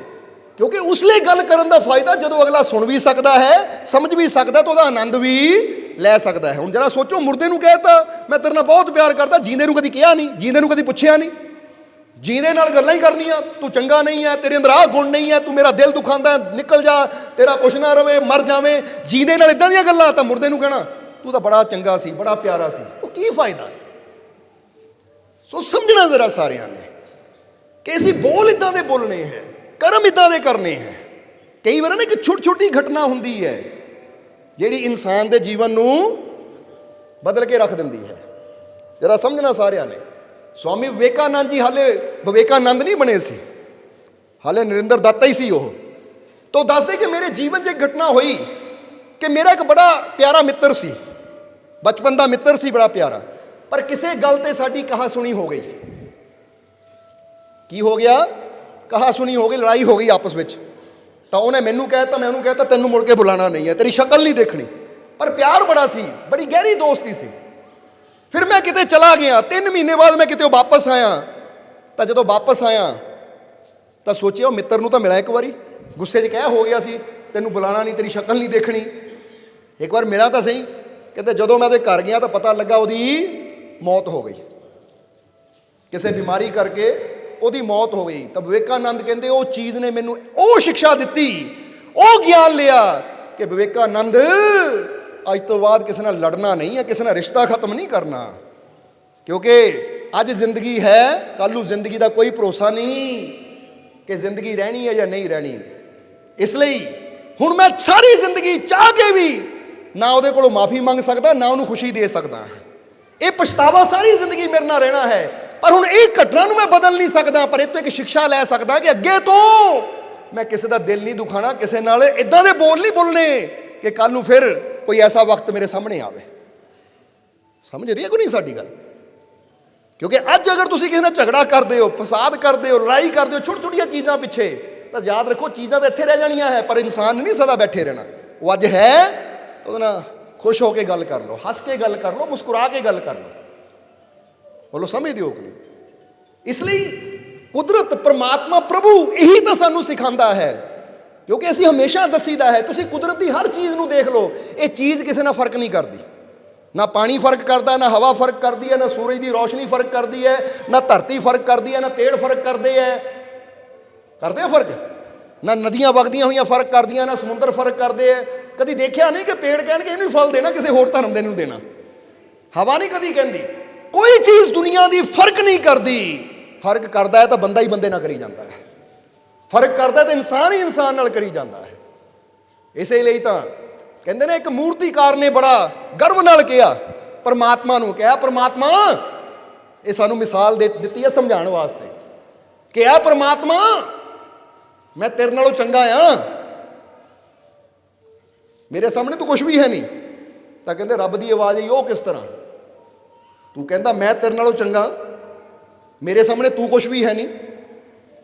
ਇੰਨਾ ਹੰਕਾਰ, ਮੂਰਤੀਕਾਰ, ਤੂੰ ਆਪਣੇ ਆਪ ਨੂੰ ਮੇਰੇ ਤੋਂ ਬਿਹਤਰ ਕਿੱਦਾਂ ਕਹਿ ਰਿਹਾ ਹੈ? ਤਾਂ ਮੂਰਤੀਕਾਰ ਨੇ ਕਿਹਾ ਇਹ ਹੰਕਾਰ ਨਹੀਂ ਹੈ, ਇਹ ਮੈਂ ਜੋ ਦੁਨੀਆ ਨੂੰ ਦੇਖ ਰਿਹਾ ਨਾ ਉਹਨੂੰ ਦੇਖ ਕੇ ਮੈਂ ਸੱਚ ਕਹਿ ਰਿਹਾ ਹਾਂ। ਮੈਂ ਤੇਰੇ ਤੋਂ ਚੰਗਾ ਹਾਂ, ਮੈਂ ਤੇਰੇ ਤੋਂ ਬੜਾ ਹਾਂ, ਤੂੰ ਤਾਂ ਮੇਰੇ ਸਾਹਮਣੇ ਕੁਛ ਵੀ ਹੈ ਨਹੀਂ। ਪਰਮਾਤਮਾ ਨੇ ਕਿਹਾ ਕਿਹੜੀ ਗੱਲ ਤੋਂ ਤੈਨੂੰ ਇਹ ਲੱਗਦਾ ਹੈ ਕਿ ਤੂੰ ਮੇਰੇ ਤੋਂ ਬੜਾ ਤਾਂ ਮੈਂ ਤੇਰੇ ਸਾਹਮਣੇ ਕੁਛ ਵੀ ਹੈ ਨਹੀਂ? ਜਰਾ ਦੇਖੋ, ਜਦੋਂ ਬੱਚਾ ਕੋਈ ਇਦਾਂ ਦਾ ਕਰਮ ਕਰੇ ਨਾ ਕਿ ਕੋਈ ਬਾਪ ਨੂੰ ਕਵੇ ਉਹ ਤੂੰ ਕੀ ਹੈ ਮੇਰੇ ਸਾਹਮਣੇ ਹੈ, ਤਾਂ ਉਹ ਐਡਾ ਸ਼ਕਤੀਸ਼ਾਲੀ ਬਾਪ ਕਵੇ ਉਹ ਮੈਂ ਪਤਾ ਕੌਣ ਆ, ਲੈ ਤੂੰ ਕੀ, ਆਪਣੀ ਔਲਾਦ ਨੂੰ ਦੇਖ। ਤਾਂ ਔਲਾਦ ਦੇ ਕਰਮ ਦੇਖ ਕੇ ਬਾਪ ਦਾ ਸਿਰ ਨੀਵਾਂ ਹੋ ਜਾਵੇ ਤਾਂ ਕੀ ਗੁਜ਼ਰਦੀ ਹੋਏਗੀ ਬਾਪ ਦੇ ਕਿ ਮੈਂ ਐਡਾ ਤਾਕਤ ਵਾਲਾ ਹੋ ਕੇ ਵੀ ਬੱਚੇ ਦੇ ਸਾਹਮਣੇ, ਉਹਦੇ ਕਰਨੀ ਦੇ ਸਾਹਮਣੇ ਲਾਚਾਰ ਹੋ ਗਏ। ਜਰਾ ਸਮਝਣਾ ਸਾਰਿਆਂ ਨੇ, ਕਿਉਂਕਿ ਅਸੀਂ ਬੜੇ ਬੜੇ ਅਫਸਰਾਂ ਨੂੰ, ਬੜੇ ਬੜੇ ਚੈਂਪੀਅਨਾਂ ਨੂੰ ਵੀ ਨਾ ਆਪਣੀ ਔਲਾਦ ਦੀ ਕਰਨੀ ਕਰਕੇ ਰੋਂਦੇ ਦੇਖਿਆ ਹੈ। ਸਮਝਦੇ ਹੋ ਕਿ ਨਹੀਂ ਕਿ ਸਾਡੀ ਔਲਾਦ ਨਸ਼ੇ 'ਚ ਪੈ ਗਈ, ਸਾਡਾ ਇਦਾਂ ਹੋ ਗਿਆ, ਇਹ ਹੋ ਗਿਆ, ਉਹ ਹੋ ਗਿਆ, ਟੁੱਟਦੇ ਦੇਖਿਆ ਉਹਨਾਂ ਨੂੰ। ਸੋ ਜਦੋਂ ਔਲਾਦ ਕੋਈ ਉੱਦਾਂ ਦਾ ਕਰਮ ਕਰਦੀ ਤਾਂ ਬਾਪ ਦਾ ਸਿਰ ਸ਼ਰਮ ਨਾਲ ਨੀਵਾਂ ਹੋ ਜਾਂਦਾ ਹੈ। ਕਿਉਂਕਿ ਬਹੁਤ ਜਗ੍ਹਾ ਦੇਖਿਆ ਜਿਸ ਬਾਪ ਦਾ ਸਿਰ ਕਦੀ ਨਹੀਂ ਕਿਤੇ ਝੁਕਿਆ ਸੀ, ਬੱਚੇ ਇਦਾਂ ਦਾ ਕਰਮ ਕਰ ਦਿੰਦੇ, ਉਹਨਾਂ ਨੂੰ ਹੱਥ ਜੋੜ ਕੇ ਮਾਫੀ ਮੰਗਣੀ ਪੈਂਦੀ ਹੈ ਕਿ ਸਾਡੇ ਬੱਚੇ ਤੋਂ ਗਲਤੀ ਹੋ ਗਈ। ਇਸ ਲਈ ਬੱਚਿਆਂ ਨੂੰ ਵੀ ਇਹ ਸਮਝਣਾ ਚਾਹੀਦਾ ਹੈ ਕਿ ਸਾਨੂੰ ਜੇ ਜ਼ਿੰਦਗੀ ਮਿਲੀ ਤਾਂ ਇਦਾਂ ਦੀ ਜ਼ਿੰਦਗੀ ਜੀਏ ਕਿ ਸਾਡੇ ਮਾਤਾ ਪਿਤਾ ਪ੍ਰਾਊਡ ਕਰਨ, ਗਰਵ ਕਰਨ ਕਿ ਮੇਰੇ ਬੱਚੇ ਹੈ, ਦੇਖੋ ਇਹ ਅੱਛਾ ਕਰਮ ਕਰ ਰਹੇ ਹੈ, ਕੋਈ ਨੇਕ ਕਰਮ ਕਰ ਰਹੇ ਹੈ। ਹੁਣ ਅੱਜ ਇਹ ਮੂਰਤੀਕਾਰ ਦੀ ਗੱਲ ਤੇ ਕਿ ਮੂਰਤੀਕਾਰ ਨੇ ਪ੍ਰਮਾਤਮਾ ਨੂੰ ਕਿਹਾ ਜਦੋਂ, ਤਾਂ ਪ੍ਰਮਾਤਮਾ ਨੇ ਕਿਹਾ ਅੱਛਾ ਤੂੰ ਆਪਣੇ ਆਪ ਨੂੰ ਮੇਰੇ ਤੋਂ ਚੰਗਾ ਕਿੱਦਾਂ ਕਹਿ ਰਿਹਾ ਹੈ? ਉਹ ਦੱਸ ਤਾਂ ਸਹੀ, ਕਿਉਂ ਤੂੰ ਕਹਿ ਰਿਹਾ ਹੈ ਕਿ ਮੇਰੇ ਸਾਹਮਣੇ ਰੱਬਾ ਤੂੰ ਕੁਛ ਵੀ ਹੈ ਨਹੀਂ? ਕਾਰਨ ਦੱਸ ਮੈਨੂੰ। ਤਾਂ ਮੂਰਤੀਕਾਰ ਨੇ ਇੱਕ ਸ਼ੇਰ ਬੋਲਿਆ ਜਿਹਨੂੰ ਸੁਣ ਕੇ ਕਹਿੰਦੇ ਆ ਰੱਬ ਵੀ ਖਾਮੋਸ਼ ਹੋ ਗਿਆ। ਉਹ ਕਿਹੜਾ ਸ਼ੇਰ ਬੋਲਿਆ? ਮੂਰਤੀਕਾਰ ਕਹਿੰਦਾ ਰੱਬਾ ਜਾਨਣਾ ਚਾਹੁੰਦਾ ਮੈਂ ਮੇਰੇ 'ਚ ਖਾਸ ਕੀ ਹੈ, ਔਰ ਤੂੰ ਮੇਰੇ ਸਾਹਮਣੇ ਨੀਵਾਂ ਕਿਉਂ ਹੈ, ਮੈਂ ਉੱਚਾ ਕਿਉਂ ਤੇਰੇ ਤੋਂ? ਤਾਂ ਸੁਣ ਮੂਰਤੀਕਾਰ ਬੋਲਿਆ, ਜ਼ਰਾ ਹੁਣ ਗੌਰ ਕਰਨਾ। मूर्तिकार बोलिया कि मैंने घड़ा एक पत्थर को, मैंने घड़ा एक पत्थर को, वो भगवान हो गया। तूने बनाया जिस इंसान को वो शैतान हो गया। देखो फर्क कि मैं एक साधारण पत्थर की मूर्ति बना दी, वो भगवान हो गया, भगवान की तरह पूजिया जाता है। तो जिन्हों तू 9 महीने मां के गर्भ च लाया बनाया, अज वो कर्म देख लै शैतान वाले है कि नहीं। फिर मैं भगवान बनाने वाला, तू शैतान बनाने वाला, फिर बड़ा कौन होया? भगवान कहते गल तो तेरी सच है। अज मेरे बनाई हुई इंसान ने, मेरी बनाई हुई औलाद ने ही अज मेरा नाम नीमा कर दिता। बड़ी शर्म की गल है। वो कर्म की होने चाहिए सी, कर्म साडे ऐसे होने चाहिए सी कि ऐसे उन्होंने इंसान बनाया सी ते असीं अपनी करनी करके, अपनी अच्छाई करके इंसान तो भगवान हो जाते। इहदे च साडी वडियाई सी, इह च साडे मालिक दी शान सी। पर अज होया की असी इंसान बन के आए, पर अपनी करनी नाल भगवान तां की होना सी, इंसान तो शैतान बन गए असीं। गौर करो जरा सारे जी, घटा किहदा है? अपना भी घटा है, तो वह परमात्मा दी शक्तियां दा भी घटा है। इसलिए अज सानू अपनी करनी नू, अपने कर्मां नू थोड़ा जिहा उच्चा करना पएगा। समझदे हो कि नहीं? और वह करनी साडी फेर ही उच्ची होएगी जदों असीं अपनी आदतां अच्छियां बनावांगे, अपने अंदरों नफरत खत्म करांगे। क्योंकि नफरत नू लैके, वहमां भरमां नू लैके, जात पात दे भेदभाव लैके असीं जीवन च कदी अगे उच्चा हो ही नहीं सकदे। जिद्दां कहंदे ना किसी पंछी ने उड़ना होवे उचाई की तरफ, तो वहदे पैरां नाल पत्थर बन्नदे, तो कदी उड़ सकता ही नहीं है। जे असीं भी नफरत, क्रोध, जात पात, ये धर्मां दे पत्थर ही अपने अंदर लैके बैठे रहांगे ना, तो कदी असीं भी परमात्मा दी उचाइयां तक पहुंच ही नहीं पावांगे। इसलिए वो परमात्मा सब दे अंदर है। असीं इंसान बनीए और सब नाल प्यार करिए, चाहे कोई अमीर है चाहे कोई गरीब है। क्योंकि जिद्दां महात्मा बुद्ध एक नगर च गए, महात्मा बुद्ध नूं प्यास लगी हुई सी, तो उत्थे एक कुआं सी, उत्थे एक बच्ची ना 14-15 साल की बच्ची सी जिहड़ी पानी भर रही सी, पर वो सीगी उहनूं सारे अछूत कहंदे सी, नीवीं जात दा कहंदे सी। और उस समय ये जातां पातां बड़ियां मन्नियां जांदियां सी। जदों महात्मा बुद्ध गए तो महात्मा बुद्ध ने कहा, बेटी ਮੈਨੂੰ ਪਿਆਸ ਲੱਗੀ ਹੈ, ਪਾਣੀ ਦੇ ਦੇ। ਬੱਚੀ ਨੇ ਪਾਣੀ ਘੜੇ 'ਚ ਭਰਿਆ ਹੋਇਆ ਸੀ ਖੂਹ ਤੋਂ, ਪਰ ਜਿੱਦਾਂ ਹੀ ਉਹਨਾਂ ਮਹਾਤਮਾ ਬੁੱਧ ਨੂੰ ਦੇਖਿਆ ਕਿ ਭਗਵੇਂ ਕੱਪੜੇ ਪਾਏ ਹੋਏ ਹੈ, ਤਾਂ ਉਹਨਾਂ ਨਾਲ ਹੀ ਕਹਿ ਦਿੱਤਾ ਕਿ ਮਹਾਤਮਾ ਮੈਂ ਅਛੂਤ ਹਾਂ, ਮੇਰੇ ਹੱਥਾਂ ਦਾ ਕੋਈ ਪਾਣੀ ਨਹੀਂ ਪੀਂਦਾ। ਲੋਕੀ ਤਾਂ ਮੇਰੀ ਪਰਛਾਈ ਤੋਂ ਵੀ ਦੂਰ ਰਹਿੰਦੇ ਆ। ਮਹਾਤਮਾ ਜਿਹੜੇ ਆ, ਸਾਧੂ ਜਿਹੜੇ ਹੈ, ਜਿਹੜੇ ਆਪਣੇ ਆਪ ਨੂੰ ਉੱਚੇ ਕੁਲ ਦੇ ਕਹਿੰਦੇ, ਉਹ ਤਾਂ ਮੇਰੀ ਪਰਛਾਈ ਤੋਂ ਵੀ ਦੂਰ ਰਹਿੰਦੇ ਹੈ। ਉਹ ਮੇਰੇ ਹੱਥੋਂ ਲੈ ਕੇ ਕੋਈ ਪਾਣੀ ਵੀ ਨਹੀਂ ਪੀਂਦੇ।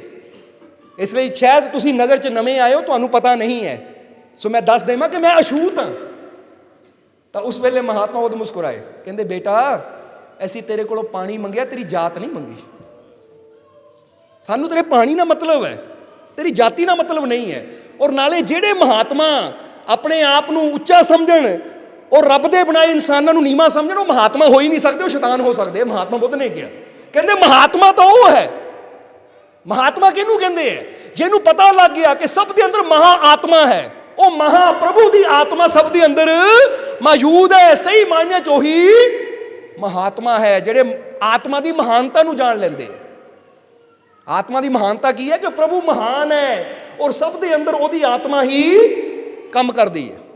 ਹੁਣ ਇੱਕ ਗੱਲ ਦਾ ਜਵਾਬ ਦੇਣਾ ਸਾਨੂੰ, ਆ ਕਿੰਨੇ ਬੱਲਬ ਲੱਗੇ ਹੋਏ ਆ ਹਾਲ ਦੇ ਅੰਦਰ, ਲੱਗੇ ਆ ਕਿ ਨਹੀਂ? ਹੁਣ ਇੱਕ ਗੱਲ ਦਾ ਜਵਾਬ ਦੇਣਾ, ਆਹ ਬੱਲਬ ਅਲੱਗ ਜਗਦਾ ਹੈ, ਉਹ ਬੱਲਬ ਅਲੱਗ ਜਗਦਾ ਹੈ, ਉਹ ਬੱਲਬ ਅਲੱਗ ਜਗਦਾ ਹੈ, ਉਹ ਲਾਈਟ ਅਲੱਗ ਜਗਦੀ ਹੈ, ਉਹ ਅਲੱਗ ਜਗਦੀ ਹੈ, ਆਹ ਪੱਖੇ ਅਲੱਗ ਚੱਲਦੇ ਆ। ਕਿੰਨੇ ਪੱਖੇ ਲੱਗੇ ਹੋਏ ਆ?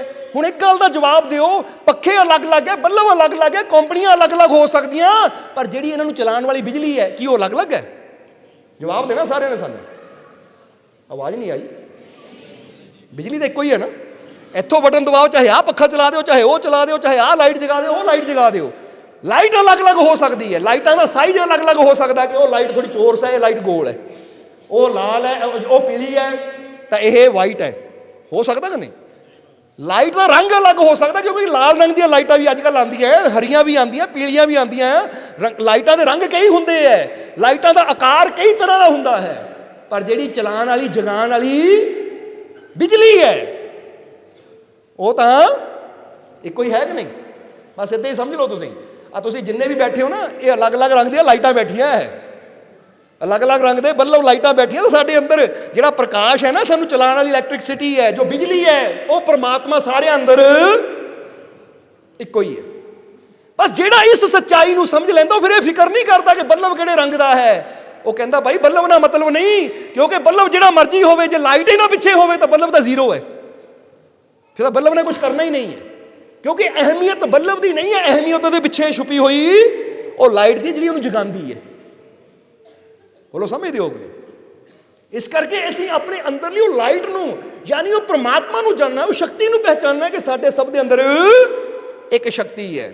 ਨਾ ਆਪਣੇ ਰੂਪ ਦੀ ਤਰਫ ਜਾਣਾ, ਨਾ ਆਪਣੇ ਰੰਗ ਦੀ ਤਰਫ ਜਾਣਾ, ਨਾ ਆਪਣੇ ਕੱਦ ਕਾਠੀ ਦੀ ਤਰਫ ਜਾਣਾ, ਤਾਂ ਨਾ ਹੀ ਆਪਣੇ ਏਰੀਆ ਦੀ ਤਰਫ ਜਾਣਾ ਹੈ।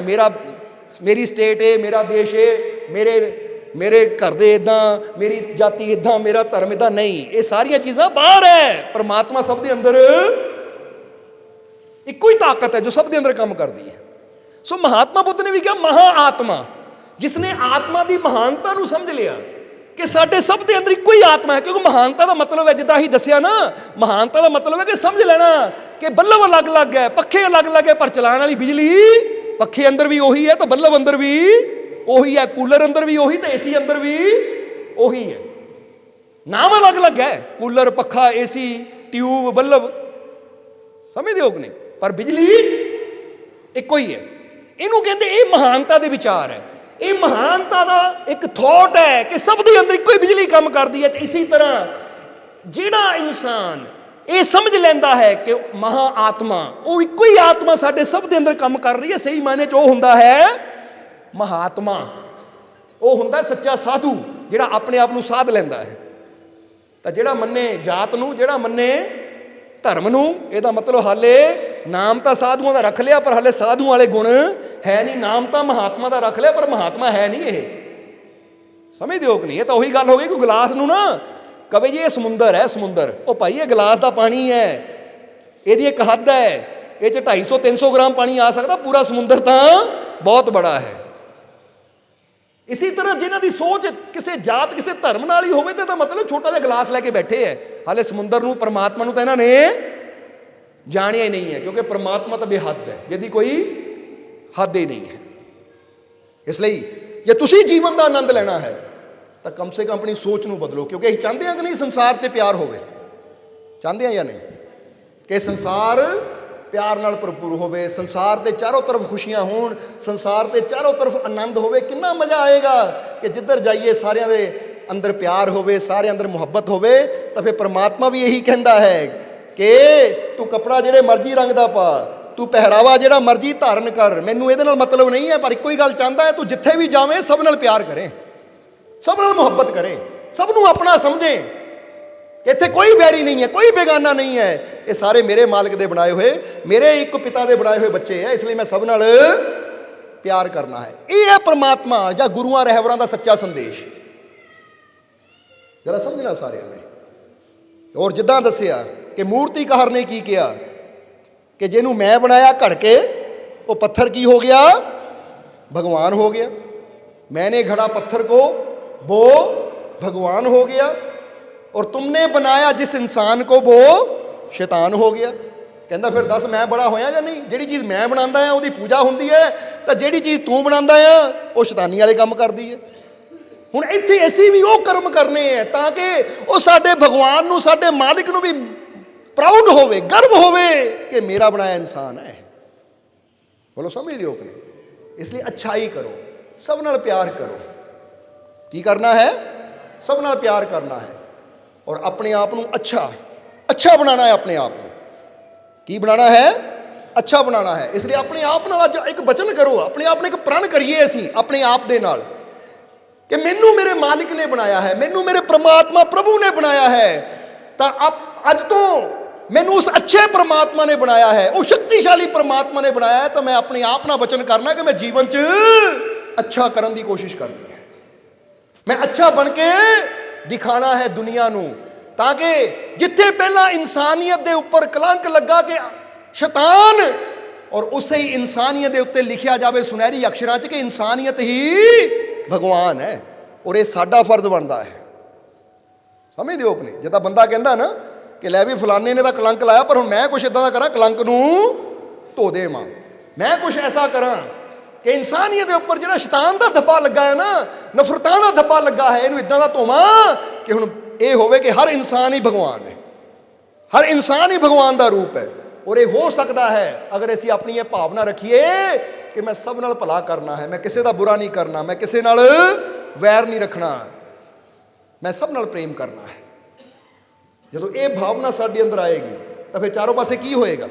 ਪਿਆਰ ਹੋਏਗਾ ਕਿ ਨਹੀਂ? ਖੁਸ਼ੀ ਹੋਏਗੀ ਜਾਂ ਨਹੀਂ? ਇਸ ਲਈ ਇਹ ਸੋਚਿਆ ਕਰੋ ਕਿ ਮੈਂ ਵੀ ਸਭ ਨੂੰ ਖੁਸ਼ ਹੋ ਕੇ ਮਿਲਾਂ, ਕਿਉਂਕਿ ਪਤਾ ਨਹੀਂ ਹੈ ਨਾ ਕੱਲ ਹੋਣਾ ਹੈ ਜਾਂ ਨਹੀਂ, ਕੱਲ ਪਤਾ ਨਹੀਂ ਮੈਂ ਹੋਣਾ ਜਾਂ ਨਹੀਂ।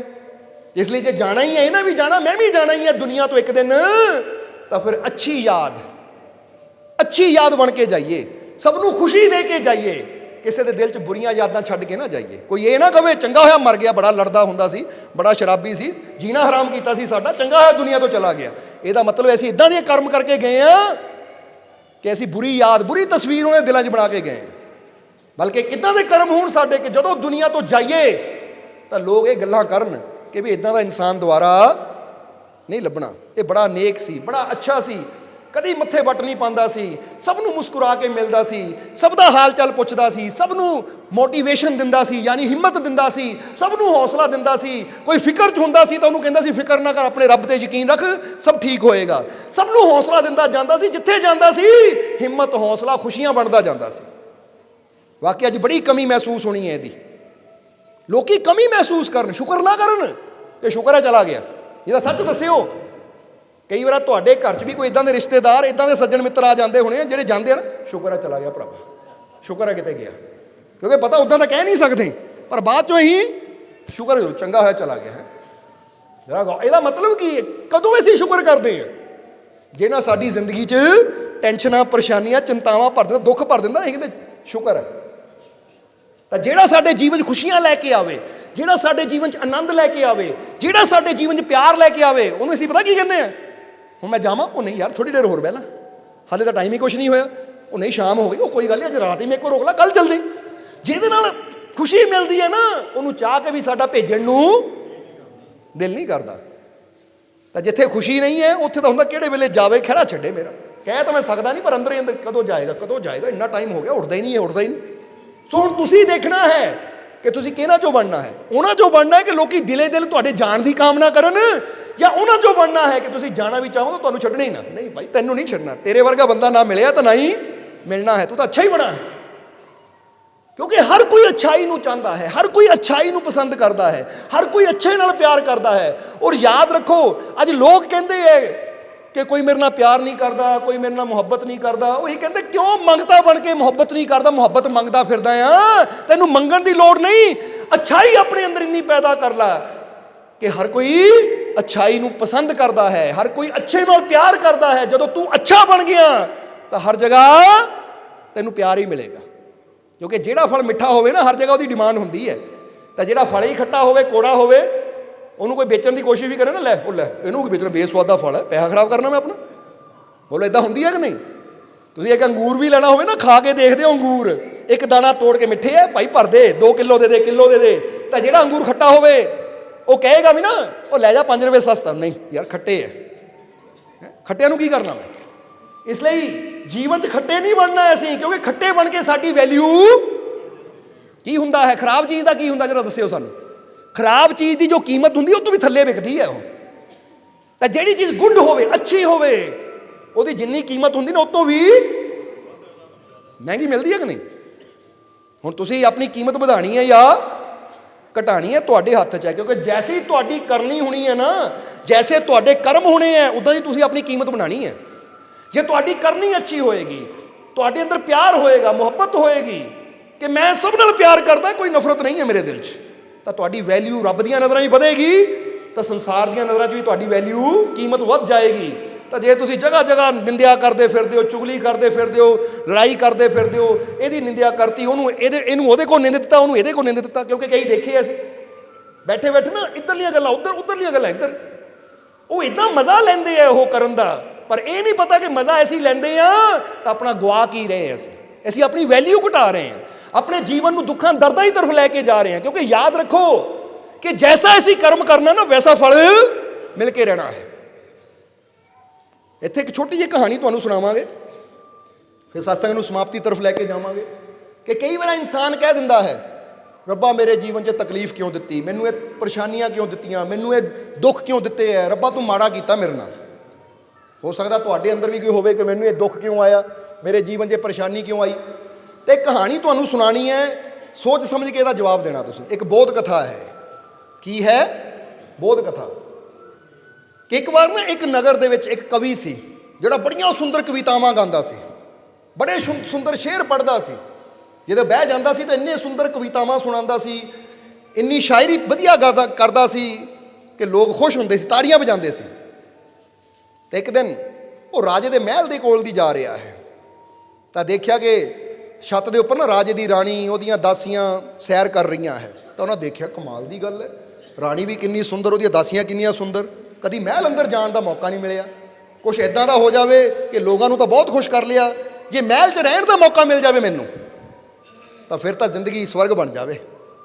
ਨਾਲੇ ਚੰਗਾ ਖਾਣ ਨੂੰ ਮਿਲੇਗਾ, ਚੰਗਾ ਰਹਿਣ ਨੂੰ ਮਿਲੇਗਾ, ਹੁਨਰ ਤਾਂ ਆਪਣੇ ਕੋਲ ਹੈਗਾ ਹੀ ਹੈ, ਹੁਨਰ ਕਿ ਅੱਛੀਆਂ ਕਵਿਤਾਵਾਂ, ਅੱਛੇ ਸ਼ੇਰ ਮੈਨੂੰ ਆਉਂਦੇ ਹੀ ਹੈ। ਸੋ ਇੱਕ ਵਾਰ ਰਾਜੇ ਨੂੰ ਖੁਸ਼ ਕਰ ਲਵਾਂ। ਪਰ ਜੇ ਰਾਜੇ ਨੂੰ ਖੁਸ਼ ਕਰ ਵੀ ਗਿਆ ਤਾਂ ਰਾਜੇ ਨੇ ਦਰਬਾਰ 'ਚ ਬੁਲਾਇਆ, ਚਲਾ ਗਿਆ, ਫਿਰ ਦਾਸੀਆਂ ਦੇ ਕੋਲ ਰਹਿਣ ਦਾ ਤਾਂ ਮੌਕਾ ਹੀ ਨਹੀਂ ਮਿਲਣਾ। ਹੁਣ ਕੀ ਕਰ ਲਿਆ ਉਹਨਾਂ, ਕੀ ਸੋਚਿਆ? ਉਹਦੇ ਦਿਮਾਗ 'ਚ ਇੱਕ ਆਈਡੀਆ, ਇੱਕ ਸਕੀਮ ਆਈ। ਉਹਨੇ ਰਾਜੇ ਦੇ ਦਰਬਾਰ 'ਚ ਗਿਆ।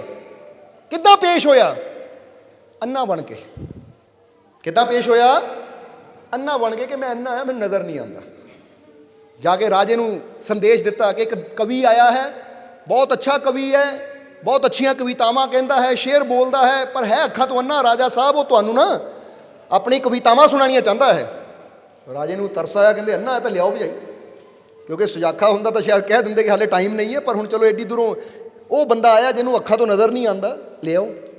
ਰਾਜੇ ਨੇ ਉਹਦੀਆਂ ਕਵਿਤਾਵਾਂ ਸੁਣੀਆਂ, ਉਹਦੀ ਸ਼ੇਰੋ ਸ਼ਾਇਰੀ ਸੁਣੀ, ਤਾਂ ਰਾਜਾ ਬੜਾ ਖੁਸ਼ ਹੋਇਆ, ਉਹਨੂੰ ਇਨਾਮ ਦਿੱਤਾ। ਤਾਂ ਕਵੀ ਨੇ ਅੱਗੇ ਕਿਹਾ ਕਿ ਮਹਾਰਾਜ, ਇਨਾਮ ਲੈ ਕੇ ਮੈਂ ਕਿੱਥੇ ਜਾਊਂ? ਜੇ ਤੁਸੀਂ ਮੈਨੂੰ ਆਪਣੇ ਮਹਿਲ 'ਚ ਹੀ ਰੱਖ ਲਓ ਤਾਂ ਮੈਂ ਰੋਜ਼ ਤੁਹਾਡਾ ਮਨੋਰੰਜਨ ਕਰੂੰਗਾ, ਰੋਜ਼ ਤੁਹਾਨੂੰ ਨਵੀਆਂ ਨਵੀਆਂ ਕਵਿਤਾਵਾਂ, ਨਵੇਂ ਨਵੇਂ ਸ਼ੇਰ ਸੁਣਾਊਂਗਾ। ਜਦੋਂ ਤੁਸੀਂ ਦਰਬਾਰ ਤੋਂ ਥੱਕੇ ਹਾਰੇ ਆਪਣੇ ਕਦੀ ਟਾਈਮ ਲੱਗਾ, ਸਮਾਂ ਮਿਲਿਆ, ਬੈਠੇ ਤਾਂ ਮੈਂ ਤੁਹਾਡਾ ਮਨੋਰੰਜਨ ਕਰੂੰ। ਰਾਜਾ ਕਹਿੰਦਾ ਗੱਲ ਤਾਂ ਠੀਕ ਹੈ। ਜਿੱਦਾਂ ਅੱਜ ਕੱਲ੍ਹ ਬੰਦਾ ਥੱਕਿਆ ਹਾਰਿਆ ਟੀਵੀ ਲਾ ਲੈਂਦਾ ਹੈ ਜਾਂ ਮੋਬਾਈਲ ਤੇ ਗਾਣੇ ਸੁਣ ਲੈਂਦਾ, ਔਰ ਉਸ ਵੇਲੇ ਟੀਵੀ ਮੋਬਾਈਲ ਰੇਡੀਓ ਨਹੀਂ ਹੁੰਦੇ ਸੀ, ਤਾਂ ਇਦਾਂ ਹੀ ਰਾਜੇ ਮਹਾਰਾਜੇ ਕਰਦੇ ਸੀ। ਉਹਨਾਂ ਨੇ ਕਵੀ ਰੱਖੇ ਹੁੰਦੇ ਸੀ। ਜਿੱਦਾਂ ਤੁਸੀਂ ਜਾਣਦੇ ਹੋ ਕਿ ਬਾਦਸ਼ਾਹ ਅਕਬਰ ਦੇ ਦਰਬਾਰ 'ਚ ਵੀ ਗਵਈਆ ਸੀ, ਉਹਦਾ ਨਾਮ ਸੀ ਤਾਨਸੈਨ। ਸਮਝਦੇ ਹੋ ਕਿ ਨਹੀਂ? ਇਸ ਲਈ ਇਸੇ ਤਰ੍ਹਾਂ ਰਾਜੇ ਮਹਾਰਾਜੇ ਨੇ ਆਪਣੇ ਦਿਲ ਬਹਿਲਾਉਣ ਵਾਸਤੇ ਰੱਖਿਆ ਹੁੰਦਾ ਸੀ। ਉਹ ਕਵੀ ਨੂੰ ਅੰਦਰ ਰੱਖ ਲਿਆ। ਕਵੀ ਨੂੰ ਕਿਹਾ ਠੀਕ ਹੈ, ਤੈਨੂੰ ਖਾਣ ਨੂੰ ਰਹਿਣ ਨੂੰ ਕੋਈ ਟੈਨਸ਼ਨ ਚਿੰਤਾ ਕਰਨ ਦੀ ਲੋੜ ਨਹੀਂ, ਸਭ ਕੁਝ ਮਿਲੇਗਾ। ਤਾਂ ਹੁਣ ਕਹਿੰਦੇ ਕਵੀ ਨੇ ਕਵਿਤਾਵਾਂ ਸੁਣਾਉਣੀਆਂ, ਤਾਂ ਗੱਲ ਰਾਣੀ ਤੱਕ ਵੀ ਪਹੁੰਚੀ ਕਿ ਰਾਜੇ ਨੇ ਇੱਕ ਕਵੀ ਨੂੰ ਰੱਖਿਆ ਹੈ, ਉਹ ਬੜੀਆਂ ਸੁੰਦਰ ਕਵਿਤਾਵਾਂ ਸੁਣਾਉਂਦਾ ਹੈ, ਬੜੀਆਂ ਸੁੰਦਰ ਉਹ ਗਜ਼ਲਾਂ ਸੁਣਾਉਂਦਾ ਹੈ। ਤਾਂ ਰਾਣੀ ਨੇ ਵੀ ਜਿੱਦ ਕੀਤੀ ਕਿ ਮਹਾਰਾਜ ਐਸੀ ਵੀ ਸੁਣਨੀਆਂ ਹੈ। ਤਾਂ ਰਾਜੇ ਨੇ ਕਿਹਾ ਅੰਨਾ ਹੈ ਭਾਈ, ਬੁਲਾ ਲਓ। ਨਹੀਂ ਤਾਂ ਰਾਣੀ ਦੇ ਮਹਿਲ ਅੰਦਰ ਸਿਰਫ ਦਾਸੀਆਂ ਹੀ ਜਾ ਸਕਦੀਆਂ ਹੈ, ਕੋਈ ਇਨਸਾਨ ਆਦਮੀ ਨਹੀਂ। ਔਰ ਆਦਮੀ ਵੀ ਜਾਏਗਾ, ਕੋਈ ਵਜ਼ੀਰ ਹੋਏਗਾ, ਕੋਈ ਸੈਨਾਪਤੀ ਹੋਏਗਾ, ਉਹ ਜ਼ਰੂਰੀ, ਆਮ ਹਰ ਕੋਈ ਸੈਨਿਕ ਵੀ ਨਹੀਂ ਜਾ ਸਕਦਾ। ਪਰ ਇਹ ਅੰਨਾ ਬੁਲਾ ਲਓ। ਕਹਿੰਦੇ ਬੁਲਾਇਆ ਗਿਆ ਤਾਂ ਉਹ ਤਾਂ ਅੰਦਰੋਂ ਖੁਸ਼ ਹੋ ਗਿਆ ਕਿ ਲੈ ਵੀ ਇਹੀ ਤਾਂ ਚਾਹੁੰਦਾ ਸੀ ਮੈਂ। ਜਦੋਂ ਗਿਆ ਬੈਠਾ, ਕਵਿਤਾਵਾਂ ਸੁਣਾਈਆਂ, ਰਾਣੀ ਨੂੰ ਬੜੀ ਅੱਛਾ ਲੱਗਾ। ਰਾਣੀ ਨੇ ਤਾੜੀਆਂ ਵਜਾਈਆਂ, ਦਾਸੀਆਂ ਨੇ ਤਾੜੀਆਂ ਵਜਾਈਆਂ। ਤਾਂ ਉਸ ਵੇਲੇ ਰਾਣੀ ਨੇ ਕਿਹਾ ਮਹਾਰਾਜ ਤੁਸੀਂ ਤਾਂ ਸਾਰਾ ਦਿਨ ਦਰਬਾਰ 'ਚ ਰਹਿੰਦੇ ਹੋ, ਸਮਝਦੇ ਹੋ ਕਿ ਨਹੀਂ, ਕਿ ਸਵੇਰ ਨੂੰ ਦਰਬਾਰ ਚਲੇ ਜਾਂਦੇ ਹੋ, ਸਾਰਾ ਦਿਨ ਲੋਕਾਂ ਦੀਆਂ ਸ਼ਿਕਾਇਤਾਂ ਸੁਣਦੇ ਹੋ, ਲੋਕਾਂ ਦੇ ਫੈਸਲੇ ਕਰਦੇ ਹੋ, ਆਪਣੇ ਕੰਮ 'ਚ ਤੁਸੀਂ ਮਸਰੂਫ ਰਹਿੰਦੇ ਹੋ, ਬਿਜ਼ੀ ਰਹਿੰਦੇ ਹੋ। ਕਿਉਂ ਨਾ ਇਹ ਕਵੀ ਨੂੰ ਤੁਸੀਂ ਇੱਥੇ ਹੀ ਸਾਡੇ ਮਹਿਲ 'ਚ ਹੀ ਹੈ ਤਾਂ ਅੰਨਾ ਵਿਚਾਰਾ, ਇਹਨੂੰ ਇੱਥੇ ਇੱਕ ਕਮਰਾ ਦੇ ਦਿੰਦੇ ਆ। ਜਦੋਂ ਤੁਹਾਡਾ ਦਿਲ ਕਰੇਗਾ ਇੱਥੇ ਆ ਜਾ ਕਰੋ, ਨਾਲੇ ਤੁਸੀਂ ਵੀ ਸੁਣ ਲਿਆ ਕਰੋ, ਤਾਂ ਸਾਰਾ ਦਿਨ ਸਾਡਾ ਦਿਲ ਬਹਿਲਾਉਂਦਾ ਰਹੇਗਾ। ਇਹ ਅਸੀਂ ਇਹਦੀਆਂ ਕਵਿਤਾਵਾਂ ਸ਼ਾਇਰੀ ਸੁਣਦੇ ਰਹਾਂਗੇ। ਰਾਜੇ ਨੇ ਕਿਹਾ ਠੀਕ ਹੈ, ਕਿਉਂਕਿ ਰਾਜੇ ਨੂੰ ਅੰਨਾ ਆ ਭਾਈ, ਠੀਕ ਹੈ। ਤਾਂ ਰਾਣੀ ਵੀ ਖੁਸ਼, ਦਾਸੀਆਂ ਵੀ ਖੁਸ਼, ਉਹ ਕਵੀ ਵੀ ਦਿਲੋਂ ਦਿਲ ਖੁਸ਼ ਕਿ ਜੋ ਸਕੀਮ ਲਾਈ ਸੀ ਉਹ ਪੂਰੀ ਹੋ ਗਈ। ਹੁਣ ਕਹਿੰਦੇ ਇੱਦਾਂ ਹੀ ਟਾਈਮ ਗੁਜ਼ਰਨ ਲੱਗਾ, ਮਹੀਨਾ ਗੁਜ਼ਰਿਆ, 2 ਮਹੀਨੇ ਗੁਜ਼ਰੇ, ਕਵੀ ਅੰਨਾ ਬਣ ਕੇ ਉੱਥੇ ਰਹਿਣਾ ਸ਼ੁਰੂ ਕਰ ਦਿੱਤਾ ਉਹਨਾਂ। ਰਾਣੀਆਂ ਵੀ ਖੁਸ਼, ਰਾਣੀ ਵੀ ਖੁਸ਼, ਦਾਸੀਆਂ ਵੀ ਖੁਸ਼। ਜਦੋਂ ਦਿਲ ਕਰਦਾ ਹੈ ਘੁੰਮਦਾ ਫਿਰਦਾ ਡੰਡਾ ਜਿਹਾ ਲੈ ਕੇ ਆਪਣਾ ਦੇਖਦਾ ਆ ਕਿ ਦਾਸੀਆਂ ਇੱਧਰ ਘੁੰਮ ਰਹੀਆਂ, ਇੱਧਰ ਘੁੰਮ ਰਹੀਆਂ ਹੈ। ਹੁਣ ਕਰਦੇ ਕਰਦੇ ਇੱਕ ਦਿਨ ਕੀ ਹੋਇਆ ਕਿ ਕਵੀ ਆਪਣੀ ਜਗ੍ਹਾ ਬੈਠਾ ਸੀ, ਉਹਨੂੰ ਬੜੀ ਪਿਆਸ ਲੱਗੀ ਹੋਈ ਸੀ, ਉਹਨੂੰ ਬੜੀ ਪਿਆਸ ਲੱਗੀ ਹੋਈ ਸੀ। ਔਰ ਜਦੋਂ ਪਿਆਸ ਲੱਗੀ ਤਾਂ ਫਿਰ ਉਹਨਾਂ ਦੇਖਿਆ ਕਮਰੇ 'ਚ ਕੋਈ ਹੈ ਨਹੀਂਗਾ, ਪਿਆਸ ਬੜੀ ਜ਼ਬਰਦਸਤ ਲੱਗੀ ਹੈ। ਹੁਣ ਜੇ ਕਿਸੇ ਦਾ ਇੰਤਜ਼ਾਰ ਕਰਨ ਲੱਗਾ ਤਾਂ ਪਤਾ ਨਹੀਂ ਉਹ ਕਦੋਂ ਆਏਗਾ, ਕਿਉਂਕਿ ਮੈਂ ਕਿਹੜਾ ਰਾਣੀ ਜਾਂ ਰਾਜਾ ਜਿਹੜਾ ਹਰ ਵੇਲੇ ਕੋਈ ਦਾਸ ਮੇਰੇ ਕੋਲ ਰਵੇ। ਸਾਹਮਣੇ ਘੜਾ ਰੱਖਿਆ ਹੈ, ਤੇ ਜੇ ਉੱਠ ਕੇ ਗਿਆ ਕਿਸੇ ਨੇ ਦੇਖ ਲਿਆ ਤਾਂ ਪਤਾ ਲੱਗ ਜਾਣਾ ਹੈ ਕਿ ਇਹ ਅੰਨਾ ਨਹੀਂ ਹੈ, ਨੀਂਦਾ ਹੈ। ਪਰ ਹੁਣ ਪਿਆਸਾ ਇਨਸਾਨ ਕੀ ਕਰੇ? ਤਰੀਕੇ ਜੇ ਨਾ ਉੱਠ ਕੇ ਇੱਦਾਂ ਘੜੇ ਵੱਲ ਗਿਆ, ਜਾ ਕੇ ਪਾਣੀ ਦਾ ਗਲਾਸ ਭਰ ਕੇ ਆ ਕੇ ਬੈਠਾ, ਤਾਂ ਇੱਕ ਦਾਸੀ ਨੇ ਦੇਖ ਲਿਆ। ਕਿਉਂਕਿ ਜਦੋਂ ਕਹਿੰਦੇ ਨਾ ਪਾਪ ਦਾ ਘੜਾ ਭਰਦਾ ਆ ਤਾਂ ਫੁੱਟਦਾ ਵੀ ਸੀ ਜ਼ਰੂਰ ਹੈ। ਝੂਠ ਨੂੰ ਜਿੰਨਾ ਮਰਜ਼ੀ ਲੁਕੋ ਲਓ, ਇੱਕ ਦਿਨ ਸੱਚਾਈ ਸਾਹਮਣੇ ਆਈ ਜਾਂਦੀ ਹੈ। ਹੁਣ ਕਹਿੰਦੇ ਰਾਣੀ ਨੂੰ, ਦਾਸੀ ਨੂੰ ਪਤਾ ਲੱਗ ਗਿਆ। ਦਾਸੀ ਨੇ ਦੇਖਿਆ ਕਮਾਲ ਦੀ ਗੱਲ ਹੈ, ਇਹਨੂੰ ਕਿੱਦਾਂ ਪਤਾ ਇੱਥੇ ਘੜਾ ਪਿਆ? ਜਾ ਕੇ ਘੜੇ 'ਚੋਂ ਪਾਣੀ ਭਰਿਆ, ਕਿਉਂਕਿ ਜਦੋਂ ਪਾਣੀ ਭਰਨਾ ਧਿਆਨ ਘੜੇ ਵੱਲ ਹੁੰਦਾ ਹੈ। ਉਹਨਾਂ ਕਿਤੇ ਲੰਘਦੀ ਨੇ ਦੇਖ ਲਿਆ ਦਰਵਾਜ਼ੇ 'ਚੋਂ, ਘੜੇ 'ਚੋਂ ਪਾਣੀ ਪੀ ਰਿਹਾ ਰੱਖ ਕੇ, ਫਿਰ ਆਰਾਮ ਨਾਲ ਤੁਰਿਆ। ਇਹ ਕਮਾਲ ਦੀ, ਉਹ ਲੋਕੇ ਦੇਖਿਆ ਉਹਨਾਂ ਸਾਰਾ ਕੁਛ, ਕਿ ਜਾ ਕੇ ਫਿਰ ਕੁਰਸੀ 'ਤੇ ਬਹਿ ਗਿਆ। ਇਹਦਾ ਮਤਲਬ ਇਹ ਚਲਾਕੀ ਕਰ ਰਿਹਾ, ਅੰਨਾ ਬੰਦਾ ਨਹੀਂਗਾ, ਇਹ ਸੁਜਾਖਾ ਹੀ ਇਹਨੂੰ ਦੀਦਾ ਹੈ। ਉਹਨੇ ਜਾ ਕੇ ਰਾਣੀ ਨੂੰ ਦੱਸਿਆ। ਜਦੋਂ ਰਾਣੀ ਨੂੰ ਪਤਾ ਲੱਗਾ ਤਾਂ ਰਾਣੀ ਨੂੰ ਹੋਇਆ ਕਿ ਇੰਨਾ ਝੂਠਾ ਬੰਦਾ, ਇਹਨੂੰ ਸਜ਼ਾ ਮਿਲਣੀ ਚਾਹੀਦੀ ਹੈ। ਚੰਗਾ ਹੋਇਆ ਦਾਸੀ ਤੂੰ ਦੱਸ ਦਿੱਤਾ, ਇਹਨੂੰ ਸਜ਼ਾ ਮਿਲਣੀ ਚਾਹੀਦੀ ਹੈ, ਕਿਉਂਕਿ ਗੁਣ ਜਿੰਨੇ ਮਰਜ਼ੀ ਇਹਦੇ ਪੱਲੇ ਹੈ, ਪਰ ਜਿਹੜਾ ਝੂਠ ਪਾਪ ਕਰਦਾ ਨਾ ਇਹਦੀ ਸਜ਼ਾ ਮਿਲਣੀ ਚਾਹੀਦੀ ਹੈ। ਰਾਣੀ ਨੇ ਉਸ ਲਈ ਇੱਕ ਦਾਸੀ ਨੂੰ ਭੇਜਿਆ ਰਾਜੇ ਦੇ ਕੋਲ। ਰਾਜਾ ਆਇਆ, ਰਾਣੀ ਨੇ ਸਾਰੀ ਗੱਲ ਦੱਸੀ। ਹੁਣ ਜਦੋਂ ਸੱਚਾਈ ਦਾ ਪਤਾ ਲੱਗਾ ਤਾਂ ਰਾਜੇ ਨੇ ਕੁਛ ਇੱਦਾਂ ਦਾ ਉਹਨੂੰ ਡਰਾਇਆ ਕਿ ਉਹਨੂੰ ਵੀ ਸੱਚਾਈ ਕਬੂਲ ਕਰਨੀ ਪੈ ਗਈ ਕਿ ਹਾਂਜੀ ਮਹਾਰਾਜ, ਪਰ ਮੈਂ ਇੱਦਾਂ ਨਾਟਕ ਤਾਂ ਕੀਤਾ ਸੀ ਕਿ ਮੈਨੂੰ ਇੱਥੇ ਰਹਿਣ ਦਾ ਮੌਕਾ ਨਹੀਂ ਮਿਲਣਾ ਸੀ। ਰਾਜੇ ਨੇ ਬੁਲਾਏ ਸੈਨਿਕ, ਕਹਿੰਦੇ ਇਹਨੂੰ ਫੜ ਕੇ ਲੈ ਜਾਓ, ਔਰ ਇਹਦੇ ਅੱਖਾਂ 'ਚ ਨਾ ਜ਼ਹਿਰ ਪਾ ਕੇ ਇਹਨੂੰ ਸੱਚੀ ਅੰਨਾ ਕਰ ਦਿਓ। ਸਮਝਦੇ ਹੋ ਕਿ ਨਹੀਂ? ਕਿਉਂਕਿ ਰਾਜੇ ਮਹਾਰਾਜੇ ਤੁਹਾਨੂੰ ਪਤਾ ਹੈ, ਸ਼ੁਕਰ ਕਰੋ ਰਾਜਾ ਕਹਿੰਦਾ ਗਰਦਨ ਕੱਟ ਦਿਓ ਤਾਂ ਗਰਦਨ ਕੱਟੀ ਜਾਣੀ ਸੀ। ਰਾਜੇ ਨੇ ਤਾਂ ਫੇਰ ਤਰਸ ਕੀਤਾ, ਕਹਿੰਦਾ ਇਹਨੂੰ ਸੱਚੀ ਅੰਨਾ ਕਰ ਦਿਓ। ਸੈਨਿਕ ਫੜ ਕੇ ਲਗਾਏ, ਔਰ ਇੱਕ ਦਵਾਈ, ਇੱਕ ਜ਼ਹਿਰ ਉਹਦੀ ਅੱਖਾਂ 'ਚ 2-2 ਬੂੰਦਾਂ ਪਾਈਆਂ ਤਾਂ ਸੱਚਮੁੱਚ ਉਹਦੀ ਰੋਸ਼ਨੀ ਚਲੀ ਗਈ। ਜਦੋਂ ਚਲੀ ਗਈ ਔਰ ਮਹਿਲ ਤੋਂ ਬਾਹਰ ਧੱਕਾ ਮਾਰਿਆ ਉਹਨੂੰ, ਹੁਣ ਬੈਠ ਕੇ ਬਾਹਰ ਕਹਿੰਦਾ ਰੱਬ ਨੂੰ, ਰੱਬਾ ਇਹ ਕੀ ਮੈਨੂੰ ਸਜ਼ਾ ਦਿੱਤੀ ਤੂੰ? ਕੱਖ ਨਾ ਰਵੇ ਰਾਜੇ ਦਾ, ਕੱਖ ਨਾ ਰਵੇ ਸੈਨਿਕਾਂ ਦਾ, ਕੱਖ ਨਾ ਰਵੇ ਉਹ ਦਾਸੀ ਦਾ, ਕੱਖ ਨਾ ਰਵੇ ਉਹ ਰਾਣੀ ਦਾ, ਜਿਨ੍ਹਾਂ ਨੇ ਮੈਨੂੰ ਇਹ ਸਜ਼ਾ ਦਿੱਤੀ ਔਰ ਮੈਂ ਅੰਨਾ ਹੋ ਗਿਆ। ਹੁਣ ਜਦੋਂ ਇਹ ਕਹਾਣੀ ਅਸੀਂ ਪੜ੍ਹੀ ਤਾਂ ਹੁਣ ਜਿਹੜਾ ਇੱਥੇ ਜਵਾਬ ਦੇਣਾ ਹੈ ਕਿ ਉਹਦੀਆਂ ਅੱਖਾਂ ਅੰਨੀਆਂ ਹੋਈਆਂ, ਚੰਗਾ ਭਲਾ ਸੀ, ਤੰਦਰੁਸਤ ਸੀ, ਅੰਨੀਆਂ ਹੋਈਆਂ, ਤਾਂ ਦੋਸ਼ੀ ਕੌਣ ਸੀ? ਦਾਸੀ ਦੋਸ਼ੀ ਸੀ ਜਿਹਨਾਂ ਦੇਖਿਆ ਔਰ ਰਾਣੀ ਨੂੰ ਦੱਸਿਆ, ਰਾਣੀ ਦੋਸ਼ੀ ਸੀ ਜਿਹਨਾਂ ਰਾਜੇ ਨੂੰ ਕਿਹਾ ਇਹਨੂੰ ਸਜ਼ਾ ਦਿਓ, ਉਹ ਰਾਜਾ ਦੋਸ਼ੀ ਸੀ ਜਿਹਨਾਂ ਸੈਨਿਕ ਨੂੰ ਕਿਹਾ ਭਾਈ ਇਹਦੇ ਅੱਖਾਂ 'ਚ ਦਵਾਈ ਪਾ, ਜਾਂ ਉਹ ਸੈਨਿਕ ਦੋਸ਼ੀ ਸੀ ਜਿਹਨਾਂ ਉਹਦੀ ਅੱਖਾਂ 'ਚ ਦਵਾਈ ਪਾਈ? ਦੋਸ਼ੀ ਕੌਣ ਸੀ? ਜਵਾਬ ਦਿਓ ਸਾਨੂੰ। ਹੈ ਅੱਛਾ, ਹੁਣ ਇੱਦਾਂ ਪੁੱਛ ਲੈਂਦੇ ਕਿਉਂਕਿ ਕਾਫੀ ਜੀ ਪਿੱਛੇ ਤੱਕ। ਕਿਹਨੂੰ ਲੱਗਦਾ ਕਿ ਦਾਸੀ ਦੋਸ਼ੀ ਹੈ? ਹੱਥ ਖੜਾ ਕਰੇ ਜਿਹਨੂੰ ਲੱਗਦਾ ਦਾਸੀ ਦੋਸ਼ੀ, ਹੱਥ ਖੜਾ ਕਰਨਾ, ਉੱਠਣਾ ਨਹੀਂ ਗਾ। ਚਲੋ ਬੈਠੋ ਬੈਠੋ, ਬੈਠ ਕੇ ਆ ਜਾਣੀ ਵਾਰੀ, ਉਹਦੀ ਵਾਰੀ ਆ ਜਾਣੀ ਹੈ। ਅੱਛਾ, ਹੁਣ ਕਿਹਨੂੰ ਲੱਗਦਾ ਰਾਣੀ ਦੋਸ਼ੀ? ਹੱਥ ਖੜਾ ਕਰੋ। ਕਿਹਨੂੰ ਲੱਗਦਾ ਰਾਜਾ ਦੋਸ਼ੀ ਹੈ? ਉਹ ਹੱਥ ਖੜਾ ਕਰੇ। ਕਿਹਨੂੰ ਲੱਗਦਾ ਹੈ ਕਿ ਉਹ ਸੈਨਿਕ ਦੋਸ਼ੀ ਹੈ? ਹੱਥ ਖੜਾ ਕਰੇ। ਹੁਣ ਕਿਹਨੂੰ ਲੱਗਦਾ ਉਹ ਆਪ ਹੀ ਦੋਸ਼ੀ ਹੈ? ਹੱਥ ਖੜਾ ਕਰੋ। ਸਾਰਿਆਂ ਨੂੰ ਲੱਗਦਾ ਨਾ। ਇਹ ਕਹਾਣੀ ਤੋਂ ਸਮਝ ਕੀ ਆਉਂਦੀ ਹੈ ਕਿ ਜਦੋਂ ਸਾਨੂੰ ਕੋਈ ਸਜ਼ਾ ਮਿਲਦੀ ਹੈ, ਸਾਡੇ ਜੀਵਨ 'ਚ ਕੋਈ ਪ੍ਰੋਬਲਮ ਆਉਂਦੀ ਹੈ, ਸਾਡੇ ਜੀਵਨ 'ਚ ਕੋਈ ਪਰੇਸ਼ਾਨੀ ਆਉਂਦੀ ਹੈ, ਅਸੀਂ ਐਵੇਂ ਹੀ ਕਹਿੰਦੇ ਰਹਿੰਦੇ ਉਹ ਗੁਆਂਢੀ ਦੋਸ਼ੀ ਹੈ, ਉਹ ਕਿਸਮਤ ਦੋਸ਼ੀ ਹੈ, ਉਹ ਭਗਵਾਨ ਦੋਸ਼ੀ ਹੈ, ਪਰਮਾਤਮਾ ਦੋਸ਼ੀ ਹੈ। ਕੋਈ ਦੋਸ਼ੀ ਨਹੀਂ ਹੁੰਦਾ। ਜੋ ਵੀ ਸਾਨੂੰ ਸਜ਼ਾ ਮਿਲਦੀ ਹੈ ਨਾ, ਉਹ ਸਾਡੀ ਆਪਣੀ ਕਰਨੀ ਹੁੰਦੀ ਹੈ। ਅੱਜ ਕੋਈ ਕਵੇ ਮੈਨੂੰ ਸ਼ੂਗਰ ਦੀ ਬਿਮਾਰੀ ਹੈ, ਮੈਂ ਬਹੁਤ ਮੋਟਾ ਆ, ਰੱਬਾ ਕੀ ਕੀਤਾ? ਰੱਬ ਨੇ ਕਹਿਣਾ ਜਦੋਂ ਤੈਨੂੰ ਪੈਦਾ ਕੀਤਾ ਸੀ ਨਿੱਕਾ ਜਿਹਾ ਹੁੰਦਾ ਸੀ ਤੂੰ, ਯਾਦ ਆ ਉੱਥੇ ਹੁੰਦਾ ਕਿ ਉੱਥੇ ਮੈਂ ਤੈਨੂੰ 150 ਕੁਆਂਟਲ ਦਾ ਬਣਾ ਕੇ ਜਨਮ ਦਿੱਤਾ ਸੀ, ਫਿਰ ਤਾਂ ਤੂੰ ਕਹਵੇਂ ਮੈਨੂੰ। ਹੁਣ ਤੇਰੀ ਜ਼ਿੰਮੇਵਾਰੀ ਹੈ, ਤੂੰ ਆਪਣਾ ਖਿਆਲ ਨਹੀਂ ਰੱਖਿਆ, ਆਪਣੇ ਆਪ ਨੂੰ ਵਿਗਾੜ ਲਿਆ, ਤਾਂ ਦੋਸ਼ੀ ਮੈਂ ਨਹੀਂ, ਦੋਸ਼ੀ ਤੂੰ ਹੈ। ਇੱਕ ਗੱਲ ਹਮੇਸ਼ਾ ਯਾਦ ਰੱਖੋ, ਇੱਥੇ ਕਹਾਂਗੇ ਲਿਖ ਲਿਓ ਕਿ ਅਗਰ ਤੁਸੀਂ ਧਿਆਨ ਵਾਸਤੇ, ਸਿਮਰਨ ਵਾਸਤੇ, ਸਤਸੰਗ ਵਾਸਤੇ, ਐਕਸਰਸਾਈਜ਼ ਵਾਸਤੇ ਟਾਈਮ ਨਹੀਂ ਕੱਢਦੇ, ਤਾਂ ਤੁਹਾਨੂੰ ਬਿਮਾਰੀਆਂ ਵਾਸਤੇ, ਡਾਕਟਰਾਂ ਵਾਸਤੇ ਟਾਈਮ ਕੱਢਣਾ ਹੀ ਪੈਣਾ ਹੈ। ਇਹ ਗੱਲ ਯਾਦ ਰੱਖਿਓ ਤੁਸੀਂ, ਪੱਕੀ ਗੱਲ ਹੈ ਕਿ ਜਿਹੜਾ ਮੈਡੀਟੇਸ਼ਨ, ਸਤਸੰਗ, ਸਿਮਰਨ ਔਰ ਐਕਸਰਸਾਈਜ਼ ਵਾਸਤੇ ਸਮਾਂ ਨਹੀਂ ਕੱਢਦਾ ਨਾ, ਆਖਰ ਫਿਰ ਉਹਨੂੰ ਡਾਕਟਰਾਂ ਨੂੰ ਸਮਾਂ ਦੇਣਾ ਪੈਂਦਾ ਹੈ। ਡਾਕਟਰਾਂ ਕੋਲ ਸਮਾਂ ਲੈਣਾ ਪੈਂਦਾ ਤਾਂ ਬਿਮਾਰੀਆਂ ਨੂੰ ਸਮਾਂ ਦੇਣਾ ਪੈਂਦਾ ਹੈ। ਫਿਰ ਹੁੰਦਾ ਬੰਦਾ ਜੀ ਕਹਿੰਦਾ ਮੇਰੇ ਕੋਲ ਐਕਸਰਸਾਈਜ਼ ਕਰਨ ਦਾ ਟਾਈਮ ਹੈ ਨਹੀਂ, ਮੇਰੇ ਕੋਲ ਧਿਆਨ ਕਰਨ ਦਾ ਟਾਈਮ ਹੈ ਨਹੀਂ, ਜਿੰਨਾ ਮੇਰੀ ਇਨਰ ਸਟਰੈਂਥ ਵਧਣੀ ਹੈ, ਅੰਦਰੋਂ ਰੂਹਾਨੀ ਸ਼ਕਤੀ ਵਧਣੀ ਹੈ, ਉਹ ਧਿਆਨ ਵਾਸਤੇ ਟਾਈਮ ਹੈ ਨਹੀਂ। ਮੇਰੇ ਕੋਲ ਸਤਸੰਗ ਵਾਸਤੇ ਟਾਈਮ ਹੈ ਨਹੀਂ, ਜਿੰਨਾ ਮੈਨੂੰ ਅੱਛੇ ਸ਼ਬਦ ਮਿਲਣੇ ਹੈ, ਅੱਛੀ ਸਿੱਖਿਆ ਮਿਲਣੀ ਹੈ।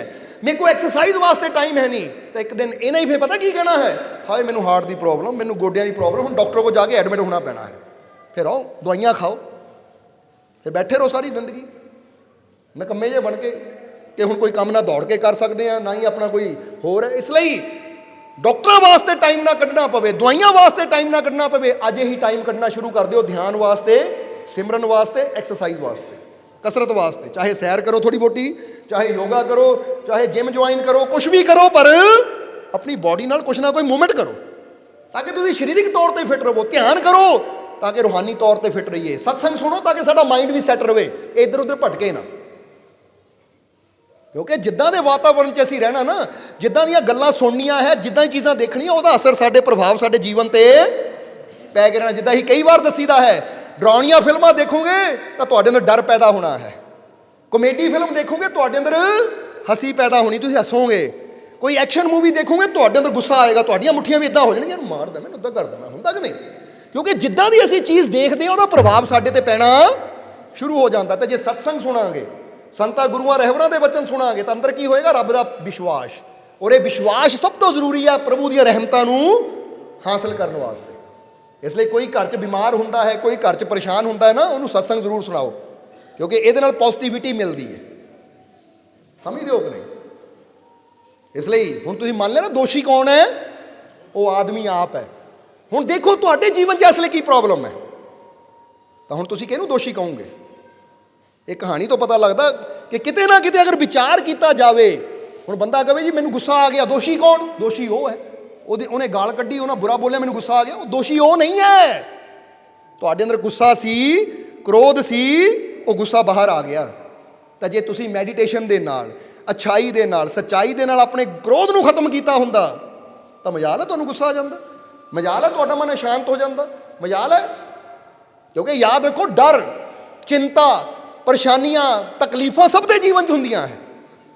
ਸਮਝਦੇ ਹੋ ਕਿ ਨਹੀਂ? ਡਰ, ਚਿੰਤਾ, ਪਰੇਸ਼ਾਨੀਆਂ, ਤਕਲੀਫਾਂ ਇਹ ਸਭ ਦੇ ਜੀਵਨ 'ਚ ਹੁੰਦੀਆਂ ਹੈ। ਪਰ ਇੱਕ ਗੱਲ ਯਾਦ ਰੱਖਣਾ, ਇਹਨਾਂ 'ਚੋਂ ਨਿਕਲਦਾ ਉਹੀ ਹੈ ਜਿਹੜਾ ਆਪਣੇ ਵਿਸ਼ਵਾਸ ਨੂੰ, ਆਪਣੀ ਹਿੰਮਤ ਨੂੰ ਇਹਨਾਂ ਚੀਜ਼ਾਂ ਤੋਂ ਬੜਾ ਕਰ ਲੈਂਦਾ ਹੈ। ਸਮਝਦੇ ਹੋ ਕਿ ਨਹੀਂ? ਕਿਉਂਕਿ ਵਿਸ਼ਵਾਸ ਵੀ ਤੁਹਾਡੇ ਅੰਦਰ ਹੈ, ਡਰ ਵੀ ਤੁਹਾਡੇ ਅੰਦਰ ਹੈ, ਚਿੰਤਾ ਵੀ ਤੁਹਾਡੇ ਅੰਦਰ ਹੈ, ਮਾਲਿਕ ਦੀ ਰਹਿਮਤ ਵੀ ਤੁਹਾਡੇ ਅੰਦਰ ਹੈ। ਹੁਣ ਜਿਹਨੂੰ ਤੁਸੀਂ ਖੁਰਾਕ ਦੇਣੀ ਹੈ ਨਾ, ਉਹ ਚੀਜ਼ ਨਾ ਬਲਵਾਨ ਹੋ ਜਾਣਾ, ਸ਼ਕਤੀਸ਼ਾਲੀ ਹੋ ਜਾਣਾ ਹੈ। ਜੇ ਤੁਸੀਂ ਆਪਣੇ ਵਿਸ਼ਵਾਸ ਨੂੰ ਖੁਰਾਕ ਦਿੰਦੇ ਹੋ, ਸਤਸੰਗ ਦੀ, ਧਿਆਨ ਦੀ, ਆਪਣੇ ਮਾਲਿਕ ਦੇ ਨਾਮ ਦੀ, ਕਿਉਂਕਿ ਜਦੋਂ ਬੰਦਾ ਕਹਿੰਦਾ ਹੈ ਮੇਰਾ ਮਾਲਿਕ ਮੇਰੇ, ਤਾਂ ਇੱਕ ਖੁਰਾਕ ਮਿਲਦੀ ਨਹੀਂ ਹੈ ਵਿਸ਼ਵਾਸ ਨੂੰ।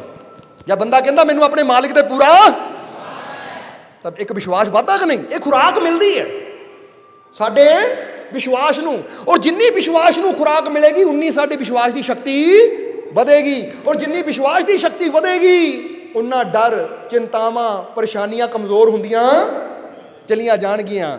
ਔਰ ਜਿਹਦਾ ਵਿਸ਼ਵਾਸ ਸ਼ਕਤੀਸ਼ਾਲੀ ਹੋਏਗਾ, ਉਹ ਸਾਰੀਆਂ ਪਰੇਸ਼ਾਨੀਆਂ ਦੇ ਉੱਪਰ ਉੱਠੇਗਾ। ਸਮਝ ਆ ਗਈ ਕਿ ਨਹੀਂ? ਇਸ ਲਈ ਖਤਮ ਹੋ ਜਾਣਗੀਆਂ ਉਹਦੇ ਜੀਵਨ ਦੀਆਂ ਚਿੰਤਾ, ਟੈਨਸ਼ਨ, ਪਰੇਸ਼ਾਨੀ, ਤਕਲੀਫ ਖਤਮ ਹੁੰਦੀ ਚਲੀ ਜਾਏਗੀ। ਕਿਉਂਕਿ ਹੁਣ ਉਹਨਾਂ ਦੀ ਤਰਫ ਨਹੀਂ ਉਹ ਧਿਆਨ ਦੇ ਰਿਹਾ, ਉਹ ਧਿਆਨ ਦੇ ਰਿਹਾ ਆਪਣੇ ਮਾਲਿਕ ਦੀਆਂ ਰਹਿਮਤਾਂ ਦੀ ਤਰਫ, ਆਪਣੇ ਮਾਲਿਕ ਦੀਆਂ ਬਖਸ਼ਿਸ਼ਾਂ ਦੀ ਤਰਫ। ਇਸ ਲਈ ਜੇ ਸਾਡੇ ਮਾਲਿਕ ਨੇ ਸਾਨੂੰ ਪੈਦਾ ਕੀਤਾ ਤਾਂ ਆਪਣੇ ਅੰਦਰ ਅੱਛਾਈ ਪੈਦਾ ਕਰੀਏ, ਅੱਛੇ ਬਣ ਕੇ ਦਿਖਾਈਏ। ਬੋਲੋ ਸਮਝਦੇ ਹੋ ਕਿ ਨਹੀਂ? ਔਰ ਹੁਣ ਸ਼ਬਦ ਨੂੰ ਪੂਰਾ ਕਰੀਏ, ਫਿਰ ਸਤਸੰਗ ਦੀ ਸਮਾਪਤੀ ਕਰਾਂਗੇ ਕਿ ਸ਼੍ਰੀ ਗੁਰੂ ਰਵਿਦਾਸ ਜੀ ਕਹਿੰਦੇ, ਭਗਤੀ ਕਰੋ ਸਭ ਪ੍ਰਭੂ ਕੀ, ਪੂਰਨ ਜੀਵਨ ਹੋਏ। ਕਹੇ ਰਵਿਦਾਸ ਪ੍ਰਭੂ ਸਿਮਰਿਏ, ਸਦਾ ਸਦਾ ਸੁਖ ਹੋਏ। ਕਿ ਜੇ ਸਦਾ ਸਦਾ ਦਾ ਸੁਖ ਚਾਹੁੰਦੇ ਆ ਨਾ, ਤਾਂ ਫਿਰ ਆਪਣੇ ਪ੍ਰਭੂ ਦੇ ਸਿਮਰਨ ਨਾਲ ਜੁੜੋ, ਪ੍ਰਭੂ ਦੇ ਸ਼ਬਦ ਨਾਲ ਜੁੜੋ। ਕਿਉਂਕਿ ਸ਼ਬਦ ਨਾਲ ਜੁੜ ਕੇ ਹੀ ਅਸੀਂ ਜੀਵਨ ਦਾ ਸੱਚਾ ਸੁੱਖ ਹਾਸਿਲ ਕਰ ਸਕਦੇ ਹਾਂ। ਇਹ ਗੱਲ ਯਾਦ ਰੱਖਣਾ ਹਮੇਸ਼ਾ। ਕਿਉਂਕਿ ਜੇ ਬੰਦਾ ਖੁਸ਼ੀ ਚਾਹੁੰਦਾ ਹੈ ਨਾ, ਸਦਾ ਦਾ ਸੁੱਖ ਚਾਹੁੰਦਾ ਹੈ, ਤਾਂ ਉਹ ਰਸਤਾ ਦੱਸ ਰਹੇ ਕਿ ਸਿਮਰਨ ਨਾਲ ਜੁੜ ਕੇ ਹੀ, ਸਿਮਰਨ ਦੇ ਮਾਰਗ ਤੇ ਚੱਲ ਕੇ ਹੀ, ਭਗਤੀ ਦੇ ਮਾਰਗ ਤੇ ਚੱਲ ਕੇ ਹੀ ਤੇਰੇ ਜੀਵਨ 'ਚ ਸੁੱਖ ਆਏਗਾ, ਖੁਸ਼ੀਆਂ ਆਉਣਗੀਆਂ। ਕਿਉਂਕਿ ਭਗਤੀ ਪ੍ਰਭੂ ਦਾ ਮਾਰਗ ਹੈ। ਔਰ ਜਦੋਂ ਪ੍ਰਭੂ ਦੇ ਮਾਰਗ ਤੇ ਚੱਲਦੇ ਨਾ, ਜੀਵਨ 'ਚ ਖੁਸ਼ੀਆਂ ਆਉਣੀਆਂ ਸ਼ੁਰੂ ਹੋ ਜਾਂਦੀਆਂ। ਕਿਉਂਕਿ ਬਾਗ ਵਾਲੇ ਰਸਤੇ ਚੱਲੀਏ ਨਾ, ਕਿਉਂ? ਫੁੱਲਾਂ ਦਾ ਨਜ਼ਾਰਾ, ਫੁੱਲਾਂ ਦੀ ਮਹਿਕ ਆਉਣੀ ਸ਼ੁਰੂ ਹੋ ਜਾਂਦੀ ਹੈ। ਜਦੋਂ ਬੰਦੇ ਨੂੰ ਲੱਗਦਾ ਉਹ ਆ ਰਿਹਾ ਸਾਹਮਣੇ ਬਾਗ, ਨਜ਼ਾਰਾ ਆਉਣਾ ਸ਼ੁਰੂ ਹੁੰਦਾ, ਉਹ ਫੁੱਲ ਖਿਲੇ ਹੋਏ ਹੈ। ਇੱਦਾਂ ਹੀ ਜਦੋਂ ਭਗਤੀ ਦੇ ਮਾਰਗ ਤੇ ਜਾਂਦੇ ਆ, ਤਾਂ ਪ੍ਰਭੂ ਦੇ ਉਹ ਰਹਿਮਤਾਂ ਦੇ ਚਮਨ ਦੀ ਤਰਫ, ਬਾਗ ਦੀ ਤਰਫ ਜਾਂਦੇ ਆ, ਜਿੱਥੋਂ ਉਹਦੀਆਂ ਰਹਿਮਤਾਂ ਦੀ ਮਹਿਕ, ਉਹ ਰਹਿਮਤਾਂ ਸਾਡੇ ਤੱਕ ਆਉਣੀਆਂ ਸ਼ੁਰੂ ਹੋ ਜਾਂਦੀਆਂ ਹੈ। ਤਾਂ ਜੇ ਬਾਗ ਤੋਂ ਉਲਟ ਜਾਵਾਂਗੇ, ਤਾਂ ਫੁੱਲਾਂ ਤੋਂ, ਖੁਸ਼ਬੂ ਤੋਂ, ਮਹਿਕ ਤੋਂ ਅਸੀਂ ਦੂਰ ਹੁੰਦੇ ਚਲੇ ਜਾਵਾਂਗੇ। ਸਮਝ ਆ ਰਹੀ ਕਿ ਨਹੀਂ? ਇਸ ਲਈ ਅਸੀਂ ਅੱਜ ਤੋਂ ਕੋਸ਼ਿਸ਼ ਕਰਨੀ ਹੈ ਕਿ ਆਪਣੇ ਅੰਦਰ ਅੱਛਾਈ ਨੂੰ ਪੈਦਾ ਕਰੀਏ, ਔਰ ਆਪਣੀ ਹਿੰਮਤ ਨੂੰ, ਆਪਣੇ ਹੌਸਲੇ ਨੂੰ, ਆਪਣੇ ਵਿਸ਼ਵਾਸ ਨੂੰ ਅਸੀਂ ਵਧਾਉਣਾ ਹੈ। ਆਪਣੀਆਂ ਬੁਰਾਈਆਂ ਨੂੰ, ਆਪਣੀਆਂ ਕਮੀਆਂ ਨੂੰ ਅਸੀਂ ਘਟਾਉਣਾ ਹੈ।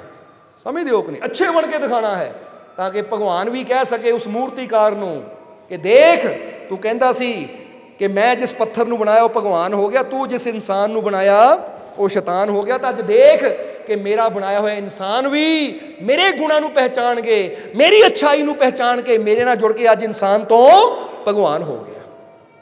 ਹੁਣ ਤੁਸੀਂ ਭਗਵਾਨ ਬਣ ਕੇ ਦਿਖਾਣਾ ਹੈ। ਬੋਲੋ ਦਿਖਾਓਗੇ ਜਾਂ ਨਹੀਂ? ਕਿਉਂਕਿ ਭਗਵਾਨ ਦਾ ਮਤਲਬ ਕੀ ਹੈ? ਸਭ ਨਾਲ ਪਿਆਰ ਕਰਨਾ, ਸਭ ਦੇ ਕੰਮ ਆਉਣਾ, ਸਭ ਨੂੰ क्षमा ਕਰਨਾ, ਸਭ ਦੀ ਹੈਲਪ ਕਰਨੀ, ਔਰ ਕੋਈ ਵੀ ਬੁਰਾ ਕਰਮ ਨਹੀਂ ਕਰਨਾ, ਔਰ ਸਭ ਨੂੰ ਹੱਸ ਕੇ ਮਿਲਣਾ ਹੈ। ਜਿੱਦਾਂ ਦੱਸਿਆ ਕਿ ਅੱਜ ਪਤਾ ਨਹੀਂ ਇਹ ਮੁਲਾਕਾਤ ਹੋ ਰਹੀ ਹੈ, ਕੱਲ੍ਹ ਨੂੰ ਮੈਂ ਹੋਣਾ ਜਾਂ ਨਹੀਂ, ਇਹਨਾਂ ਹੋਣਾ ਜਾਂ ਨਹੀਂ, ਅੱਜ ਮਿਲੇ ਆ ਤਾਂ ਇੱਦਾਂ ਇੱਕ ਦੂਜੇ ਨਾਲ ਮਿਲੀਏ, ਇੱਦਾਂ ਇੱਕ ਦੂਜੇ ਤੋਂ ਦੂਰ ਹੋਈਏ ਕਿ ਖੁਸ਼ੀ ਨਾਲ, ਅੱਛੀ ਯਾਦ ਬਣ ਕੇ ਇੱਕ ਦੂਜੇ ਦੇ ਦਿਲ 'ਚ ਫਿਰ ਜਾਈਏ, ਬੁਰੀਆਂ ਯਾਦਾਂ ਛੱਡ ਕੇ ਨਾ ਜਾਈਏ ਅਸੀਂ। ਸੋ ਨੇਕੀ ਕਰੋ, ਅੱਛਾਈ ਕਰੋ, ਕਿਉਂਕਿ ਮਾਲਕ ਦੀਆਂ ਰਹਿਮਤਾਂ ਵੀ ਉਹਨਾਂ ਨੂੰ ਮਿਲਦੀਆਂ ਹੈ ਜੋ ਅੱਛੇ ਹੁੰਦੇ ਚਲੇ ਜਾਂਦੇ ਹੈ। ਸੋ ਹੋਣਾ ਕਿ ਨਹੀਂ? ਇਸ ਲਈ ਕਹਿ ਦਿਓ, ਅੱਜ ਤੋਂ ਮੈਂ ਅੱਛੀ ਕਰਨੀ ਹੈ, ਅੱਜ ਤੋਂ ਮੈਂ ਆਪਣੇ ਉਸ ਮਾਲਿਕ ਨੂੰ ਅੱਛਾ ਬਣ ਕੇ ਦਿਖਾਣਾ ਹੈ, ਤਾਂ ਕਿ ਉਹਨੂੰ ਗਰਵ ਹੋਵੇ। ਬੋਲੋ ਸਮਝਦੇ ਹੋ ਕਿ ਨਹੀਂ? ਗਰਵ ਹੋਵੇ ਉਹਨੂੰ ਕਿ ਇਹ ਮੇਰਾ ਬਣਾਇਆ ਇਨਸਾਨ ਹੈ, ਉਹ ਪਰਮਾਤਮਾ ਪ੍ਰਭੂ ਨੂੰ ਗਰਵ ਹੋਵੇ। ਇਸ ਲਈ ਆਓ ਅੱਜ ਤੋਂ ਪ੍ਰਣ ਕਰੀਏ ਕਿ ਜਦ ਵੀ ਬੋਲਣਾ ਹੈ ਅੱਛਾ ਬੋਲਣਾ ਹੈ, ਜਦ ਵੀ ਸੋਚਣਾ ਹੈ ਅੱਛਾ ਸੋਚਣਾ ਹੈ, ਜਦ ਵੀ ਕਰਨਾ ਹੈ ਅੱਛਾ ਕਰਨਾ ਹੈ। ਜਦੋਂ ਅੱਛਾ ਸੋਚਾਂਗੇ, ਅੱਛਾ ਸੁਣਾਂਗੇ, ਅੱਛਾ ਦੇਖਾਂਗੇ, ਅੱਛਾ ਕਰਾਂਗੇ, ਤਾਂ ਫਿਰ ਜੀਵਨ ਆਪੇ ਹੀ ਅੱਛਾ ਹੁੰਦਾ ਚਲਾ ਜਾਏਗਾ। ਔਰ ਅੱਛਿਆਂ ਨੂੰ ਉਹ ਪਰਮਾਤਮਾ ਪਿਆਰ ਕਰਦਾ, ਔਰ ਉਹਦੀਆਂ ਰਹਿਮਤਾਂ ਵੀ ਅੱਛਿਆਂ ਤੱਕ ਹੀ ਪਹੁੰਚਦੀਆਂ ਹੈ। ਕਿਉਂਕਿ ਜਿਹੜਾ ਬਰਤਨ ਅੱਛਾ ਹੋਵੇ, ਸਾਫ਼ ਹੋਵੇ, ਭਰਿਆ ਵੀ ਉਹਨੂੰ ਹੀ ਜਾਂਦਾ ਹੈ। ਜਿਹੜਾ ਬਰਤਨ ਗੰਦਾ ਹੋਵੇ ਉਹਨੂੰ ਫਿਰ ਭਰਿਆ ਨਹੀਂ ਜਾਂਦਾ ਕਦੇ ਵੀ। ਜੇ ਰੱਬ ਦੀਆਂ ਰਹਿਮਤਾਂ ਨਾਲ ਭਰਨਾ, ਤਾਂ ਆਪਣੇ ਜੀਵਨ ਦੇ ਬਰਤਨ ਨੂੰ ਅਸੀਂ ਸਾਫ਼ ਕਰ ਲਈਏ। ਜੋ ਇਹਦੇ ਅੰਦਰ ਨਫ਼ਰਤ, ਬੈਰ, ਵਿਰੋਧਤਾ ਦੀ ਮੈਲ ਹੈ ਨਾ, ਇਹਨੂੰ ਧੋਈਏ, ਤਾਂ ਅੱਛਾਈ ਨੂੰ ਆਪਣੇ ਅੰਦਰ ਪੈਦਾ ਕਰੀਏ, ਔਰ ਆਪਣੇ ਮਾਲਿਕ ਨਾਲ ਪੂਰੇ ਵਿਸ਼ਵਾਸ ਨਾਲ ਜੁੜ ਜਾਈਏ, ਔਰ ਉਸ ਤਾਕਤ 'ਤੇ ਯਕੀਨ ਰੱਖੀਏ। ਜਿੱਦਾਂ ਦੱਸਿਆ, ਉਹ ਮਹਾ ਆਤਮਾ, ਕਿ ਉਹ ਪਰਮਾਤਮਾ ਦੀ ਆਤਮਾ, ਉਹਦਾ ਨੂਰ, ਉਹਦੀ ਸ਼ਕਤੀ ਸਾਡੇ ਸਾਰੇ ਅੰਦਰ ਹੈ। ਬਸ ਅੱਜ ਤੋਂ ਇਹ ਵਿਸ਼ਵਾਸ ਰੱਖਣਾ ਹੈ। ਸੋ ਕਹਿ ਦਿਓ ਫਿਰ ਪੂਰੇ ਵਿਸ਼ਵਾਸ ਨਾਲ ਕਿ ਮੇਰਾ ਮਾਲਿਕ ਮੇਰੇ, ਮੇਰਾ ਮਾਲਿਕ ਮੇਰੇ, ਮੇਰਾ ਮਾਲਿਕ ਮੇਰੇ। ਔਰ ਨਾਲ ਕੀ ਕਹਿਣਾ? ਮੈਨੂੰ ਆਪਣੇ ਮਾਲਿਕ ਤੇ ਪੂਰਾ, ਮੈਨੂੰ ਆਪਣੇ ਮਾਲਿਕ ਤੇ ਪੂਰਾ, ਮੈਨੂੰ ਆਪਣੇ ਮਾਲਿਕ ਤੇ ਪੂਰਾ ਮੇਰੀਆਂ ਝੋਲੀਆਂ ਖੁਸ਼ੀਆਂ ਨਾਲ, ਮੇਰੀਆਂ ਝੋਲੀਆਂ ਖੁਸ਼ੀਆਂ ਨਾਲ, ਮੇਰੀਆਂ ਝੋਲੀਆਂ ਖੁਸ਼ੀਆਂ ਨਾਲ, ਮੇਰੇ ਸਾਰੇ ਦੁੱਖ ਦੂਰ, ਮੇਰੇ ਸਾਰੇ ਦੁੱਖ ਦੂਰ, ਮੇਰੇ ਸਾਰੇ ਦੁੱਖ ਦੂਰ। ਸੋ ਮਾਲਕ ਇੰਨੀ ਰਹਿਮਤ ਕਰਨ ਕਿ ਵਾਕਈ ਤੁਹਾਡੀਆਂ ਤਕਲੀਫਾਂ ਦੁੱਖਾਂ ਨੂੰ ਮਾਲਕ ਦੂਰ ਕਰੇ ਔਰ ਤੁਹਾਡੀਆਂ ਸਭ ਦੀਆਂ ਝੋਲੀਆਂ ਨੂੰ ਖੁਸ਼ੀਆਂ ਨਾਲ ਮਾਲਕ ਭਰਪੂਰ ਕਰਨ।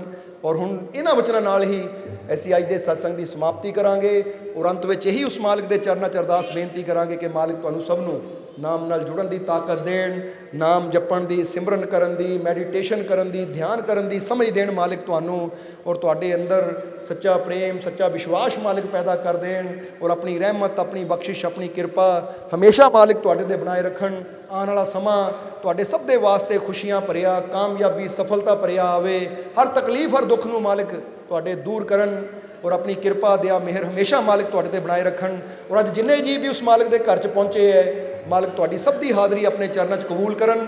ਔਰ ਜਿਹੜੇ ਜੀਵ ਅੱਜ ਮਾਲਕ ਦੇ ਨਾਮ ਦੀਆਂ ਨਿਆਜ਼ਾਂ ਲੈ ਕੇ ਆਏ ਹੈ, ਜੇ ਕੋਈ ਆਪਣੀ ਤਕਲੀਫ, ਦੁੱਖ ਦੀ ਨਿਆਜ਼ ਲੈ ਕੇ ਆਇਆ ਹੈ, ਤਾਂ ਜਿਸ ਭਾਵਨਾ ਨਾਲ ਜੀਵ ਨਿਆਜ਼ ਲੈ ਕੇ ਆਇਆ ਹੈ, ਮਾਲਕ ਉਹਦੀ ਨਿਆਜ਼ ਨੂੰ ਕਬੂਲ ਕਰਨ, ਉਹਦੀ ਭਾਵਨਾ ਨੂੰ ਪੂਰਾ ਕਰਨ। ਔਰ ਜਿਹੜਾ ਜੀਵ ਅੱਜ ਖੁਸ਼ੀ ਦੀ ਨਿਆਜ਼ ਲੈ ਕੇ ਆਇਆ ਹੈ, ਮਾਲਕ ਉਹਦੀ ਖੁਸ਼ੀ ਦੀ ਨਿਆਜ਼ ਨੂੰ ਵੀ ਕਬੂਲ ਕਰਨ ਔਰ ਉਹ ਜੀਵ ਦੀ ਝੋਲੀ 'ਚ ਇੰਨੀਆਂ ਖੁਸ਼ੀਆਂ ਪਾ ਦੇਣ ਕਿ ਉਹਨੂੰ ਕਦੀ ਫਰਿਆਦਾ ਕਰਨ ਦੀ, ਮੰਗਣ ਦੀ ਲੋੜ ਹੀ ਨਾ ਪਵੇ। ਔਰ ਜਿਹੜੇ ਜੀਵ ਸੇਵਾ 'ਚ ਯੋਗਦਾਨ ਦੇਣ ਵਾਲੇ ਹੈ, ਮਾਲਕ ਉਹਨਾਂ ਦੀਆਂ ਕਮਾਈਆਂ 'ਚ ਵੀ ਬਰਕਤਾਂ ਪਾਉਣ, ਉਹਨਾਂ ਦੇ ਰਿਜ਼ਕ 'ਚ ਵੀ ਇੰਨੀ ਬਰਕਤ ਪਾਉਣ ਕਿ ਉਹਨਾਂ ਨੂੰ ਵੀ ਕਦੀ ਤੋਟ, ਕੋਈ ਘਾਟ, ਕੋਈ ਕਮੀ ਨਾ ਆਵੇ। ਔਰ ਉਹ ਵੀ ਇਸੇ ਤਰ੍ਹਾਂ ਮਾਲਕ ਦੇ ਘਰ ਦੀ ਸੇਵਾ ਕਰਕੇ, ਮਾਲਕ ਦੀਆਂ ਰਹਿਮਤਾਂ ਹਾਸਲ ਕਰਕੇ ਆਪਣਾ ਜੀਵਨ ਸਫਲ ਬਣਾਉਂਦੇ ਰਹਿਣ। ਔਰ ਫਿਰ ਇਹੀ ਕਹਾਂਗੇ, ਜਰਾ ਹੱਸ ਕੇ ਦਿਖਾਓ। ਬਸ ਇਸੇ ਤਰ੍ਹਾਂ ਤੁਹਾਡੇ ਚਿਹਰਿਆਂ 'ਤੇ ਸਮਾਈਲ, ਇਹ ਮੁਸਕਰਾਹਟ, ਇਹ ਖੁਸ਼ੀ ਸਦਾ ਬਣੀ ਰਵੇ। ਹਰ ਪਲ ਖੁਸ਼ੀਆਂ, ਰਹਿਮਤਾਂ, ਬਰਕਤਾਂ ਦੀ ਬਰਸਾਤ ਤੁਹਾਡੇ ਤੇ ਹੁੰਦੀ ਰਵੇ। ਇਹੀ ਸਾਡੀ ਮਾਲਕ ਦੇ ਚਰਨਾਂ 'ਚ ਅਰਦਾਸ ਬੇਨਤੀ ਹੈ। ਔਰ ਹੁਣ ਅੰਤ ਵਿੱਚ ਤੁਹਾਡੇ ਸਭ ਦੇ ਅੰਦਰ ਵਸਦੇ ਉਸ ਮਾਲਕ ਨੂੰ ਅਸੀਂ ਪ੍ਰਣਾਮ ਕਰਦੇ ਹਾਂ। ਸਾਡਾ ਪ੍ਰਣਾਮ स्वीकार करो। जय मालका दी।